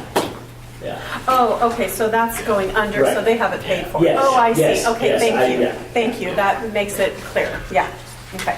The way it's just put here, Yeah. it sounds like they don't have it, or you didn't fund Right. it, so, but you are Part of it, funding it yes. through trips to away Yeah. athletic events. Yeah. Okay, thank you. I had a question about soccer. It's my favorite Okay. sport. I noticed, are the boys' numbers down or? I would say over the course of the last 5 to 7 years, the numbers have been down. I think there's a lot of things that go into play there. For those that aren't aware, they had their best year this past fall in the last 25 years. And so we're really excited about that. But the numbers have been down. But I also believe that over the course of the next 5 years, we're going to see an influx. So. But it looks like the girls' numbers are Holding strong, yes. Yeah, and in fact, we didn't last year, but in the recent past, we've actually had a third girls' team to where we have not on the boys' side. I've got a real quick one. if you replace like a basketball hoop, is that part of your budget or is that part of facilities? It kind of all depends. I try to take as much as I can. We ask that a lot. I can tell you, around a basketball hoop, and there's the padding and the protective, that I would try to take care of that right away. As they become bigger items, I would start to look over my shoulder. Well, I think you can extrapolate that question out to a number of different things, Right, field maintenance, and there's all kinds of... And I think we all know that those sorts of things need to be paid for. We need to figure out what budget it goes under. We constantly work together trying to figure out where we know it needs to be paid for, which budget is it coming out of. We just need to be able to plan for those things. So. Yeah, no, agreed. I was just curious if it was anywhere in here or if that was we mostly do have a separate. small repairs. I think It seemed like it probably wasn't, yeah, when you're talking bigger items, we're going above. Thank you. But I got a quick question. At the beginning, you guys gave some statistics on how many people or how many kids and activities at the school. How many? And I'm always amazed at how many kids are involved in whether it's athletics, extracurricular. How many kids aren't? So that's a good question. Yeah. I can't answer that specifically. What we can tell you is that with our athletic events, our athletic activities, we have 1,117 students, or as far as last year was concerned, 1,117 spots filled. Basically, play spots. Wow. Right. So that could be the same probably, kids. we have some athletes that Three-sport play athletes. 2-3 sports. Right. And we had, of 24 clubs that we had 720 students that were involved in those. And I'm sure there's some crossover there as well. So we believe just when you look at 1,900 spots that are filled there, rough estimate, and we're looking at 75% of our student body is involved in something. Okay. And that's a guess. That's great. That's a guess, but that's good. We would like that number to be 100%. Yeah, I like the the more well. involvement we can get, the more connected our kids are, the more ownership they take. Yeah. So I like going to the. I really. You guys really seem to accommodate certain sports. You can take all comers or activities. I don't want to call it just sports, but like activities, like some of the swimming and cross country.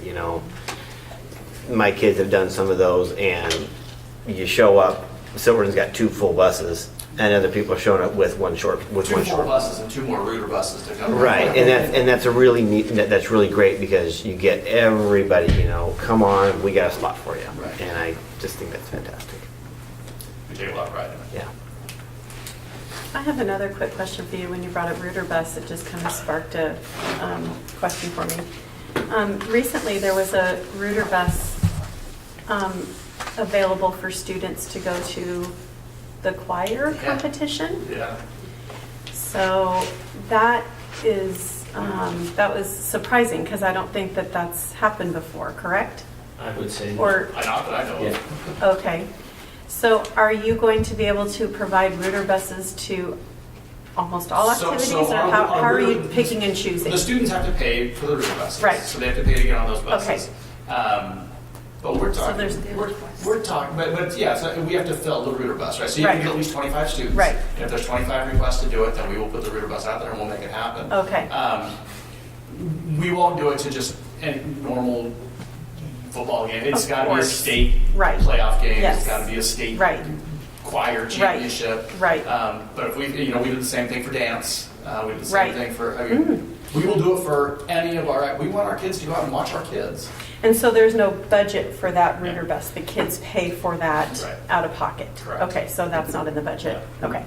Okay. Very good. Kudos for doing that, by the way. Yeah, that was. We think that's just another connectivity piece for them. Yeah. That's awesome. It is. Yeah. Yep. Important. Any other questions? All right. Thank you very much. Thank you. Appreciate it. Yeah. All right, at this point, I want to open it up for public comment.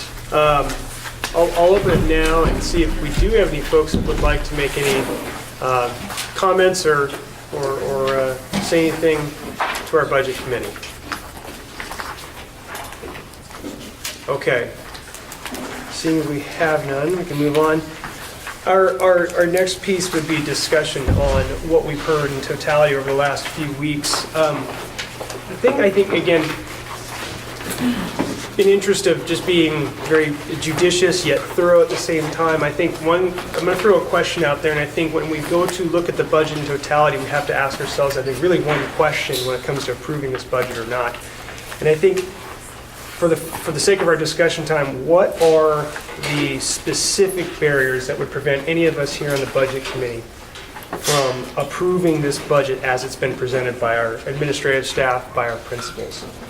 So I'd like us to really hone in on that question, because I think that'll kind of dictate our discussion. Again, keeping all the measuring sticks that we talked about in mind. Let's hone in on that discussion right now and see, is there anything specific? And again, I'm asking really for specifics here. That has been presented to you, and questions you've had maybe based on the dialogue we've had with our administrators.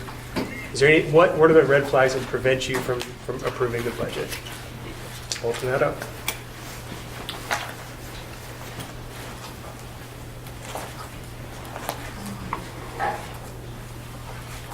Well, I've mentioned one. The spray, yes, at the beginning. That concerns me. I would like to know more about the criteria by which we authorize hiring an additional maintenance supervisor, and why that would be necessary. I hear a great deal about our physical plant needs and the fact that we're way backlogged on meeting them, but at the same time I hear a lot of citizens talking about the need for a music curriculum, for a variety of other programs that the school could be, or the district could be offering. And when I hear the district talking in response to those, and they say we don't have enough money. Well, if we don't have enough money because we're investing it in old, torn down buildings, or buildings that have a lot of deferred maintenance, whether they're new or old,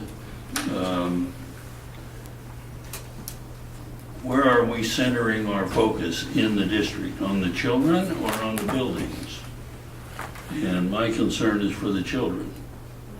So, for example, it was said in the previous hearing that we have allocated a budget to hire an architect to assess the needs of all of the buildings throughout the district, and our maintenance supervisor has been working with that architect to make a list of all the needed projects. Has this board authorized anyone to assess our curriculum and determine whether it has any needs as well? I think they're always assessing curriculum, Charles. Where? And what are the criteria? We have a administrator that her specific job is assessing curriculum and I understand working on that. curriculum. And we have a maintenance manager whose specific job is to maintain the building. And he's busy But picking do locks. we He's the take a district's priority here locksmith. and ask an outside consultant to come in and evaluate our program? For the education piece, or For education, So, for curriculum design. let me have Jen respond to that. I just wanted to stick to the budget because I agree that, that looking at curriculum is an important thing. I think that is something to keep in mind. We just want to say I fully support the addition of the maintenance person. It is it's a big chunk of change to swallow, but I think that we've seen in the short 2 years that I've been on the board, from what I've heard from our district personnel, we really need to maintain our buildings, and if you don't have a building, you can't educate the children, and we need every single one of the buildings that we have right now. So for me, I support that fully, and it is a cost though, and it is a cost of having the district that we have with so many buildings. There is, that there's a balance and a give and take, and we do have to realize that there are trade-offs with the way our district is. I think there's a lot of great things, but there are trade-offs, and this is one of them, is the higher cost of maintaining all of those buildings. So I think that I support it, but again, I want to say, you know, there are trade-offs, and we have to acknowledge that. And I think to be able to have a long-term facility, it's not something that we can't, okay, we need to stop spending money on maintenance and now invest in new facilities. I think that we're not able to do that. We need to have the data, we need to have the assessments in which we're doing now. We need to have our facilities task force formed and implement a strategic and very methodical and well thought out plan. We can't just stop maintaining and think, well, build another facility. Just unfortunately, it's not in the cards on that. And you know, it's going to take a multi-year process or with good data, as we're doing now with our architects, to understand what are our true needs to get our jump off point of what we need to spend in the future.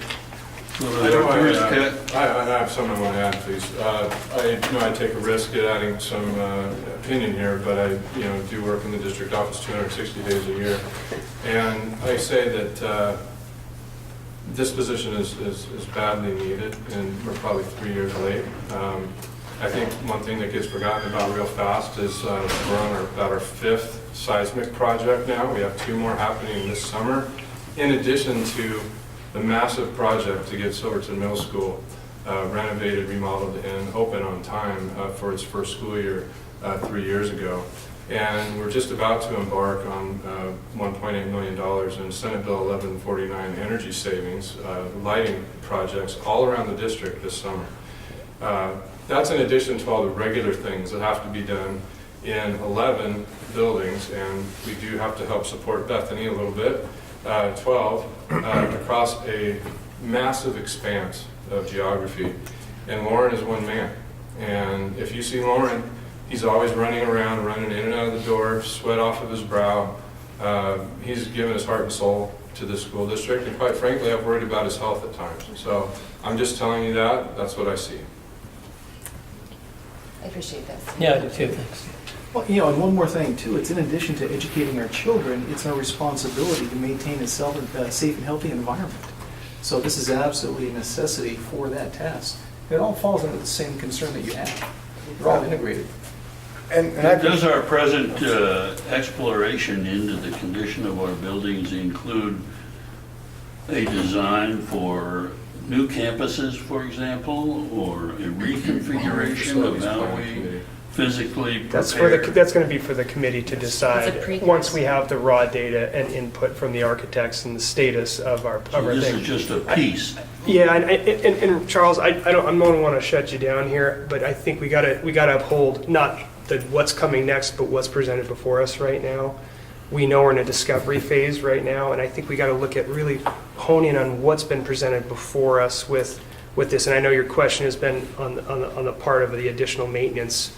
That's one question, but my overall concern is that there are a lot of items I'm being asked to vote for in this budget, right, which have to do with building maintenance, right, and building improvements, right. And I haven't heard any discussion about a reconfiguration of the physical plant of the district. That's not part of this budget this year.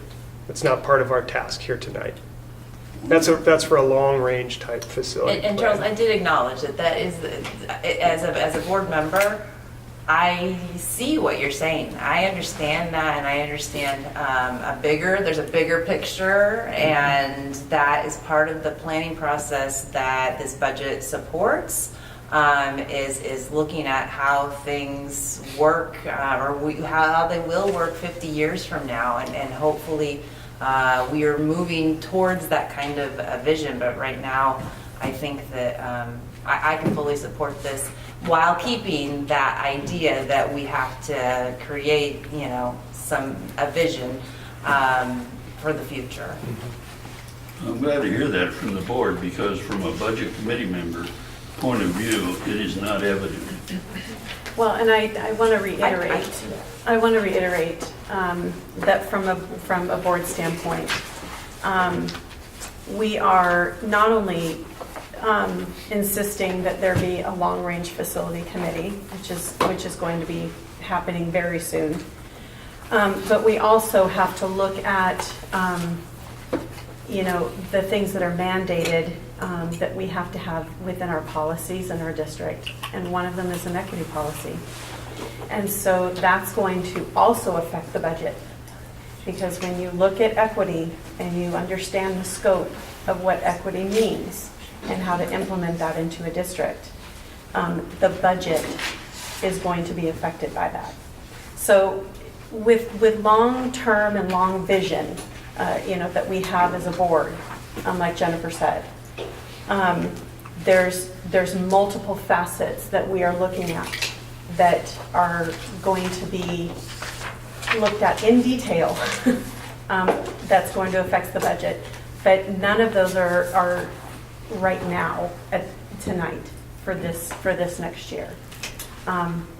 But within the next year, we are going to have committees and discussions about, long-range facility committees, curriculum, things, equity, things like that. So with that being said,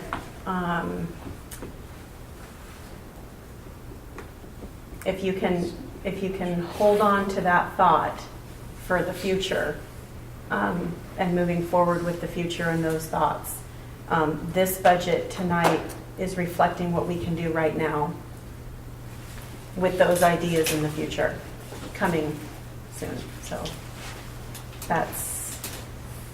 I guess my disappointment is that I don't see any seed money in this budget for the concerns that I have. And that's what I would like to vote on, is approving some seed money toward that vision. Right. I agree. But Charles, I think there was, because Andy, there's Andy spoke to the grant to help fund the long-range facilities planning committee. Yes. And the role of that committee is to ask those questions that you're asking. And there's budget line items in Lauren's budget for the architect as well, correct, for the facility studies? It's actually under the board budget. Board budget, okay, okay. And the architect's mission is to only evaluate existing facilities. The architect is, that's what the current task with the assessment, but we'll also hire an architect / engineer, the consultant who will lead the long-range facility planning efforts, Charles, to be certain to take that full assessment into account, take community input into account, take board goals into account, all of the factors that come into a long-range facility planning process. Is that person in this budget? Yes. The long-range person? Correct. So yeah, that's a board management service. That was the increase to $30,000. I see. Well, I'll throw in that I'm having some trouble with hiring that position, not because it's not needed. I 100% agree it's needed, and there's not a lot we can do with this budget because there's not a lot in here we really can change. I mean, it's all staffing, and what the frustrating part and I get this from community members that share with me, is that they see hiring of new folks and kind of I understand it's all a part of student health and student safety, student education, but hiring non-student contact people, administration, supervisory positions, and we, as a district, the perception is, and I don't really see much in here, looking back, it looks like it's only goes back a few years, but we don't, and it's hard to get rid of positions that might have become obsolete or that position is no longer needed. We keep adding more layers to it. And when I asked the question about some of these positions in the supervisory role, the maintenance, for example, the maintenance specialist, you have maintenance 3 staff. I don't know really what those things do. I just look over here at a dollar value and wonder, well, why can't that, we reclassify some of those positions? Not that this position isn't needed. It's just, it's challenging. Living also, I'll put this in, Steve said very nicely over there about how hard you're working. My wife's a school teacher in this district, and I know the budget, and I do the taxes, and I know how much money we put out for her classroom. I mean, so we make sacrifices for the betterment of the students, and then you look at this budget and you see administrative raises and carryover from and holdover from schools, but that administrators' budgets or pay still goes up. And my understanding was teachers do have a union and there's steps, administration, it's not necessarily a requirement that you get a fixed raise every year worked in, and I could be incorrect on that. But I mean, those are the hard things I see and the decisions that we can't make on this budget, which are a little frustrating coming into the process and being on the budget committee and not the board. For me, it's just, there's some really hard decisions this district needs to make. And it's been going along for a while, but aging facilities, there's a lot of things that are coming in. It's not in this budget, though, that we can fix it, and I agree. But you asked the question, what do I have trouble with? It's adding more non-student contact and not readjusting or finding ways to become more efficient. And the efficiency piece is where it's at. When you are at cutting, as we said when I worked at a university, we were down to everything. The fat was gone. It was time to start cutting the meat. And that is hard when you work at a university that's primary mission is teaching and not research. And that teaching mission means about 95% of your budgets are going straight into teaching.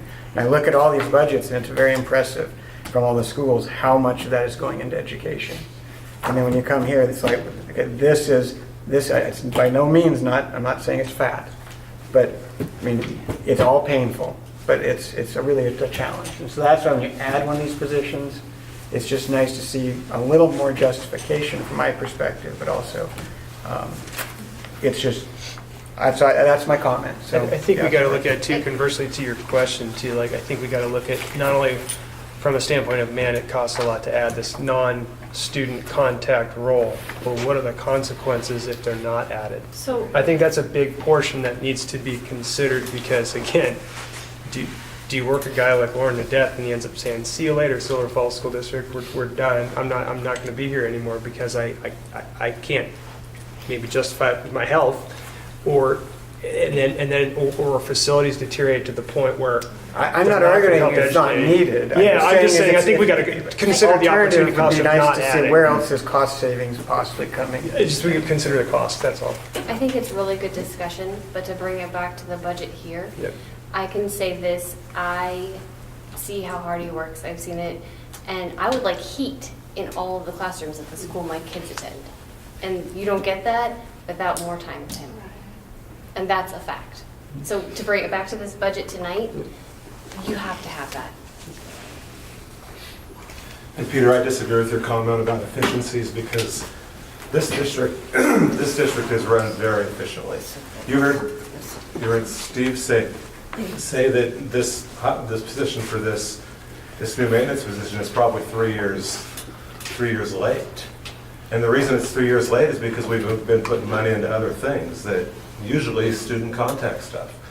And I've seen over and over where we're late in hiring and adding positions because there are so many other things that this district prioritizes, and mostly that's kids. And so to say that it's not being run efficiently is just...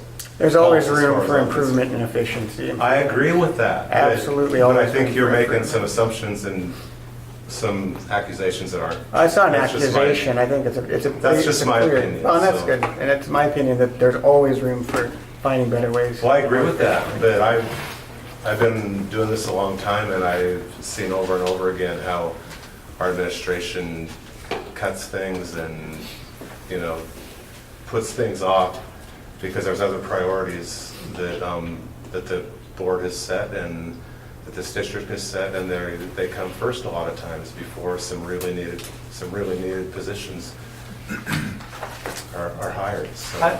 I would like to add something too, that, with Lauren being the locksmith and everything, he has no time to look for efficiencies. By him being out there, being the supervisor and doing a lot of work, keeping him busy working, he has no time to go back and... And let me be clear, just so we're very clear. I did not mean efficiency from you. I was talking, we have a large book here of lots of numbers. I'm not saying that the inefficiency is in your department at all. So it's an overall, you can take a broader look. That is what we can't really look at tonight. That's what I was getting at. Those are the things that we can't look at. This is something we could. It's needed though, but there's things in here that we can't touch tonight that I think could probably use a little tune-up, and we could probably find ways. But that's off the table. So that's I want to make that very clear when I said efficiency. I was not mentioning and meaning that because I feel this position is needed, but there's got to be something in the bigger picture we could look at too, but not tonight.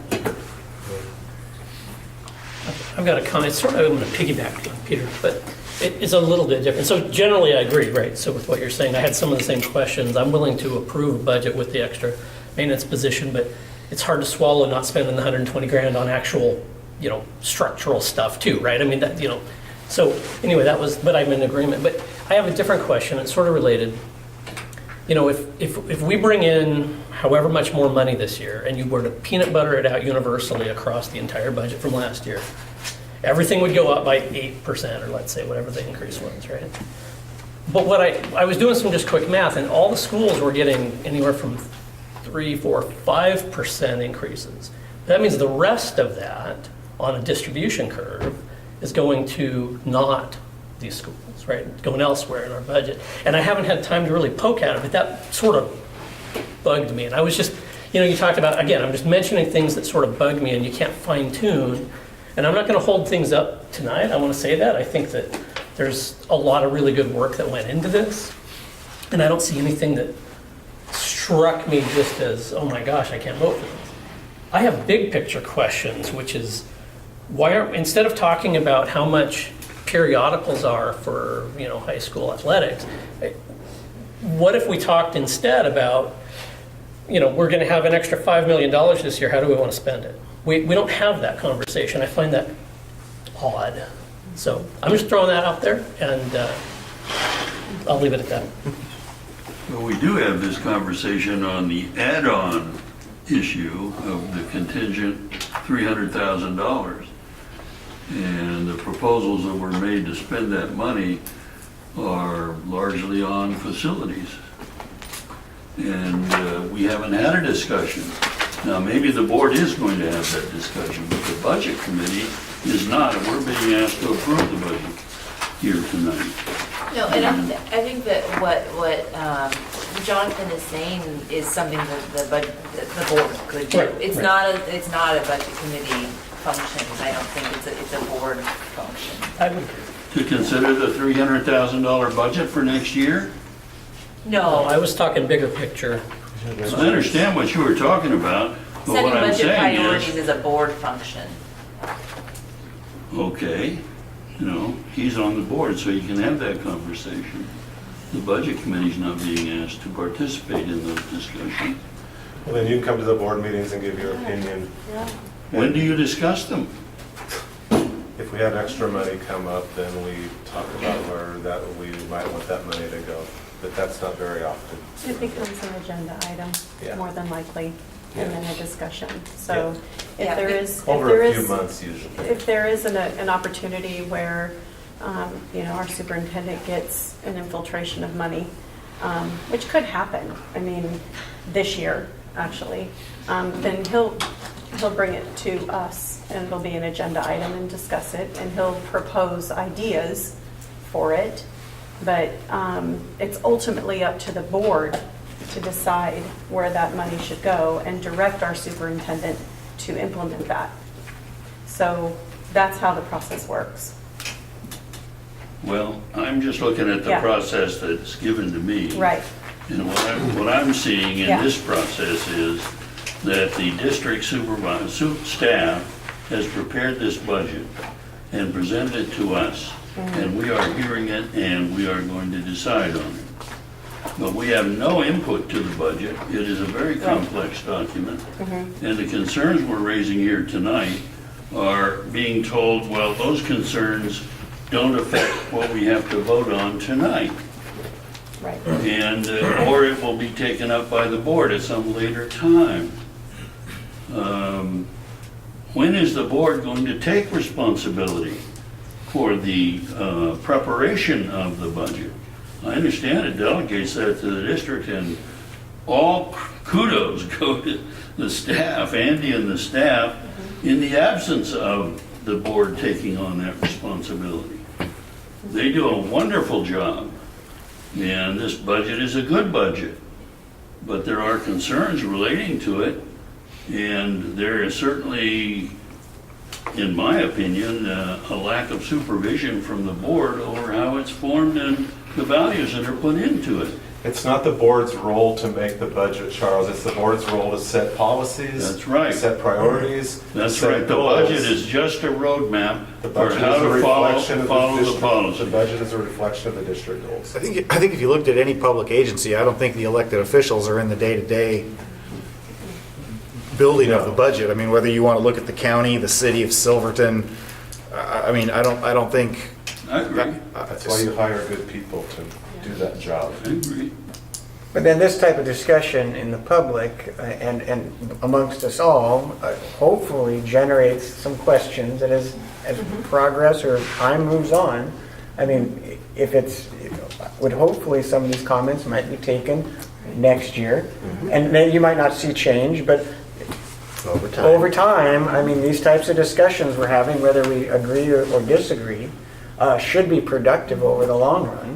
And we saw greater change this year in the process. And I mean, so that's, and I haven't seen them, but I'm just, so I mean, I think I was kind of speaking to Charles. I mean, I feel, being brand new on this, it's like, yeah, but looking at the long term, this type of discussion, I think is very productive, even though it might seem sometimes a little adversarial in some ways. It seems like it's opening dialogues that down the road, we'll see things maybe change. Maybe not. I agree with that, and I think that we have, like several people said, there have been changes just from last year. Yes. And I think that this discussion does, I mean, I am reflecting on things, I am writing things down that we're not gonna deal with them tonight. It's over the long haul. So thank everybody for their input. Well, I want to be clear with the district staff. When I came to my first budget hearing last year, you know that I was upset about the process and some of the procedures, and the response to my concerns were fully met, exceeded my concerns really, by the district staff. They not only extended the process so that we had more time to consider the budget, more time to interact with the public who is looking to us for a voice on the budget committee. We had more data coming from Steve, who evaluated things in a way that we could, I think, improve the process. All of that was forthcoming and very welcome. So I'm not faulting the district or their work at all.